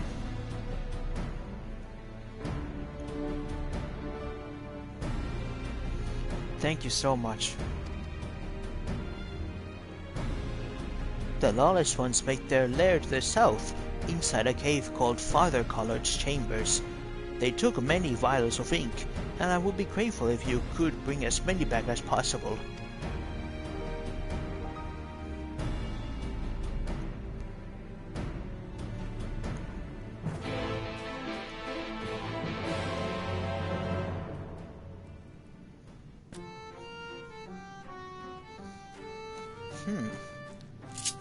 Well, it wouldn't be a surprise that some way, somehow, that they made an enemy of these guys as well.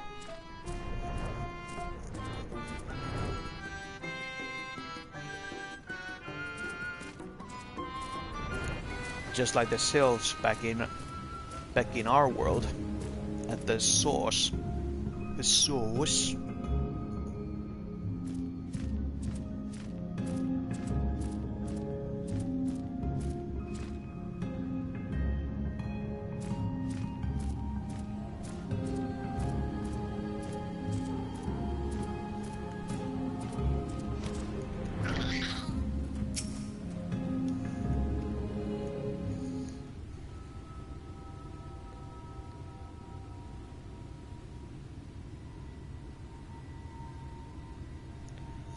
Father Collar's chambers is through here. I peered inside and sure enough, it was milling with pneumo. They looked none too friendly. If Thangred were here, he'd tell me to go about it quietly and quickly. Let us split up.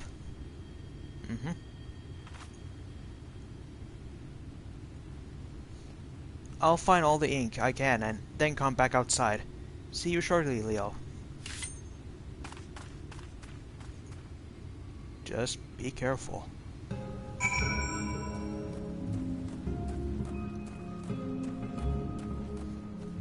Aww, look at it. Cute little piggy. Unfortunately, you have to die.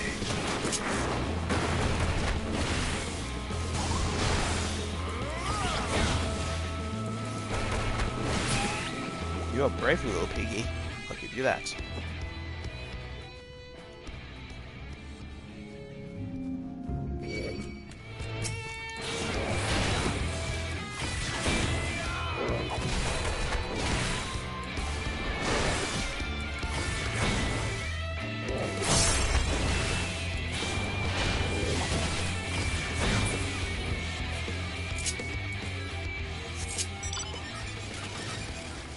Let's just do this.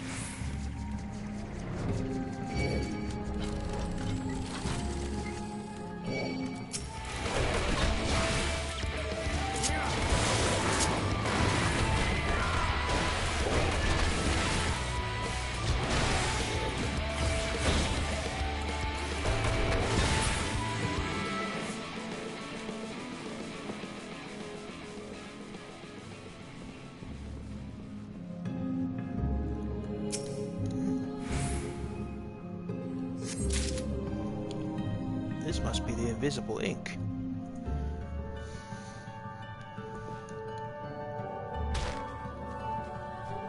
And there's more.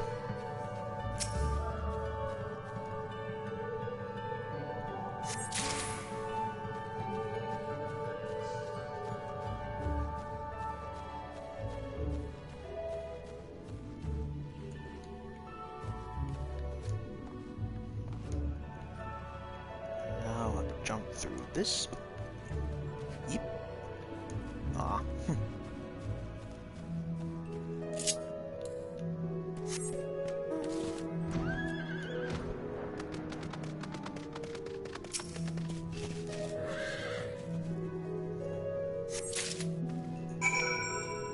There we go.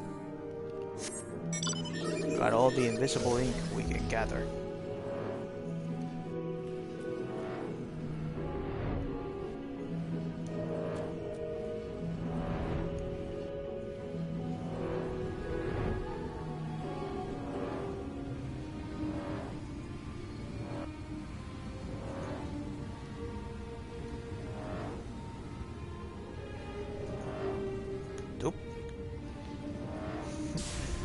Just take out 1 second, second eyes away from the screen and I'll go overboard. What's up? Oh, thank goodness.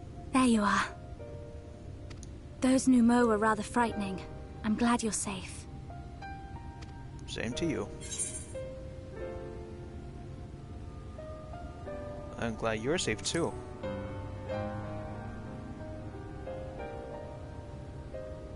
I haven't seen much actual combat, so I was a little nervous. but I'm happy I could help. The Minfilius before me battled Sin-Eaters as part of the Yulmoran army. But that had all changed by the time I was found. They held me captive, so that I wouldn't follow in the others' footsteps. I'd still be in my cell now had Thancred not spirited me away. When he found me, I knew nothing of the world. I didn't know how to live, let alone fight. Thancred once told me that if the efforts to summon you failed, it would fall to me to face the Light Wardens. I realized then that it was the only reason he kept me close. As a contingency.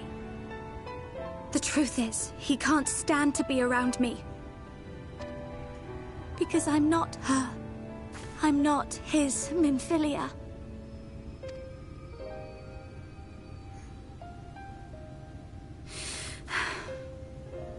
Once, we journeyed to Nabatha together, to the place where the Oracle appeared and stayed the flood. As we drew near, I felt as though I was fading away. I shut my eyes and covered my ears, and then... I'm not sure what happened after that.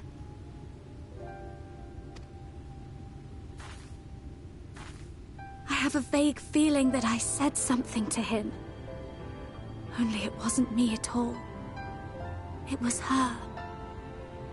Afterwards, Thancred didn't say a word.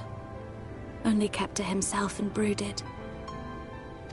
There's nothing I can do for him. Nothing I can offer but my presence. Though it only reminds him of his loss. She should be the one to live on. That's why I tried to find you. Because I knew that was what she wanted. But now that you're here, I'm not entirely sure what it was she intended me to do. Was I meant to tell you something, or bring you to someone, or somewhere? I can feel the answer at the edge of my mind, just out of reach.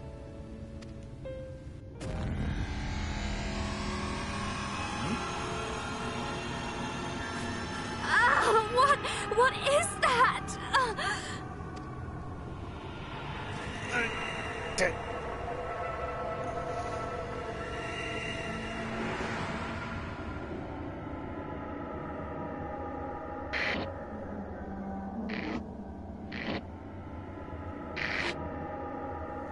Why? Why did you imprison us? Such boredom, such tedium have we suffered. It is unfair. Unfair.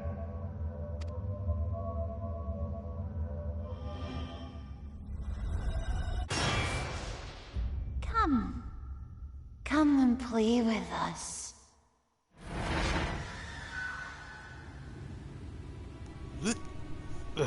It came from the castle.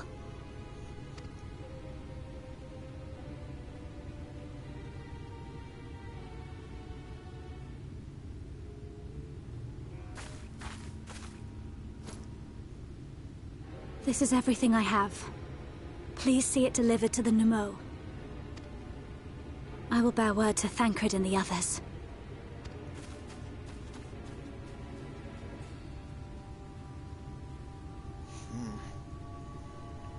So, she knows our presence.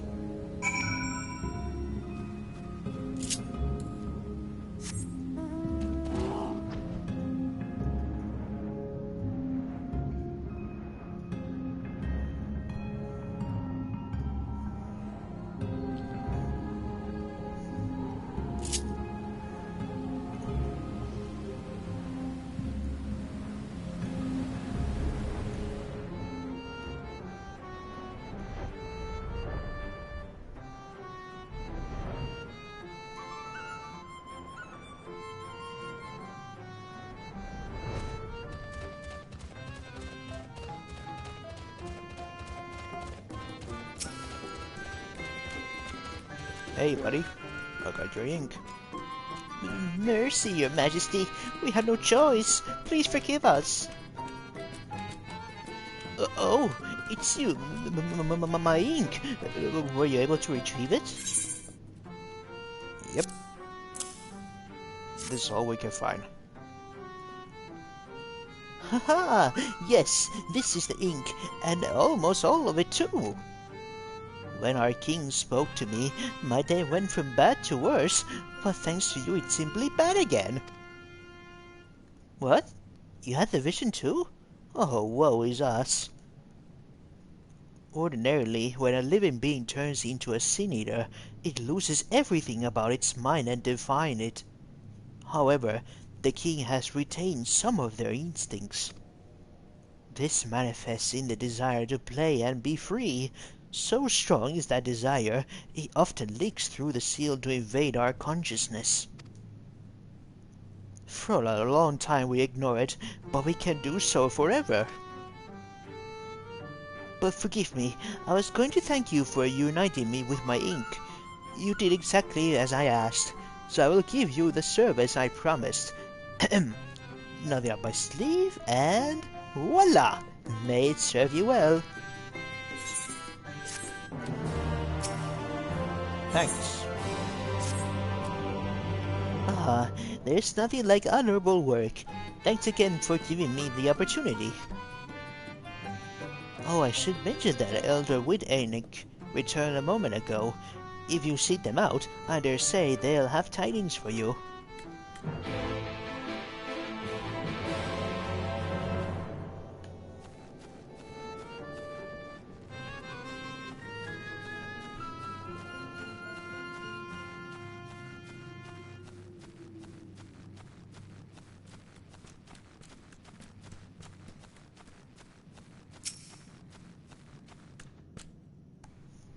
Ah, there you are. I'm informed that you've been an excellent patron to our people. For that, you have my thanks. Now then, you will be pleased to hear that we've come to a decision regarding the scepter. If you will gather your companions, I will deliver our answer.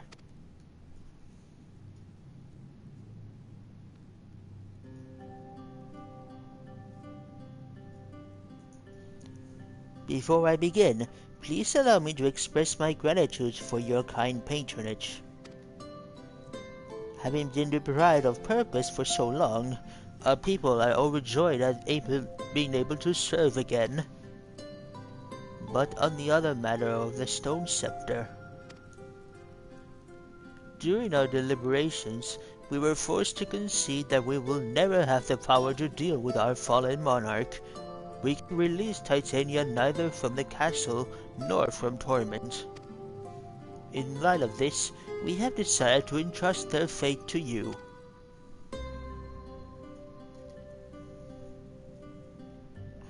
Take it, the stone scepter of the new Mo. This makes 3 relics. One more and we can arrange a meeting with the warden. Ere you continue your quest, allow me to enlighten you as regards your foe. Know that Titania is not a name, but a title bestowed upon one chosen, led by the pixies by the grace of nature.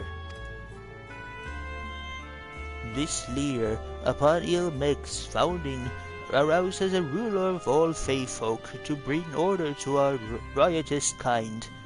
In our turn, we Fae folk render our blessing unto nature, unto water, wood, and wind, that our king might be further empowered. They are become a sin eater, their powers remain unchanged. When you face them, be prepared to face the full fury of nature. Oh dear. Is there anything else that we should know? Anything else? Only that if you feel unready for the challenge, and none here would blame you for it, you are welcome to remain among us a while longer. After all, I myself have yet to enjoy your patronage, and who knows when we will next have the chance. We will see that you were unfathomable, of course, and do all in our power to make you feel At home. Oi!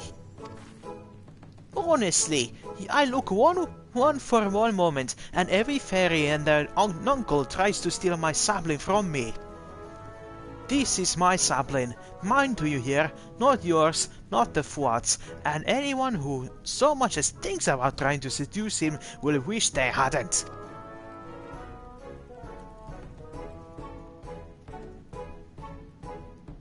The final relic is a pair of shoes wrought of crystal.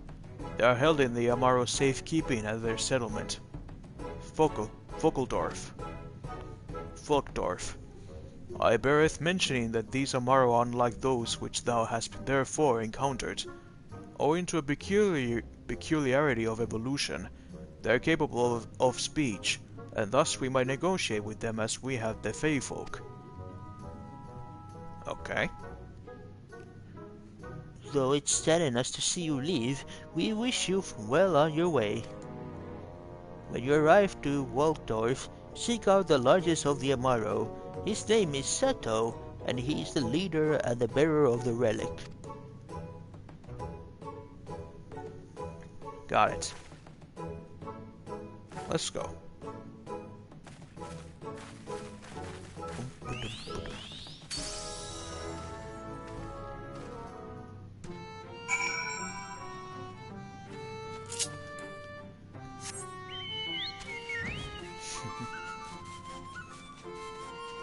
I don't know why I decided to give the Numo the same voice as a Droopy, but it kind of works for them. Kisses spoiled again.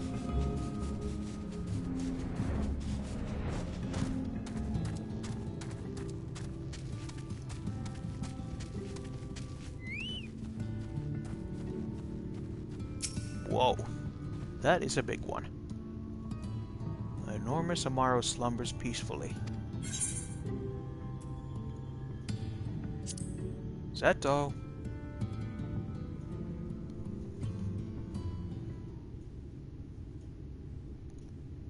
Oddbert?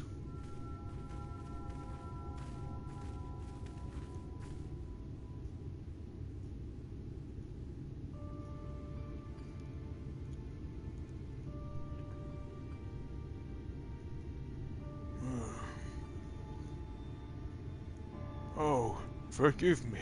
I was having a dream. Seldom do men visit us. What brings you to our village? Did I hear you alright? You desire the crystal shoes, that you may confront the Light Warden? No, you mustn't think of such thoughts. Even if you are indeed immune to the light's corruption, as you claim, vanquishing the king will bring you naught but sorrow. Forget this folly. Return whence you came. While we appreciate your concern, we have no choice in the matter. Will you not reconsider?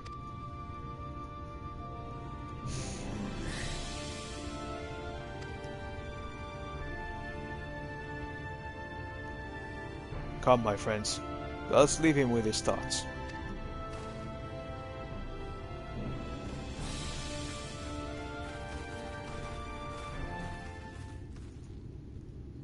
I have a feeling we know what we must do. 'Tis harder by far to change the minds of they who mean well than they who mean ill. Forgive me, but I'm not sure I understand. A little wonder. 'Tis the first time thou hast set foot here. It would behoove you all to learn something of the nature of this community, I think, and there is no surer way than to speak with its members. In such wise, you will come to understand Seto's reason for refusing us, and I hope, gain an insight into how he may yet be persuaded. So I bid ye seek out the Amaro, and make yourselves known unto them. A gentle touch shall suffice by way of greeting.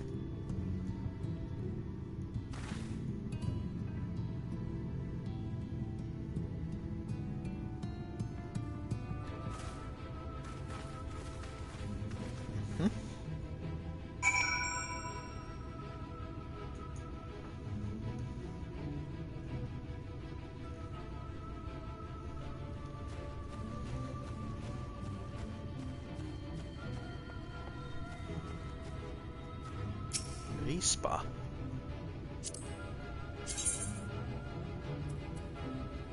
Hold on, I got my pet emote there. Who's a good boy?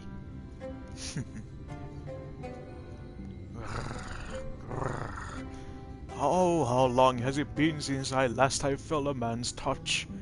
I cannot help but be reminded of my master's hand. He was a knight of Vobert, a noble and valiant soul. But like so many others, he died fighting the Sin Eaters. Though he is long departed, I remain in this land out of respect for his memory. So many of them have lived for hundreds of years. They're so fluffy. It's like touching a cloud.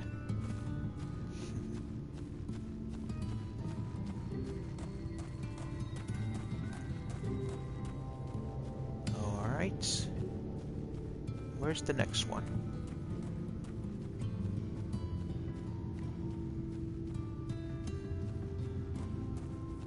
There you are. Hey, buddy.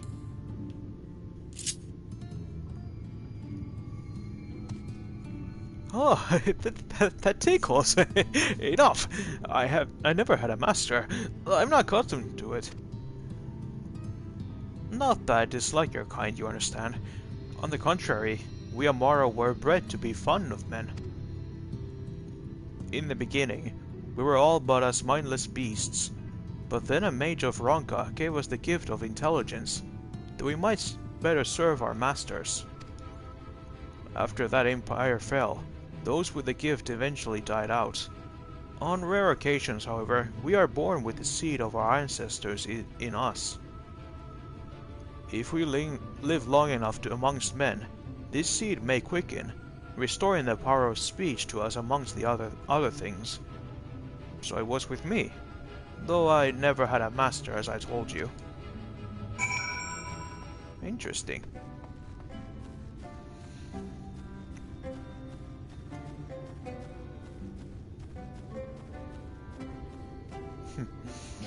Have to give props to the writers of this game.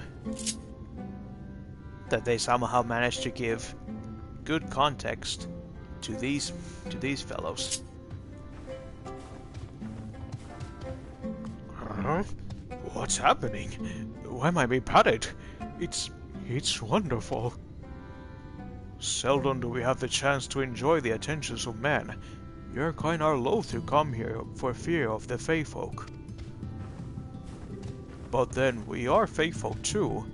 When first we made our home here, we swore an oath to the Fairy King, you see. 'Tis easy to forget sometimes. An oath.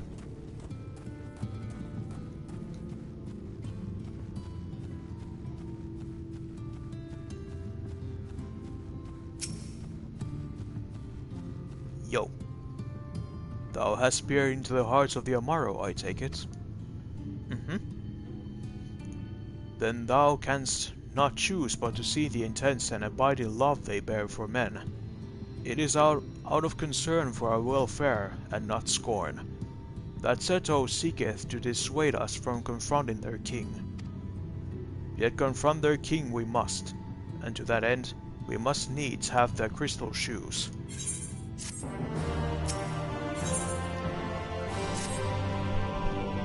Leo, might I prevail upon thee to confer with Seto in private? The task of slaying the Light Warden will ultimately be thine, and is for thee, I believe, that he worrieth most. Telling of thy many great deeds, spoken in earnest, thy words may yet move him to change his mind. Let's see. Got a moment?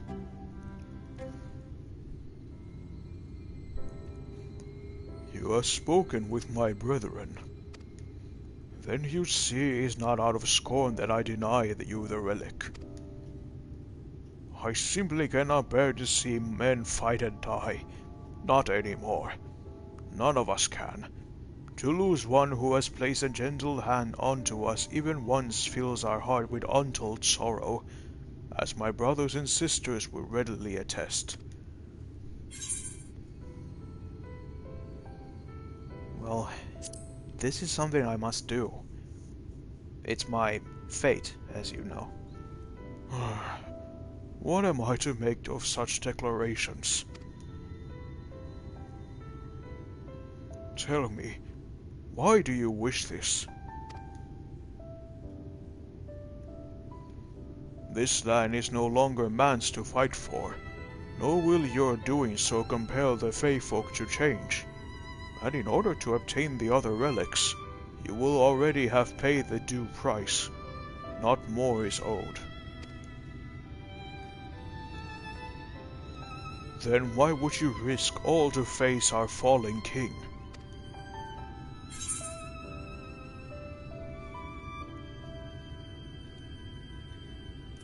To keep a promise to my friends. What did you say? The very words. Could it be mere coincidence? Very well. You may believe what you say, but we shall see if you have the strength to do it. Sin Eaters have been prowling the area of late. Prove yourself against them, and I will consider giving you the relic. I see that you are well prepared. Then meet me in the clearing to the east. There I will lure out the fiends, that you may slay them.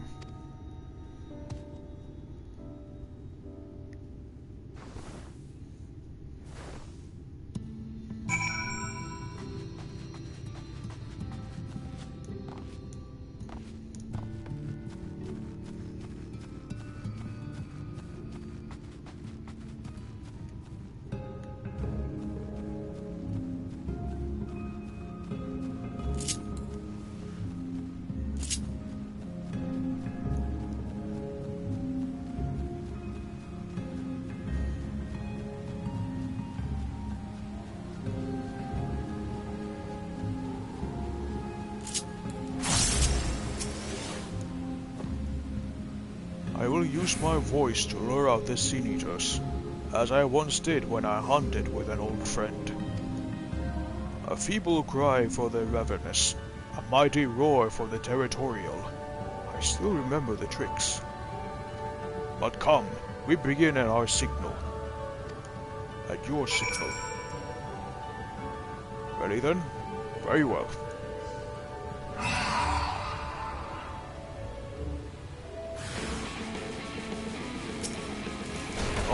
I'll show you.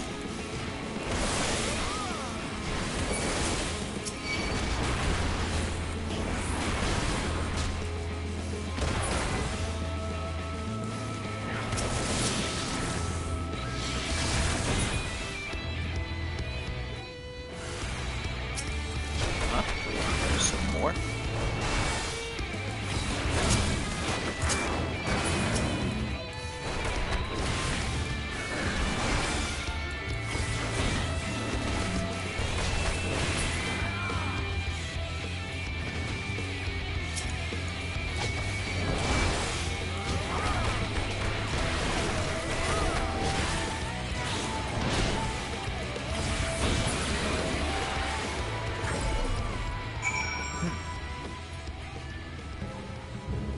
Bang.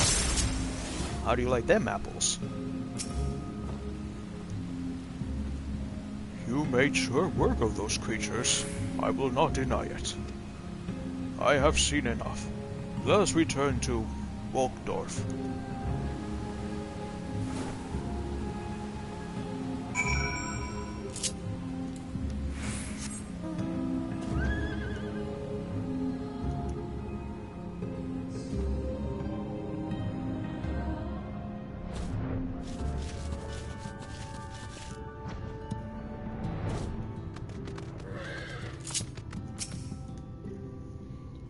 By the ease with which you slew those Sin Eaters, I see that you are capable.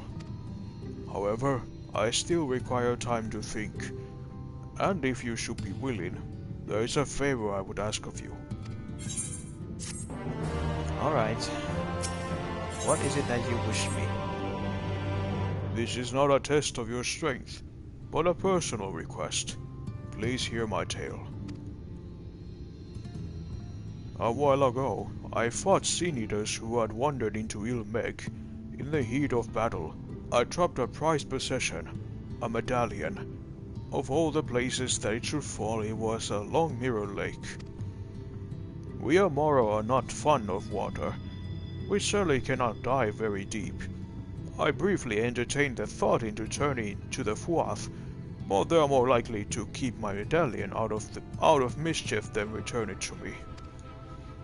I had despaired of retrieving my treasure, but having seen what you are capable of, perhaps you will be able to find it. While I ponder your request for the shoes, will you not go and search for my medallion? If it should elude even you, I will accept that it's gone forever.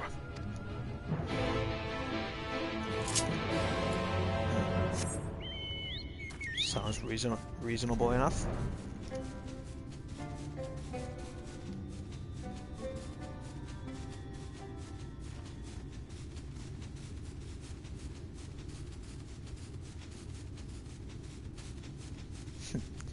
Oh yeah, I forgot I got this outfit for my chocobo. He's so cute.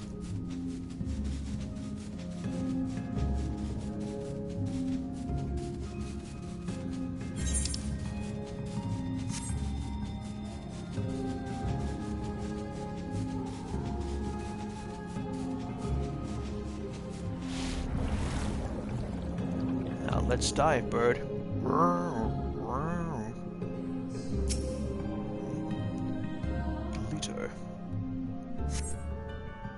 This does not appear to be Seto's medallion.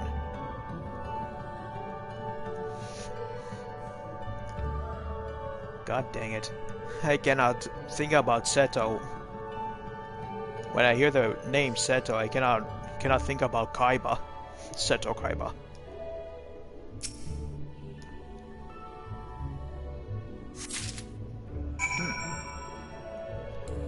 This it?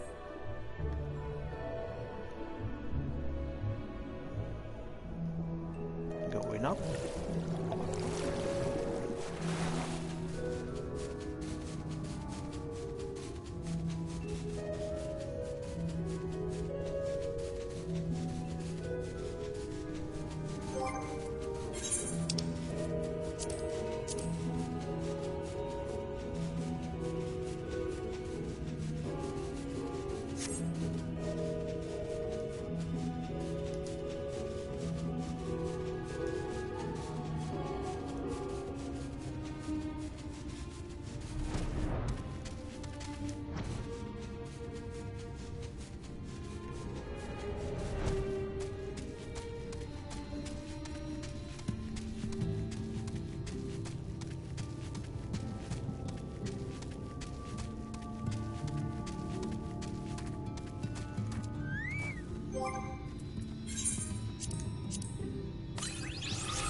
Nice.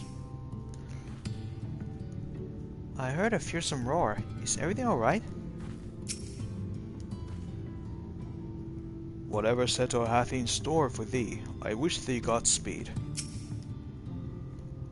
Urianger tells me you've been busy trying to win Seto over, and I agree that you're the best man for the job. A silver tongue can only gets one so far. Ah, you are returned. How fare your search? Despite its age and prolonged submersion, this golden medallion still retains its luster.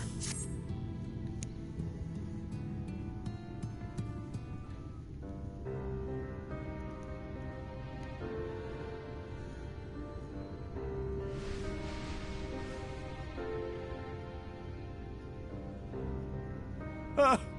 My medallion! You found it! Oh, I know not how to thank you. It is my most treasured possession. A gift from a dear departed soul. He was a traveler, and together we journeyed to the ends of the world and back again. When I was young. In those days, I could not speak. But we found joy in each other's company nonetheless. Oh, the memories. This medallion he found during an adventure.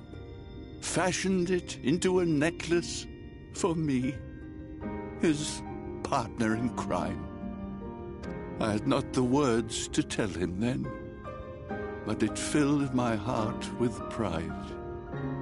I was so happy.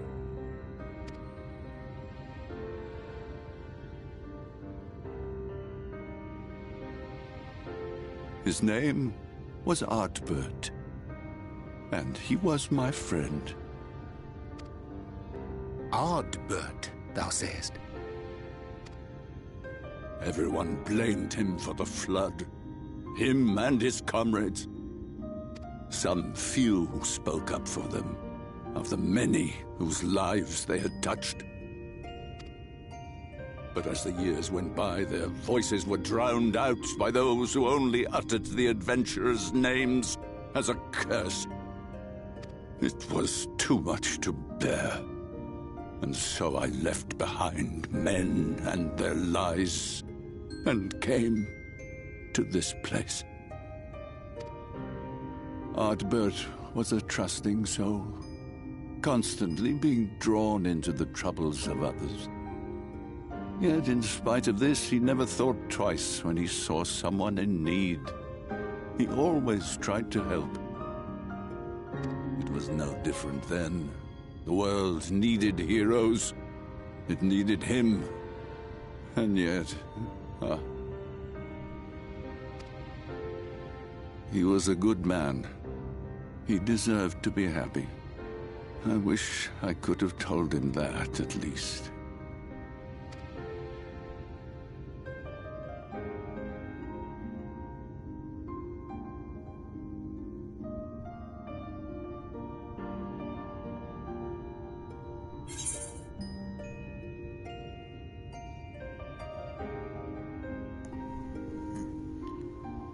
Well, I'm sure Arbert knows how you feel, but keep your medallion safe.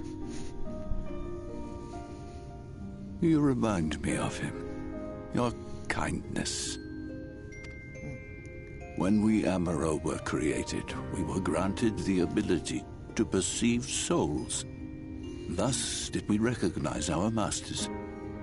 That ability has long since faded from our kind. But due, perhaps, to my reversion, I can see your soul. Faintly, but surely. It is reminiscent of Ardbert's. Strikingly so. Of course, you are you and no one else. We are defined not by the soul we are born with, but the path we walk. Nevertheless, I cannot help but feel that this is more than mere coincidence. Which is why I will place my faith in you. The relic. It is yours.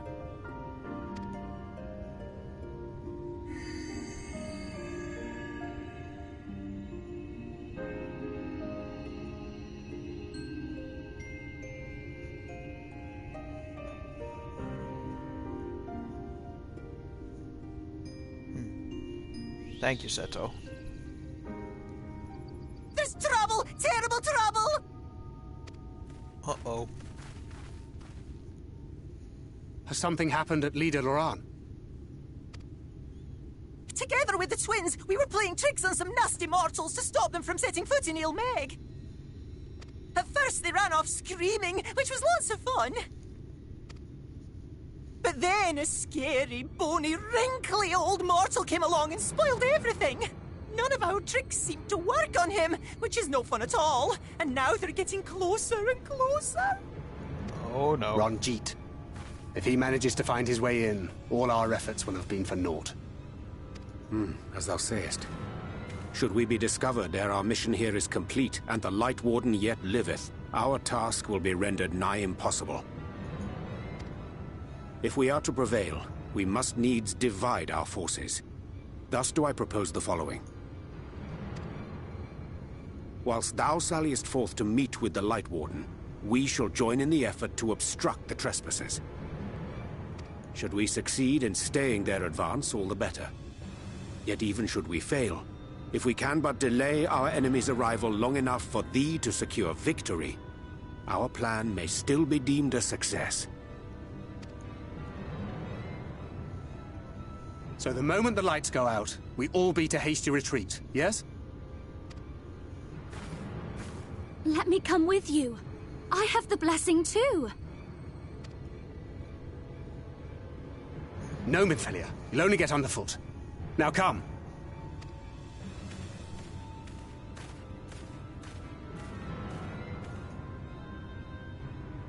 I wish there were more I could do. Please be careful.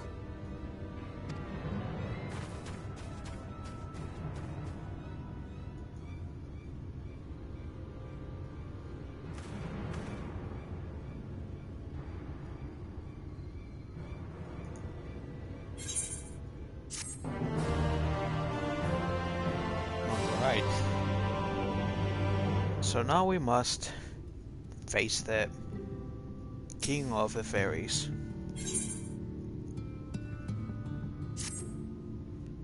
Forgive me. It seems my indecision has cost you precious time. But I'm convinced now, convinced that you will triumph. To the south you will find the bridge to Lygia. As the bearer of the 4 relics, the gates to the castle will open to you.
Oh, my face is clipping through.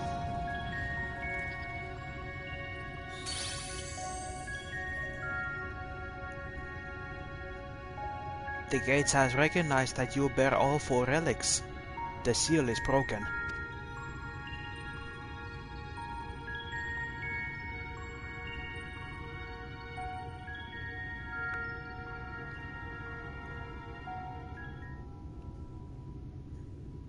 All that remains is to enter the castle and confront Titania, a being bereft of reason and mercy. It is sure to be a ferocious battle, but if anyone can bring an end to our king's torment, it is you. Yet know this, my adorable sapling. Though we Faefolk may appear to live unfettered lives, there are still laws that bind us. To take back as much as it takes, to create as much as it destroyed, to give as much as it received. In all things, balance must be preserved, and the same will be asked of you. But worry not. Come what may, your beautiful branch will ever be at your side.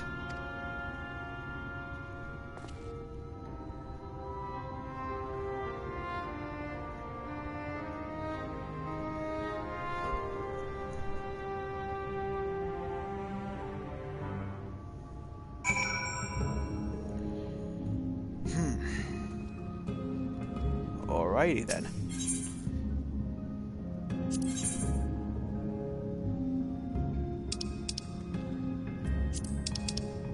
Take that off.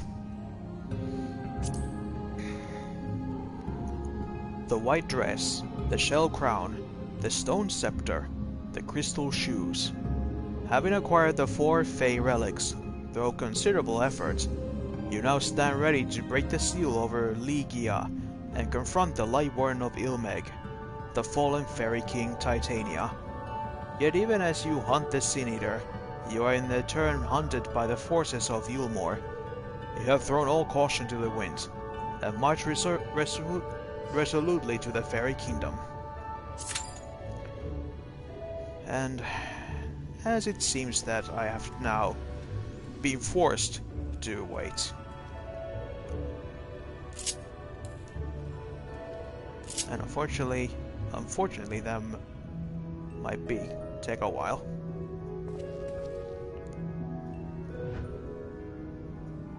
But at least the scenery is nice.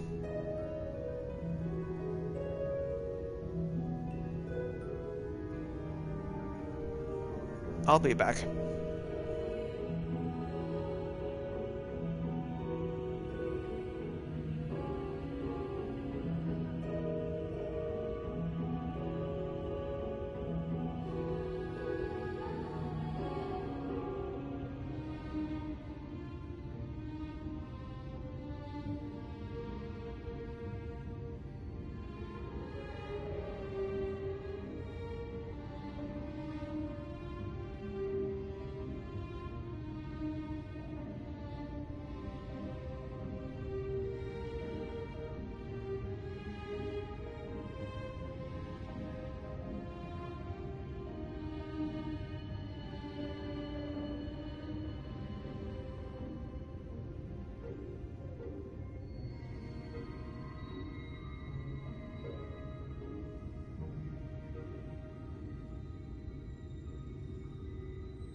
Ay, ay, ay. Seems we still haven't got the party yet. Unfortunate.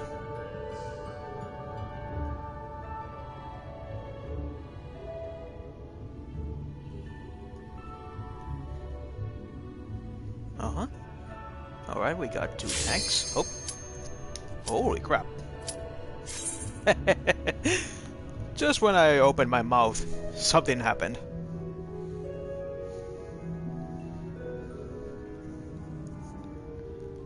And I was just about to start drawing.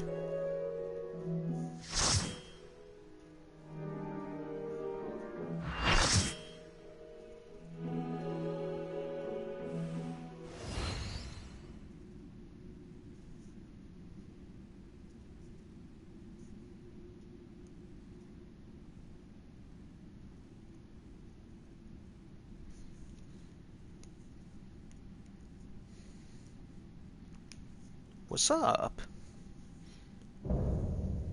Lightworn, Titania.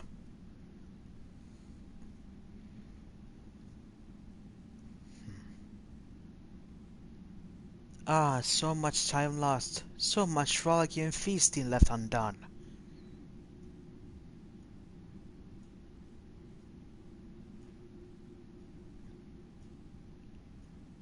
We must make up for it, we must, beginning by playing with you.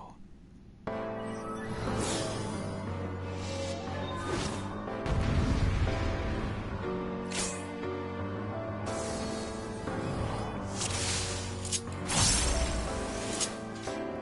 and play! For the night is bright and you can sleep when you're dead.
deserves better.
Dance like the leaves on the flowers.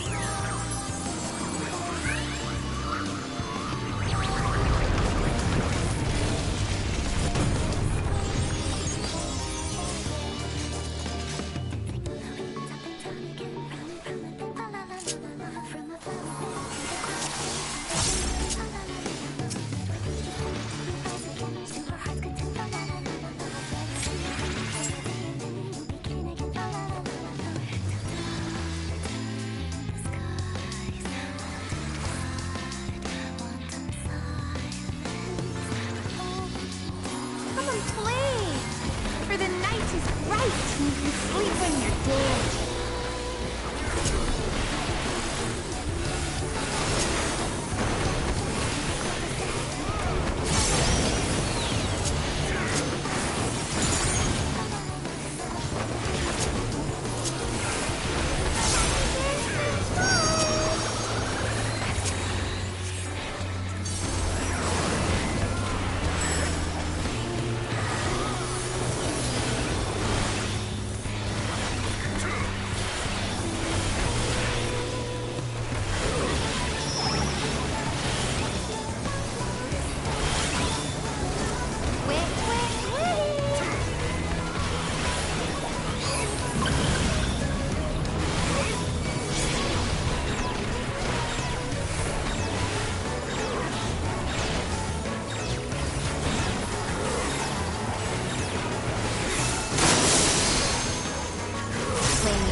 bigger's better.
Dance like the leaves on the boughs.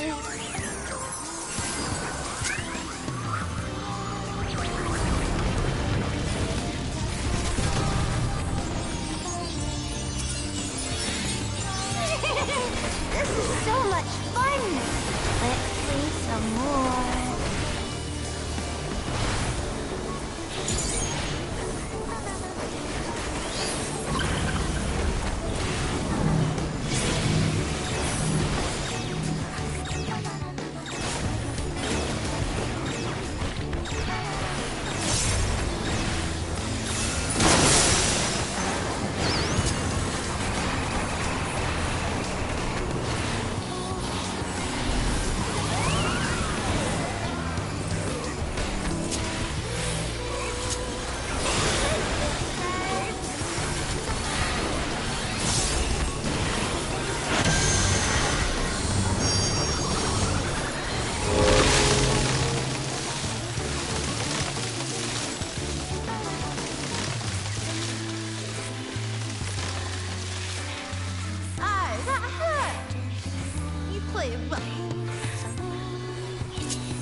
Huzzah.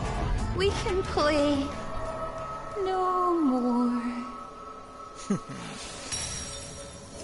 Now this went much better.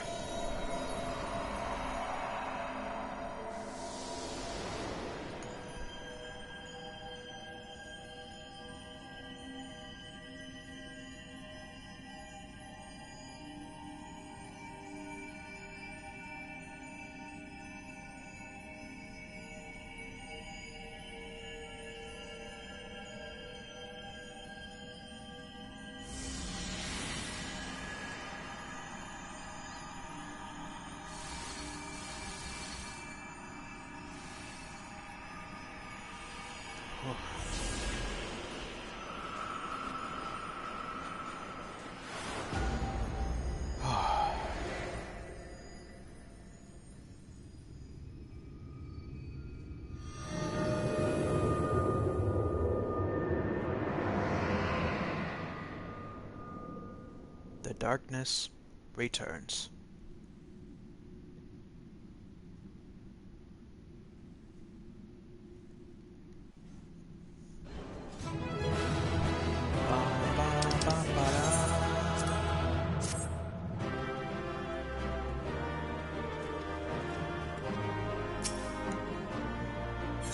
Thank you, all of you.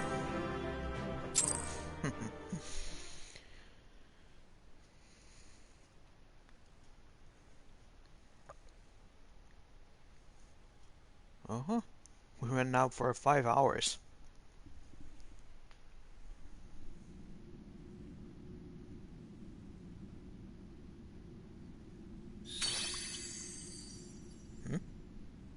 You have freed our fallen king. Not that I expected any less, my Snayak.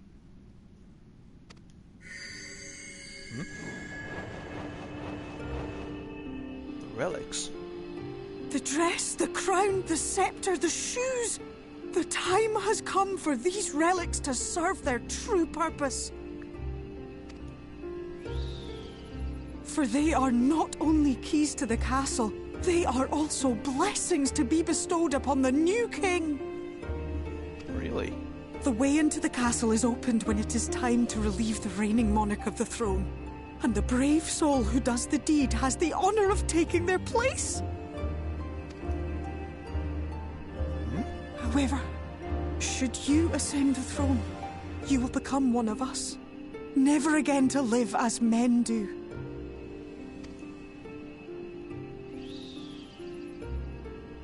My adorable sapling, my precious mortal.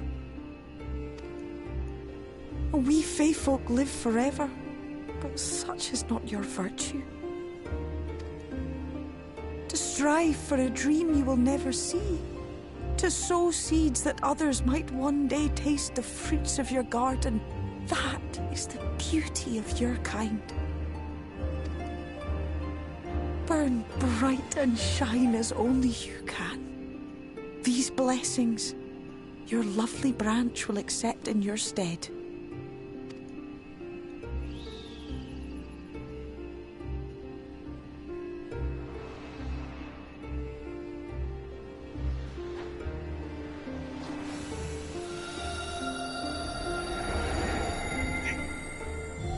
Oh, that's bright.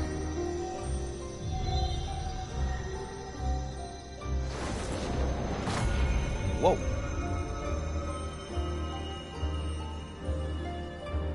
Kinla, Ilishla, Ilmek, Okbra.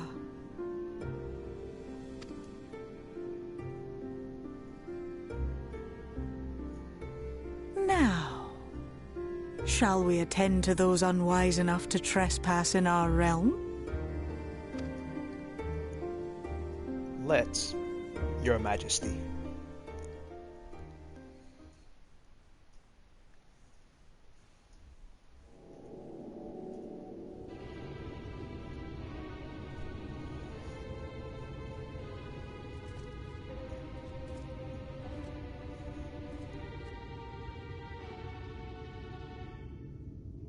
Confound it! How did they get here so fast?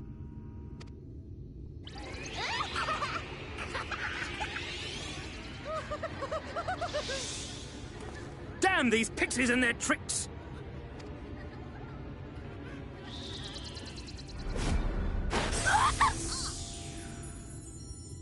How in the seven hells? Listen well. We come in pursuit of villains who have fled to this land. You know who and where they are. Now show yourselves and answer me before I lose my patience. Oh, stop! It hurts! It hurts!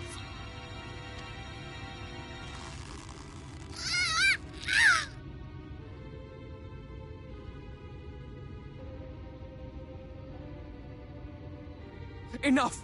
Lift the enchantment!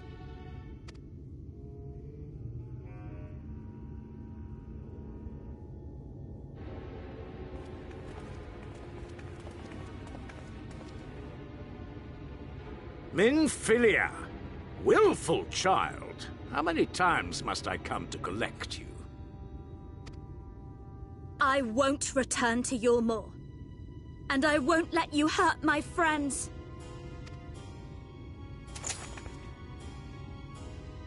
What is this stance? Where did you learn it? No oracle I trained would make such an unseemly show of herself. Know your shame, gal. You're powerless. You have no life nor purpose, save that which our master sees fit to permit.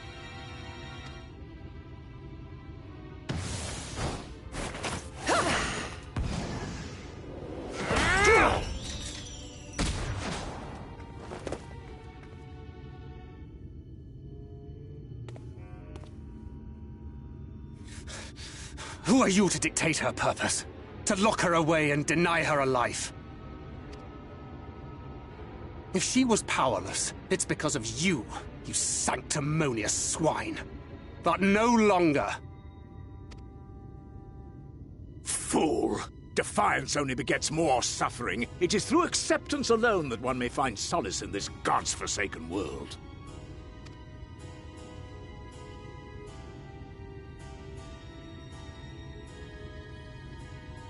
Look! The sky!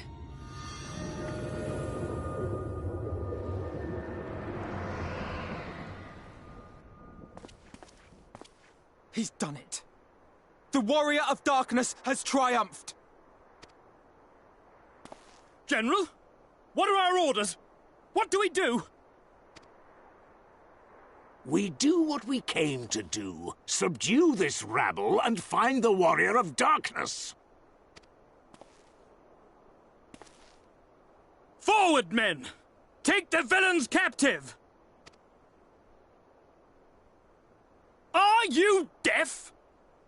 I said...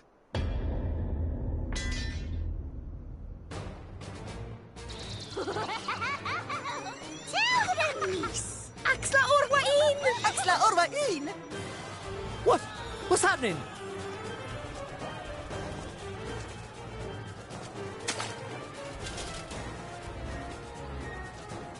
Water?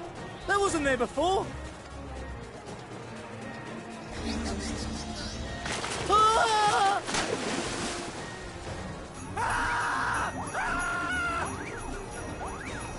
Orwaik Ansasi, Orwaik Kinsi. Help me!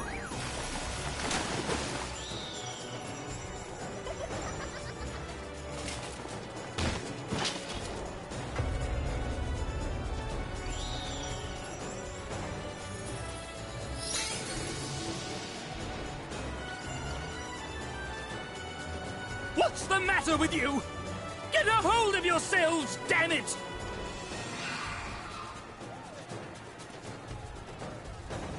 Somebody call the cavalry?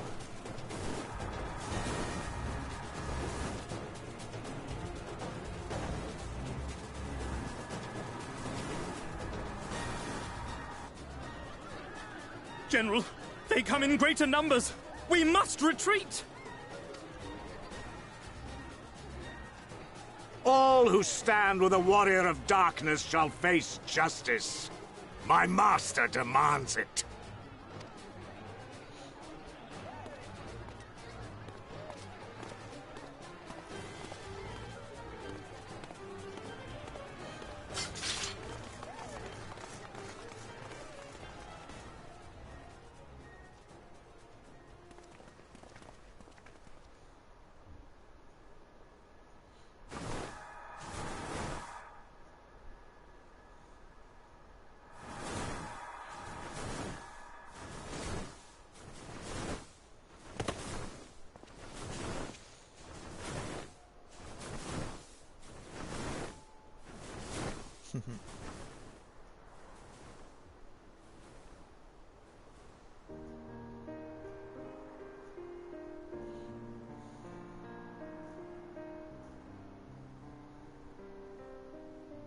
I see. Well, it's a good thing Fear-Ul volunteered to become king in your stead, for all our sakes. We are grateful for your timely aid, Fear-Ul, or should I say, your majesty. It was the first night in recent memory. We all of us but wish to make the most of it. That's something you must remember about us Fey folk. Though our existence may be eternal, we exist only for the present. We live in the here and now, paying no mind to futures that may or may not be. To wit, we are not driven as men are. We cannot fight for such causes as men do. Does that mean you won't aid us against the Sin Eaters? Not unless the mood takes us. But if it was to repay a debt, well then, that's another matter. To take back as much as is taken. To create as much as is destroyed. To give as much as is received. Such is the way of Ilmeg. By this law, we shall lend you our strength, in return for the beautiful sky you have restored to us. In times of need, do not hesitate to call.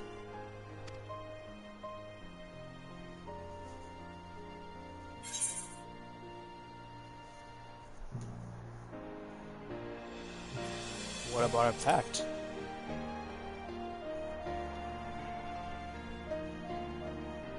Silly sapling. I shall remain at your side. Even should my body be in the castle, 'tis a simple thing to have a little part of me accompany you. Ah. Treat them as you would your Isnefis.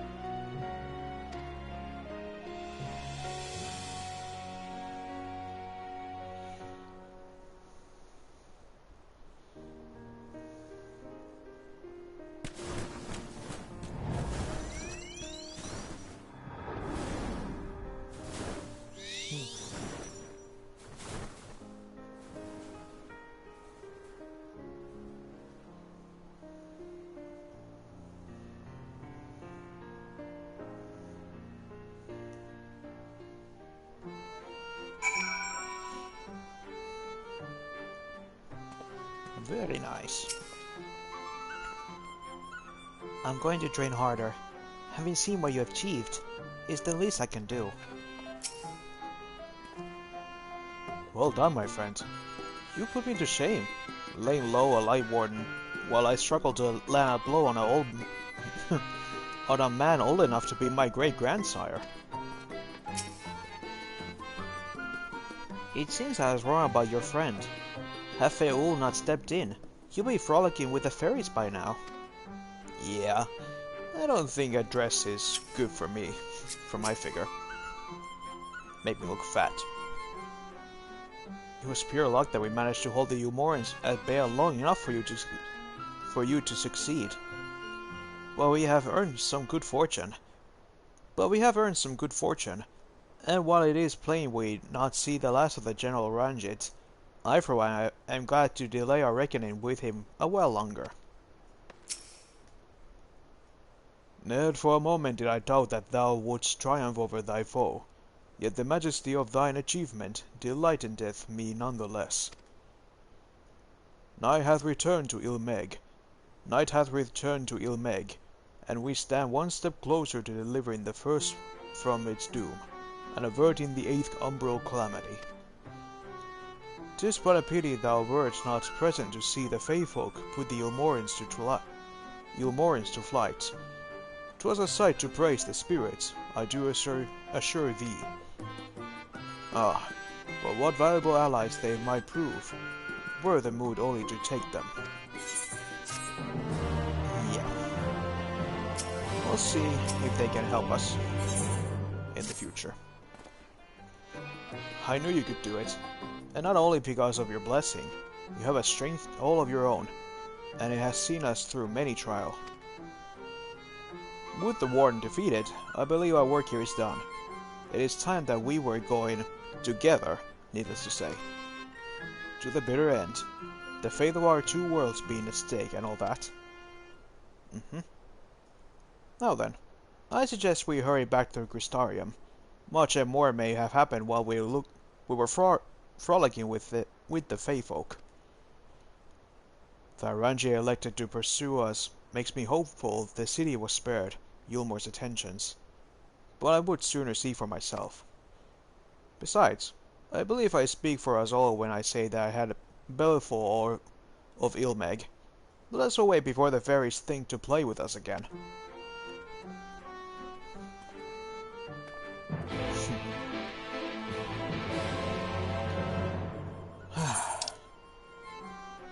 Let's go back. Let's go home. Back to home.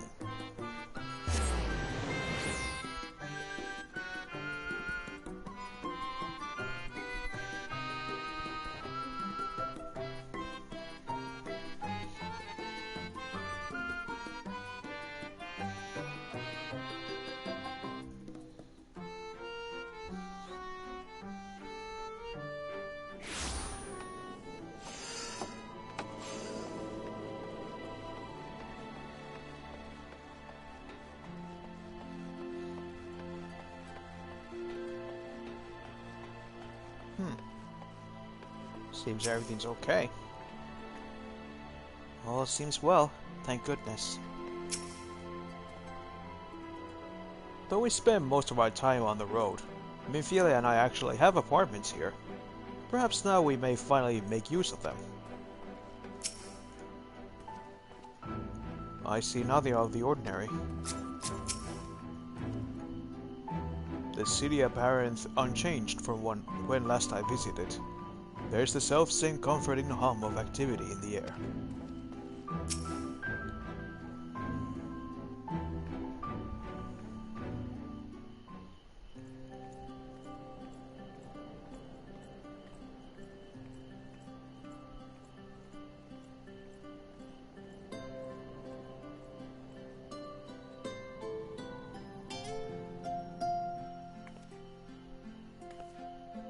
All seems well at the Crystarium. Yes. Yulmore was plainly more concerned with finding us. How flattering.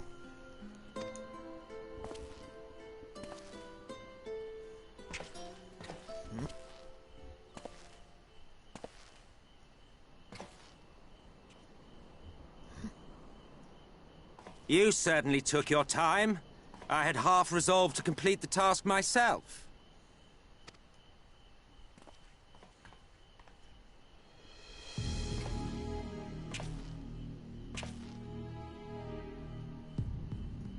And you are...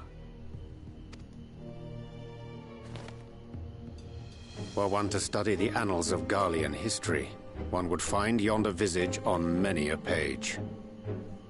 Though by rights its youth should long since have faded.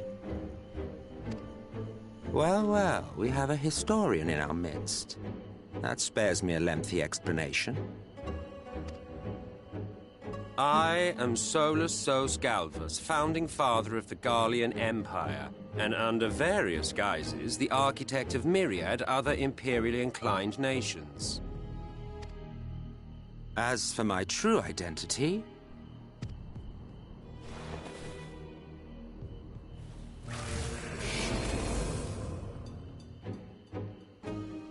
I am Emmett Selk, Ascian.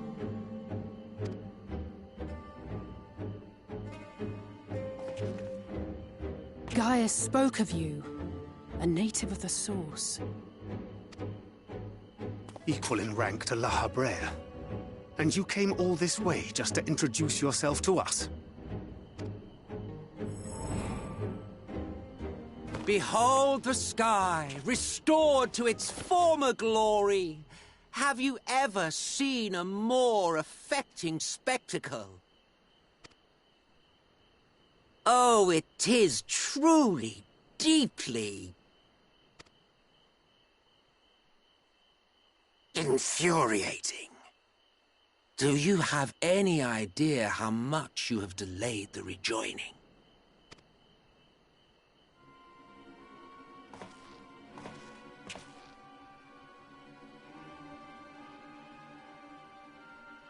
Following the flood, the First had been listing ever further towards the light, towards stasis. The end was in sight. Enter man and his indomitable spirit. He would haul the world back from the brink. And adding his lumpen weight to the power of growth, he duly tipped the scales, if only by a fraction. Yet a fraction was enough to spoil the perfect imbalance needed to bring about a rejoining. Had mankind continued to live in idleness under Vorthri's rule, all the conditions would have been met.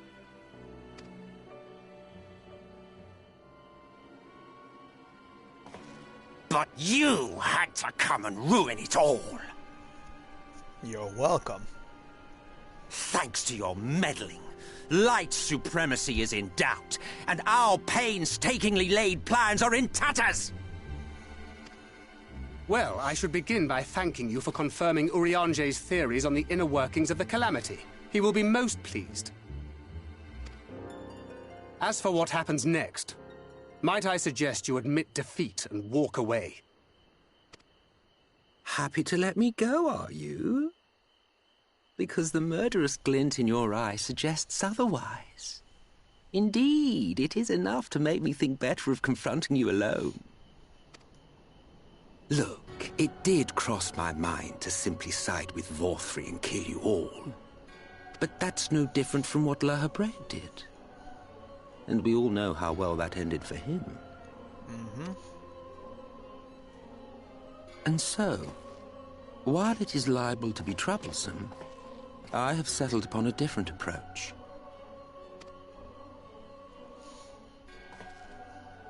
Cooperation. Nani? I will not raise a hand to hinder your hunt for the Light Wardens.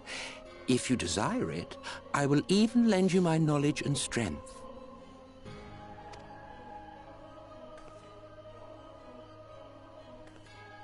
Since time immemorial, you and yours have labored to rejoin the 13 shards, at the cost of countless lives. Do you expect us to believe that your objective has suddenly changed? Nay, our objective is the same as it ever was. Though I dare say, you do not know our motive. A war waged without knowledge of the enemy is no war. It is mere bloodletting. Just once, might we not seek to find common ground?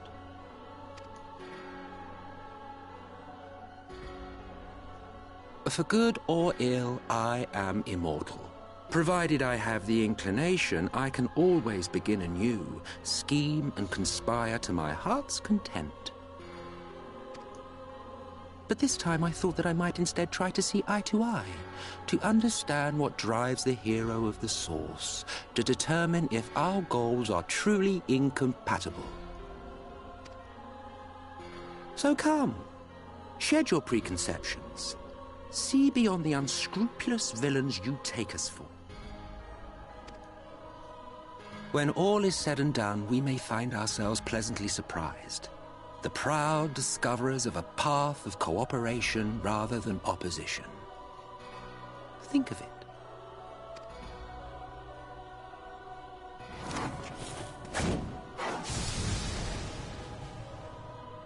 Thou hast delivered thy proposal, and we would not dismiss it outright. If I may offer thee counsel, however, to make thy case via an illusion reflecteth poorly upon thy sincerity. My apologies. You will forgive me if I'm not entirely at ease in the presence of a famed Ascian slayer. I felt it only prudent to take precautions. Nonetheless, your counsel is duly noted.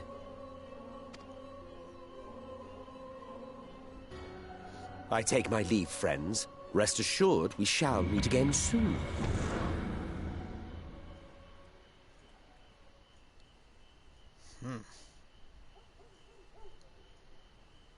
Emmett Silk, huh?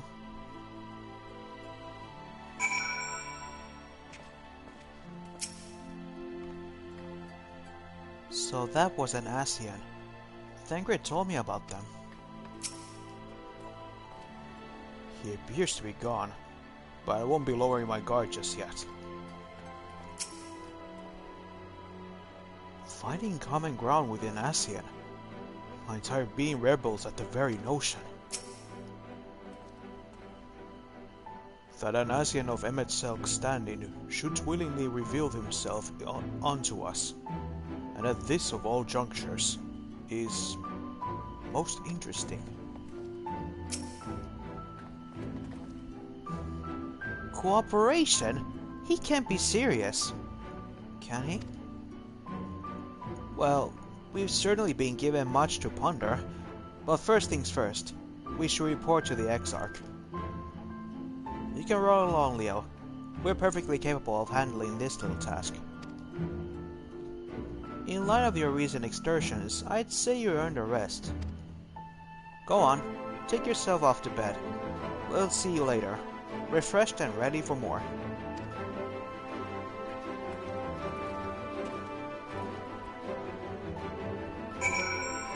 Okay then, off to bed.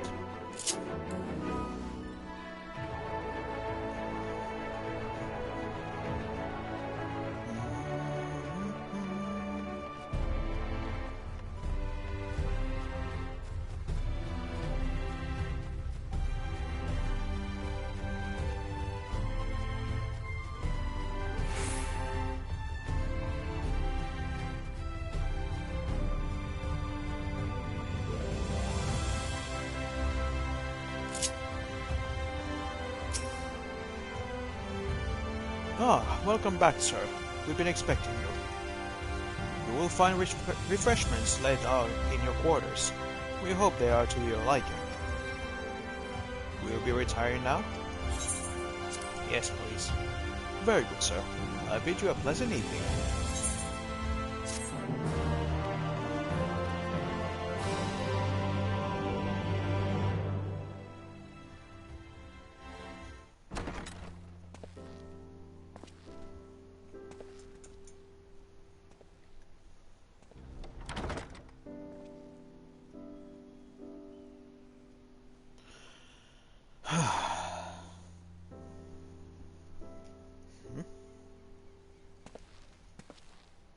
Hey, sandwiches. Sandwich. Nice.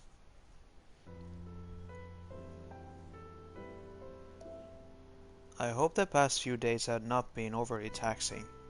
Pray take your rest and recover. From the Exarch, is it? With that mirror of his, he can watch your every move, you know. You probably think you're talking to yourself. Still, he's keeping you well fed.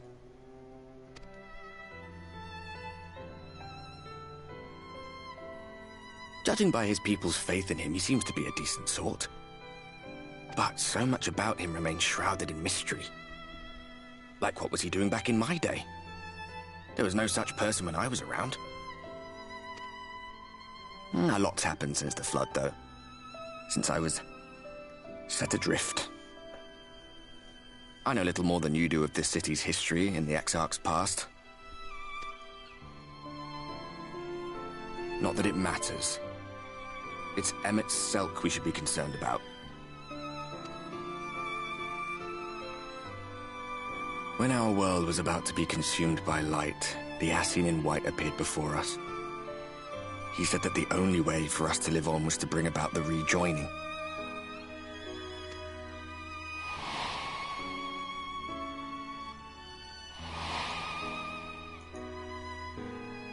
Desperate as we were, we heeded his words, not realizing that the flood was of the Ascian's own making. They cannot be trusted. None of them. But Emmett Selk had one thing right. One should not fight blindly. That's what we did. And it cost us everything we held dear.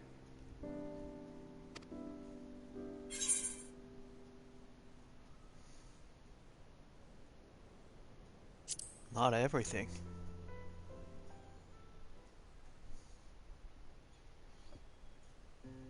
You mean Seto? Well, that's... I suppose you're right. He's done some growing. When we were traveling together, he was nowhere near as big.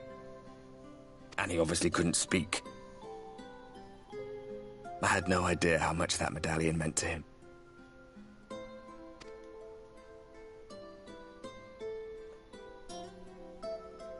What about you, anyway? You must have a friend like Seto. Chocobo, perhaps? Come on, you tell me something for a change. Well, I do have my own Chocobo. His name was Quicksilver.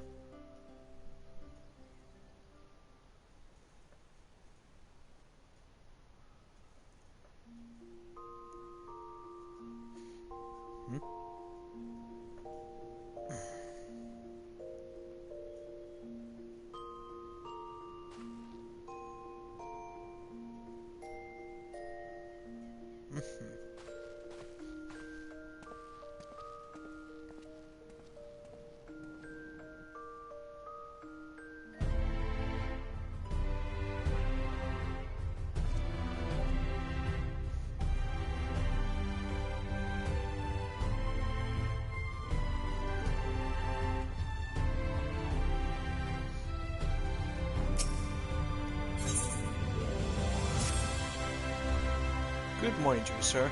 I do hope you are well rested. The Exarch and your companions are presently gathered at the Ocular. He asks that you convene with them at your earliest convenience. Okay.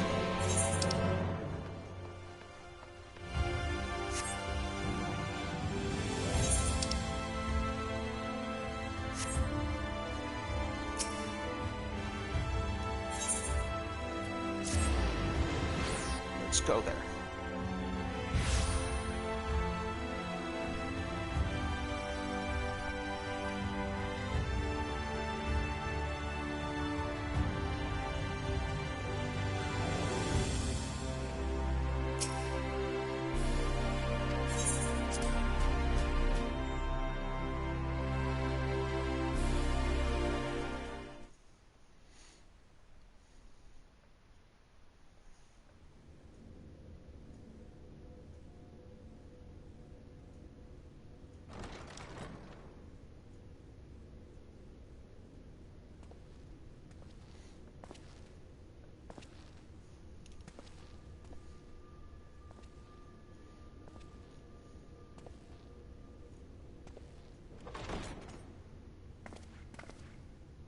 Ah, there you are. You're just in time to welcome our guest.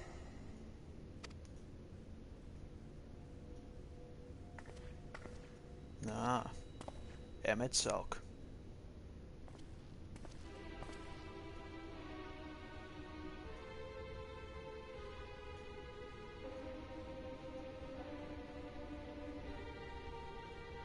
Please. Did I not explicitly tell you that we would be meeting again soon? Lest you forget, I made you a promise. I have no intention of meddling with your mission. I come only to observe.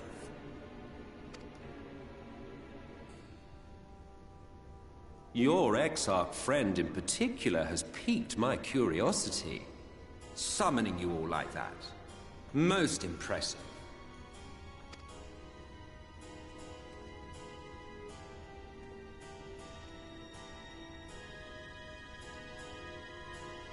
You honestly expect us to believe you've come only to observe? Or that you might deign to lift a finger to aid our cause if called upon? Even if there were a sliver of truth in your words, I would never accept your help. Not in my darkest hour. Not after all the suffering your kind has wrought. So petty.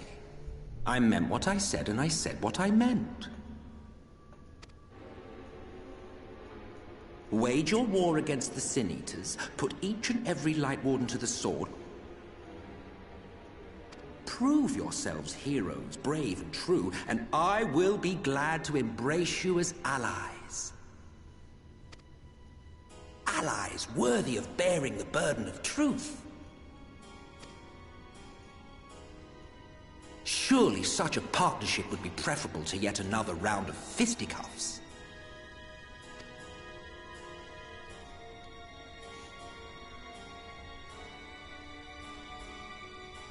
And thus did the olive branch wither and die. Pity. Well, let no man say I did not try, futile as it was. Though I suspect you will seek me out when you grow tired of making the same mistakes. Difficult decisions lie ahead of you. Decisions best made with the benefit of knowledge to which only the Eternal are privy.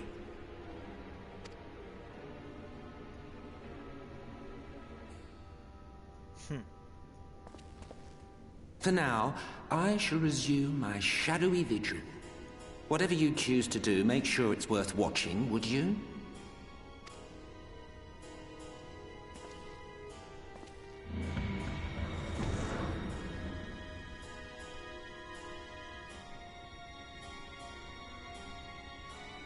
What was that all about? A vain attempt to make us doubt our chosen course, most like. As if we'd believe a word that passed his lips. Unless you think there is some truth in what he says.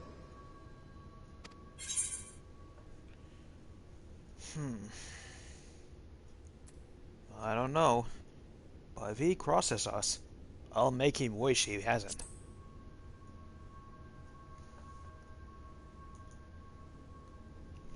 I'm sure you will.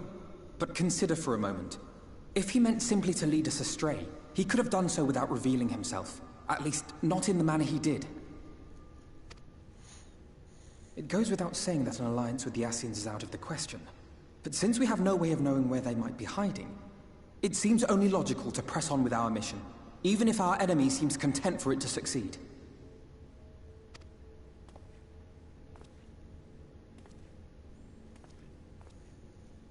Then let us discuss the Sin Eaters. I would begin by thanking you all for your efforts thus far. Thank you. In striking down the Light Wardens of Lakeland and Ilmeg, you have accomplished more in your short time here than all of our forces managed in the last century. That may be, but the Wardens of Calusia, Amareng, and Raktika remain. Indeed, and their precise whereabouts are as yet unknown. Which is why I propose we divide our forces and conduct a systematic survey of each region. Once we have found our quarry, we may then determine how best to proceed. I'll take Amareng in that case. I know the lie of the land well enough. If there are no objections, I will make for Calusia. I have connections there both in and around Yulmore that may prove useful. Then I would ask that you journey to Raktika. There you will find Y'shtola. With her assistance, I doubt the Warden will evade your grasp for long. Is Y'shtola the conjurer you and Urianger used to talk about? That's right. Though we haven't spoken much since she left for the forest. I fear I may be to blame for that. I had every intention of relaying the news of your arrival, but she is disinclined to speak with me. You have visited her, have you not? Might I trouble you to... 'Twould be no trouble. My thanks. While you are all out in the field, I shall be here attending to business. I had somewhat fancifully contemplated joining the search myself, but other matters demand my attention.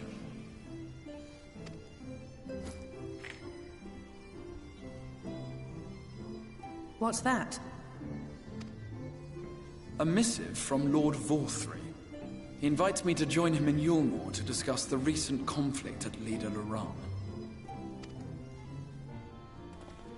And? Did he even bother to offer any bait? It's obviously a trap. I should be surprised if it were not. Nevertheless, I must seize this opportunity to speak with him, even if only a few words are exchanged. Though my power will be much diminished so far from the tower, it is a risk I am willing to take.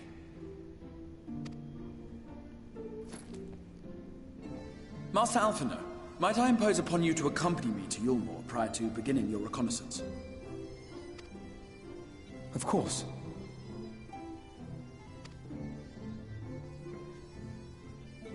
Then let us make ready. Safe travels to you all.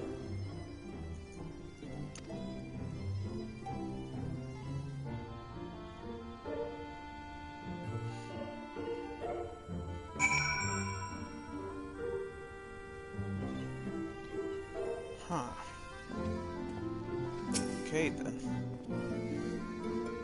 I confess, a great deal of my time in Calusia was spent befriending the people. But that is not to say I gave you no thought to our primary goal. Once I have escorted the Exarch to Yulmore, you can be certain I will do all I can to discern the whereabouts of any warden that may be hiding in Calusia.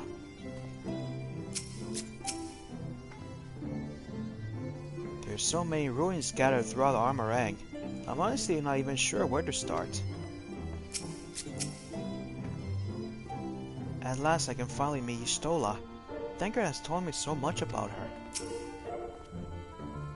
Minfila and I are no stranger to Raktika, but this is perhaps the first time we've bothered entering through the proverbial front door.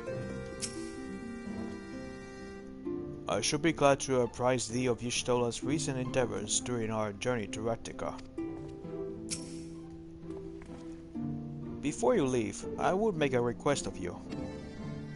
There is a church, or rather, the ruins of a church, at Fort Job. Might I ask that you go there before seeking out Y'shtola?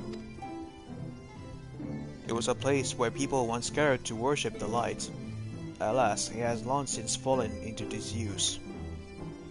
Yet within that hall there remains a tablet whose writings I believe may prove to use to Y'shtola.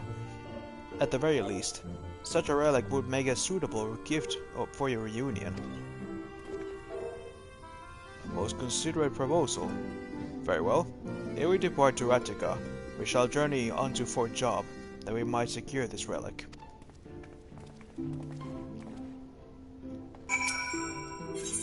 Well then, let's go.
I think I have come across these ruined churches before. I wish I could have seen them before the flood. The windows were works of art, I'm told. I do not doubt this place may weather another assault by the Sin Eaters, but they cannot hope to hold it should the Umorian soldiers return. Even with their limited numbers, the guard can use the terrain to their advantage. Perhaps I can convince the captain to lay a few traps out in the field. Here amidst these ruins we will find the Church of the First Light, and within that hallowed hall the tablet we seek. This time is of the essence, my friends. Let us be quick.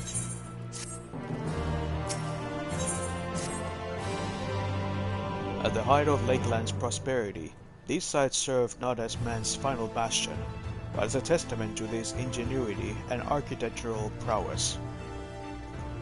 The Church of the First Light was responsible for many such marvels, building majestic chapels in every corner of the realm. Alas, the flood with its inexorable tides would drown nigh everyone, and did all but put an end to the religion as a whole.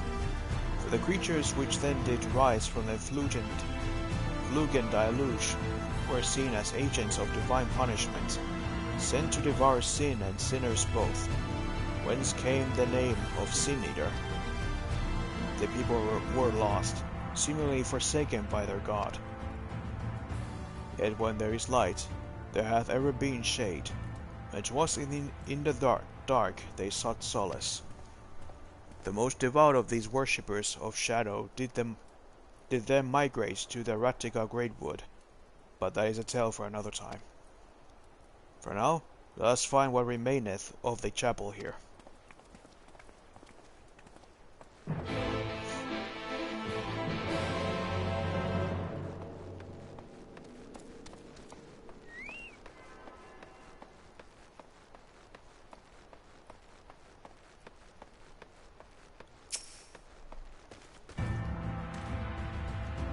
Despite their architectural prowess, I can make neither head nor tail of anything in this place. You would think the remnants of a church would be more conspicuous.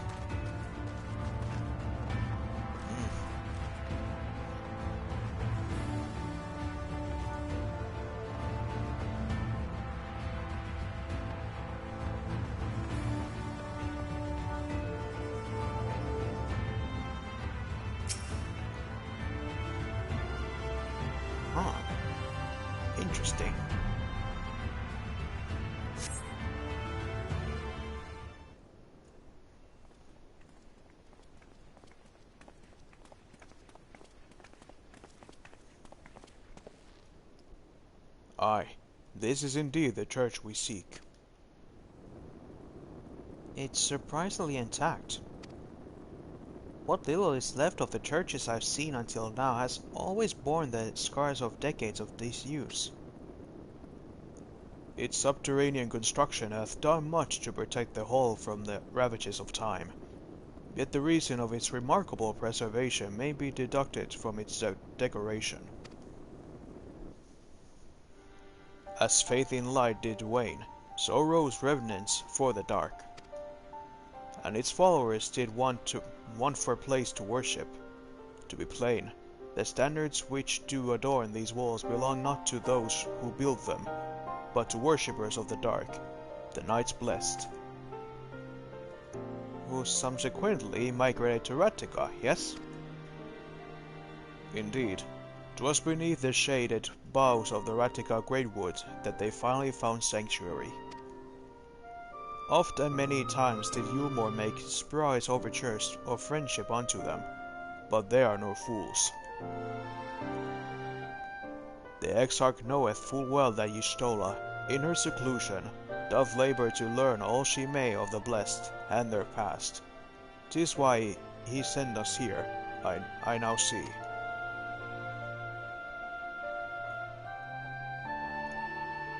The tablet of which he spoke no doubt provideth a glimpse into the history that she so yearneth to comprehend. Well then, we better hurry up and find it.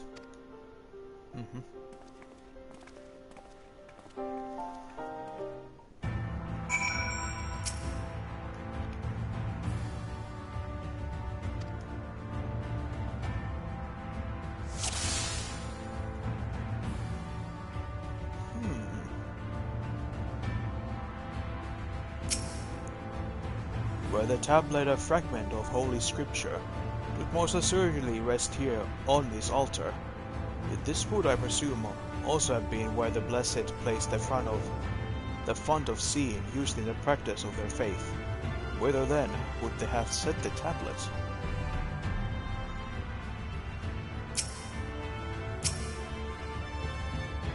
Can anyone tell me what this infernal tablet even looks like?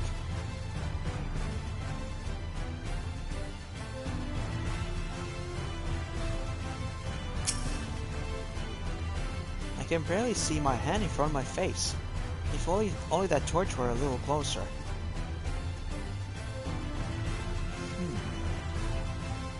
Wait.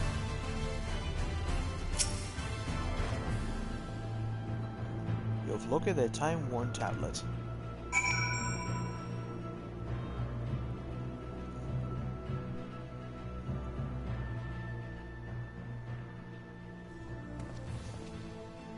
Hey guys, found it. It's under the table. Within the altar, thou sayest?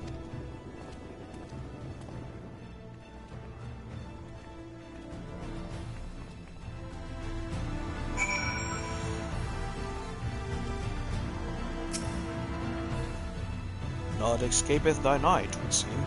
This is indeed the tablet we seek. Curious. These engravings predate the Knights Blessed. If I am not mistaken, they are written in the script of the ancient empire of Ronka, whose capital once stood in the midst of what is now Ratica. 'Twould be no small matter of decipher them. A fine gift for our seeker of truth. 'Tis plain the Exarch understandeth Y'shtola only too well. But come, let us quit this place and make ready for our journey into the woods.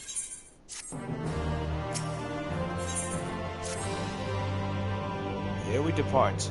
There is a custom of the Knights Blessed which I feel compelled to elucidate. As one might expect, they deem light to be abhorrent, and everything it touches befouled.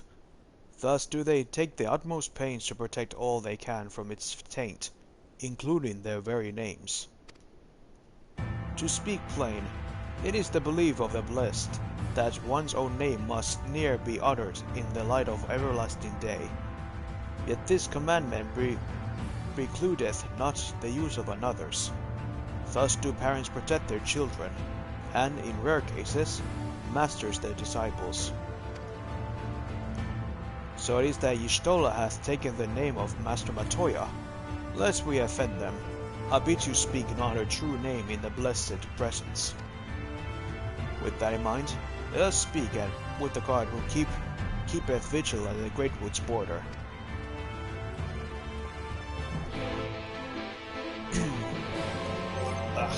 This ye old English is sometimes very difficult.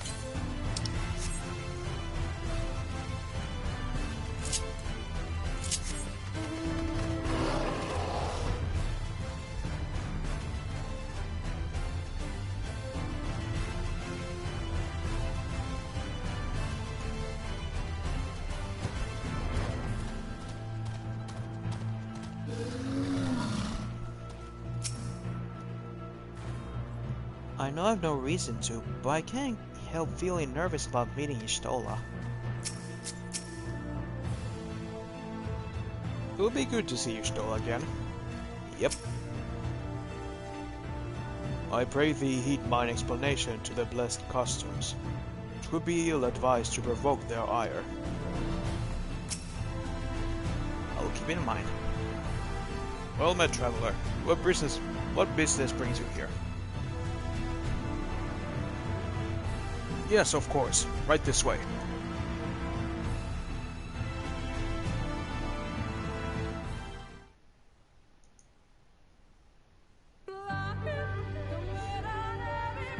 No matter how far he goes, man cannot resist looking back on the path he has walked.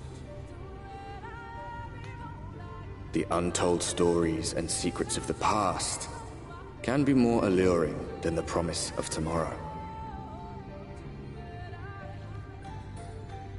And so he braves the forests of Raktika in search of mystery and wonder. Of Ronka, to which all seekers of hidden truths are inevitably drawn.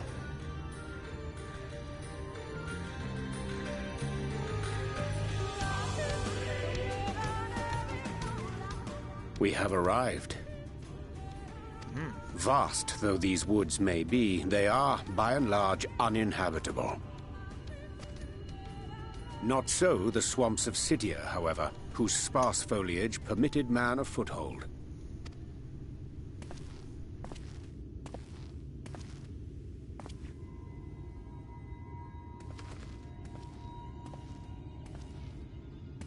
No lands must remain beyond our grasp. Go forth, conquer, rule! Forgive me. A sudden pang of nostalgia for those halcyon days. Well, hello, Emmett. Exploring virgin territories, subjugating primitive peoples, all for the glory of Garlemald. If you've brought your ivory standard, I'll be happy to tell you where to stick it.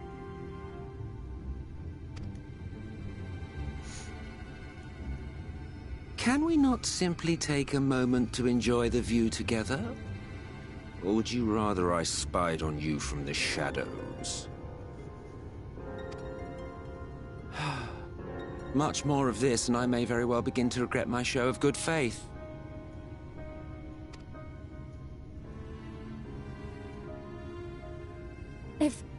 If you really want to stay, then help us fight.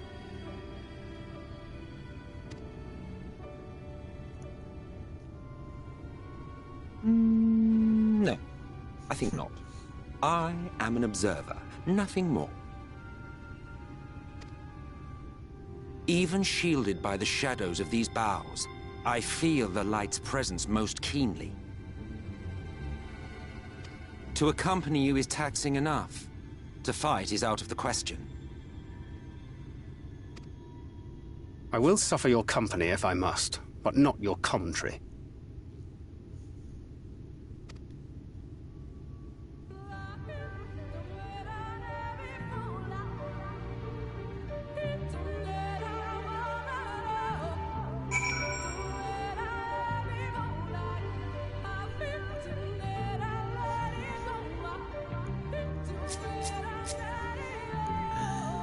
To hear the lie again. Dangra has told me of the Asians and what they have done. If he isn't willing to help, is it wise to let him stay with us? If he never opened his mouth again, it will be too soon. What is it now? Do you expect me to regale you with friendly banter? Ah, very well. I will humor you this once. You may consider it my latest act of good faith. Come on then, what do you wish to know? Why choose this form here in the first? Well, well, what a curious question. Mortal flesh is but the vessel into which we Asians pour the elixir of our souls, molding it as fits the occasion, or not if we so choose. Be it for a year or a millennium, I prefer to retain the same form until my duty is done. So, after arriving here in the first, I fashioned some hapless body into the man you see before you. Though as your friend over there can attest, there are those of us who forego such alterations. He is ever the rash one, La Brea, jumping from vessel to vessel, never heeding the toll it took on him. Interesting. 'Tis plain our Asian counterpart meaneth to follow wheresoever we lead. Were it otherwise, we would not suffer the overabundance of light in these woods. Verily, it pervadeth every corner, and so long as the light warning remaineth, the sea-eaters shall be free to prey upon these lands without surcease. If naught is done, 'tis but a matter of time before the blessings are come. 2 years past, a swarm of sea-eaters did lay waste unto their largest settlement, killing a great many of their priests in so doing. Though some few did survive, they knew not how to go on. Wayward souls they want for guiding hand. For a mercy, Y'shtola have provided that which they sorely needed. They have since endeavored to restore their home, and thither shall we bend our steps, to forth gone.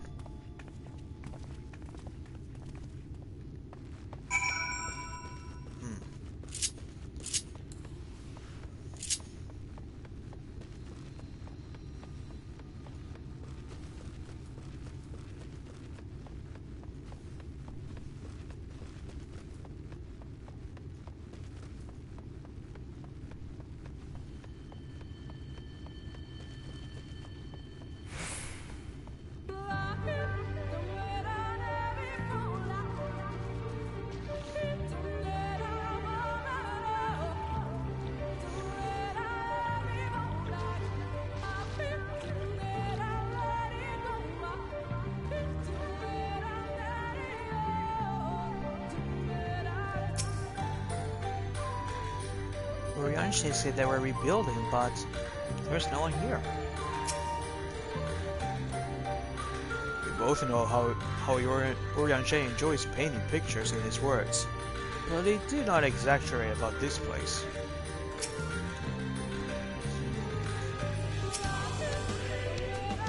Well, where is this friend of yours we've come to meet?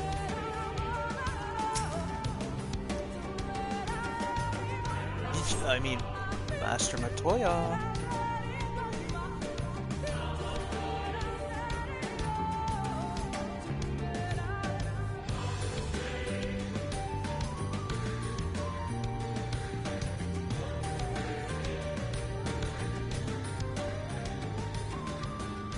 I see little sign of recent activity, nor hath any meaningful progress been made with the reconstruction.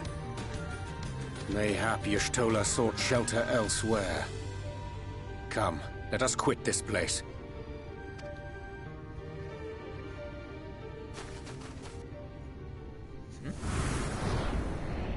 Now! Surround them!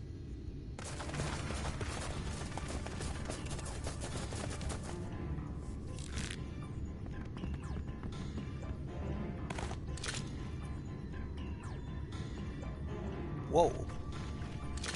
Hold on now.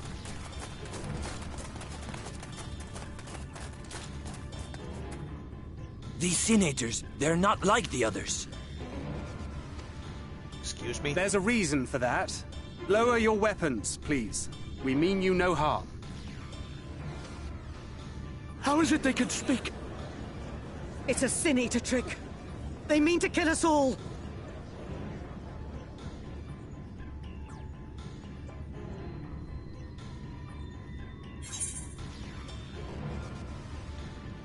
Please, we're not sin-eaters.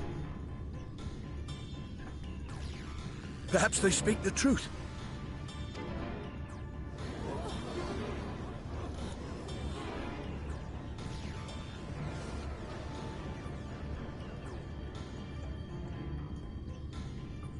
Oh, for the love of... I had hoped that by accompanying you, we might come to understand one another. But all I have come to understand is that you have a knack for inflaming the natives. You've committed the cardinal sin of boring me. And so, I retire to the shade. Come on, Emmett, don't do it. Good luck. Oh, come on.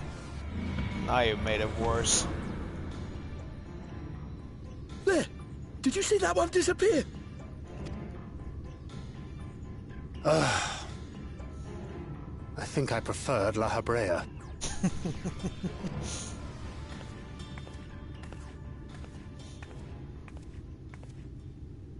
Enough. Runard, report.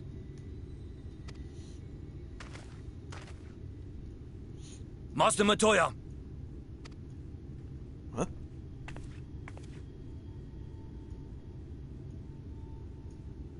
There she is. We apprehended them as you ordered, but... Are you certain these are sin-eaters? The intense light of the ether I saw was unmistakable. If not sin-eaters, then what? Huh? 'Tis passing queer that Y'shtola should mistake us for the enemy, is it not?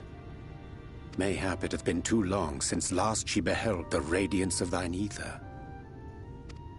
I mean, the... Master Matoya, hath time truly made strangers of us?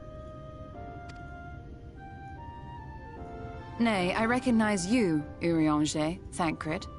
And this is Minfilia of the First, of whom you spoke before. Just so. And knowing as thou must that we come in peace, might I prevail upon thee to have thy comrades lower their arms? First explain this other presence in your company. The one I know not. There is but one manner of creature in this world whose ether is suffused with such an abundance of light.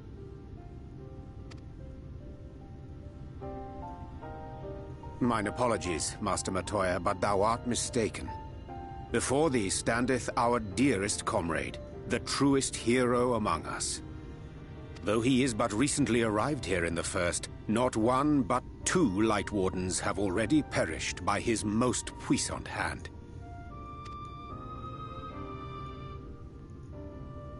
It cannot be.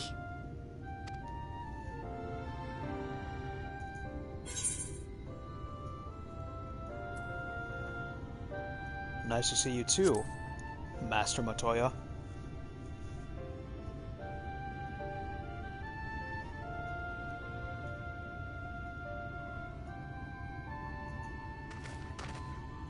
Master Matoya?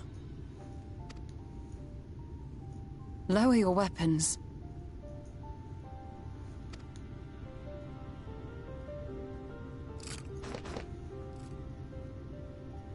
Forgive us this hostile welcome. Come. I would give you a proper introduction to Raktika and its people.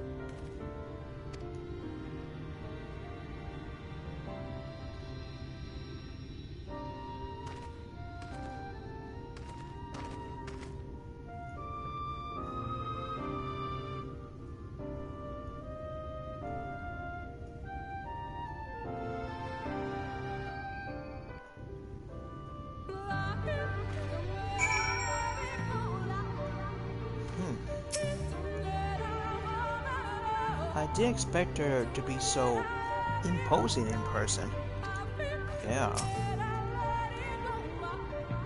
That I did a lot better than I might have. No thanks to Emma Telk. That she thought imagine he was stranger. You have been busy since arriving in the first, I gather, but I would hear the tale of your travails in more suitable surroundings. With Fort Go yet to be rebuilt, the Knights Blessed have made their home in a settlement to the northeast. I will await you in its entrance. Follow the path through yonder gate, and you will find me soon enough.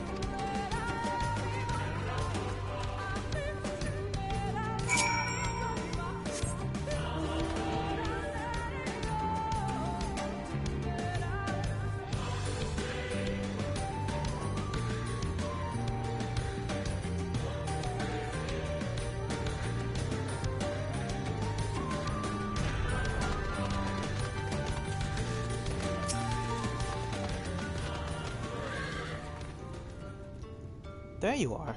I was beginning to worry. Much like the Twelveswood, this forest has a way of dealing with those who stray too far from the beaten path. But I digress.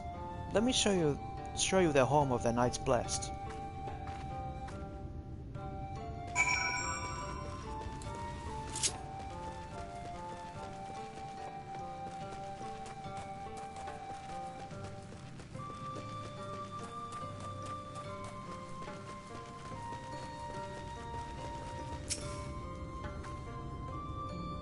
Have you ever seen such a tree? Do you think these are only the roots? It's really massive. Finally a place to rest.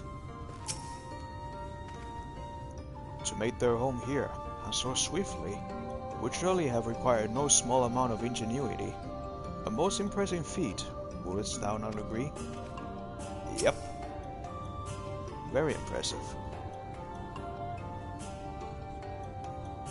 Most impressive.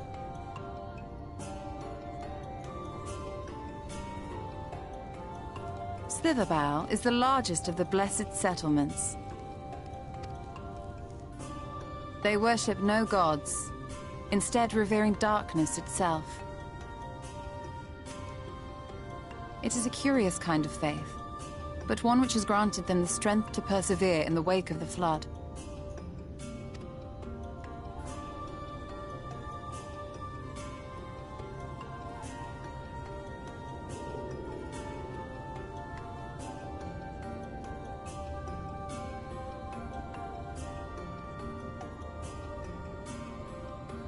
I hope you weren't expecting a grand feast by way of welcome. They are a simple people.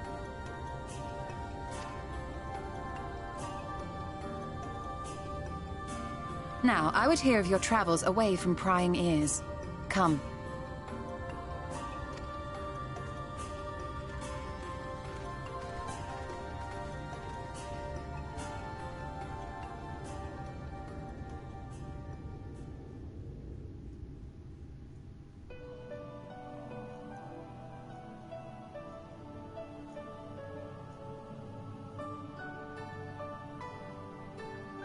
I see. And now you seek the Light Warden of Raktika. Yep.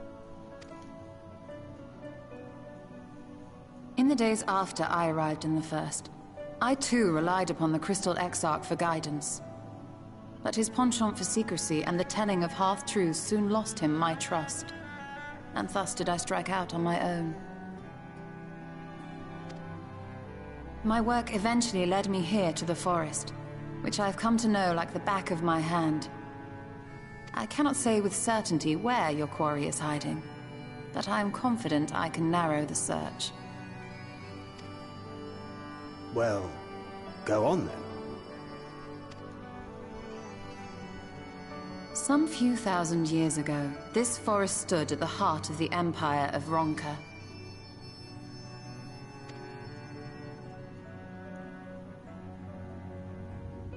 A great many relics of that civilization can still be found to the east in Ixmaya.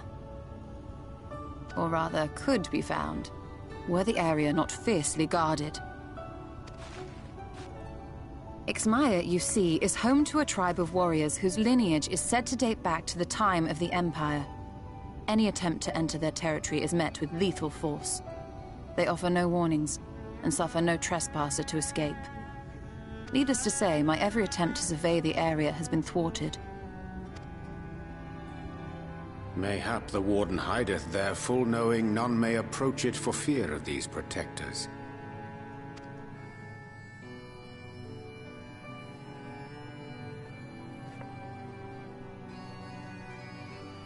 As for the tablet, I find the timing of its discovery suspiciously convenient. If I did not know better, I would think someone was trying to curry favor with me.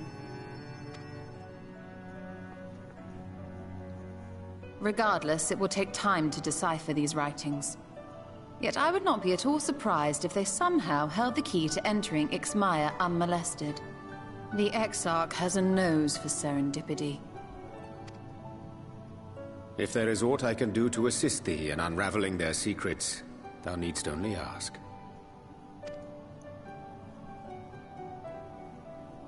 Thank you, Urianger. I may well take you up on that offer. While we set to work, might I suggest you take a tour of the city? Should you be in any doubt as to the importance of your role as the Warrior of Darkness, the people here will surely cure you of it.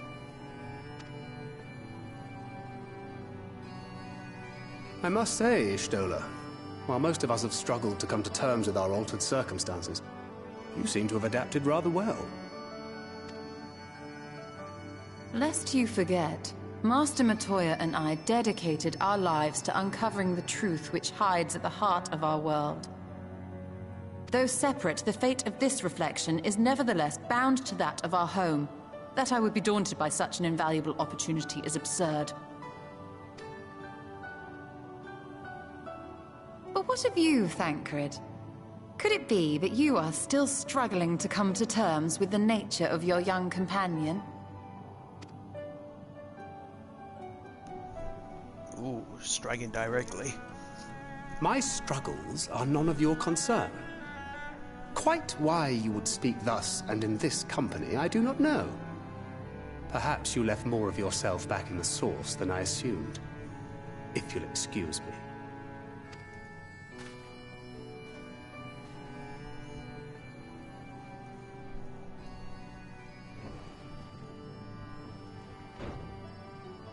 He understands that I'm not the same. That I'm not her. Understands, perhaps, but does not accept. The question being whether he ever will. And whether you will, more importantly. As difficult as your circumstances may be, they are yours, not his. 'Tis you and you alone who bears ultimate responsibility for your life.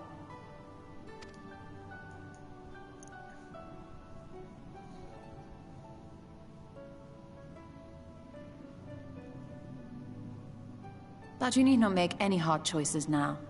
Why not go and get some fresh air, clear your head?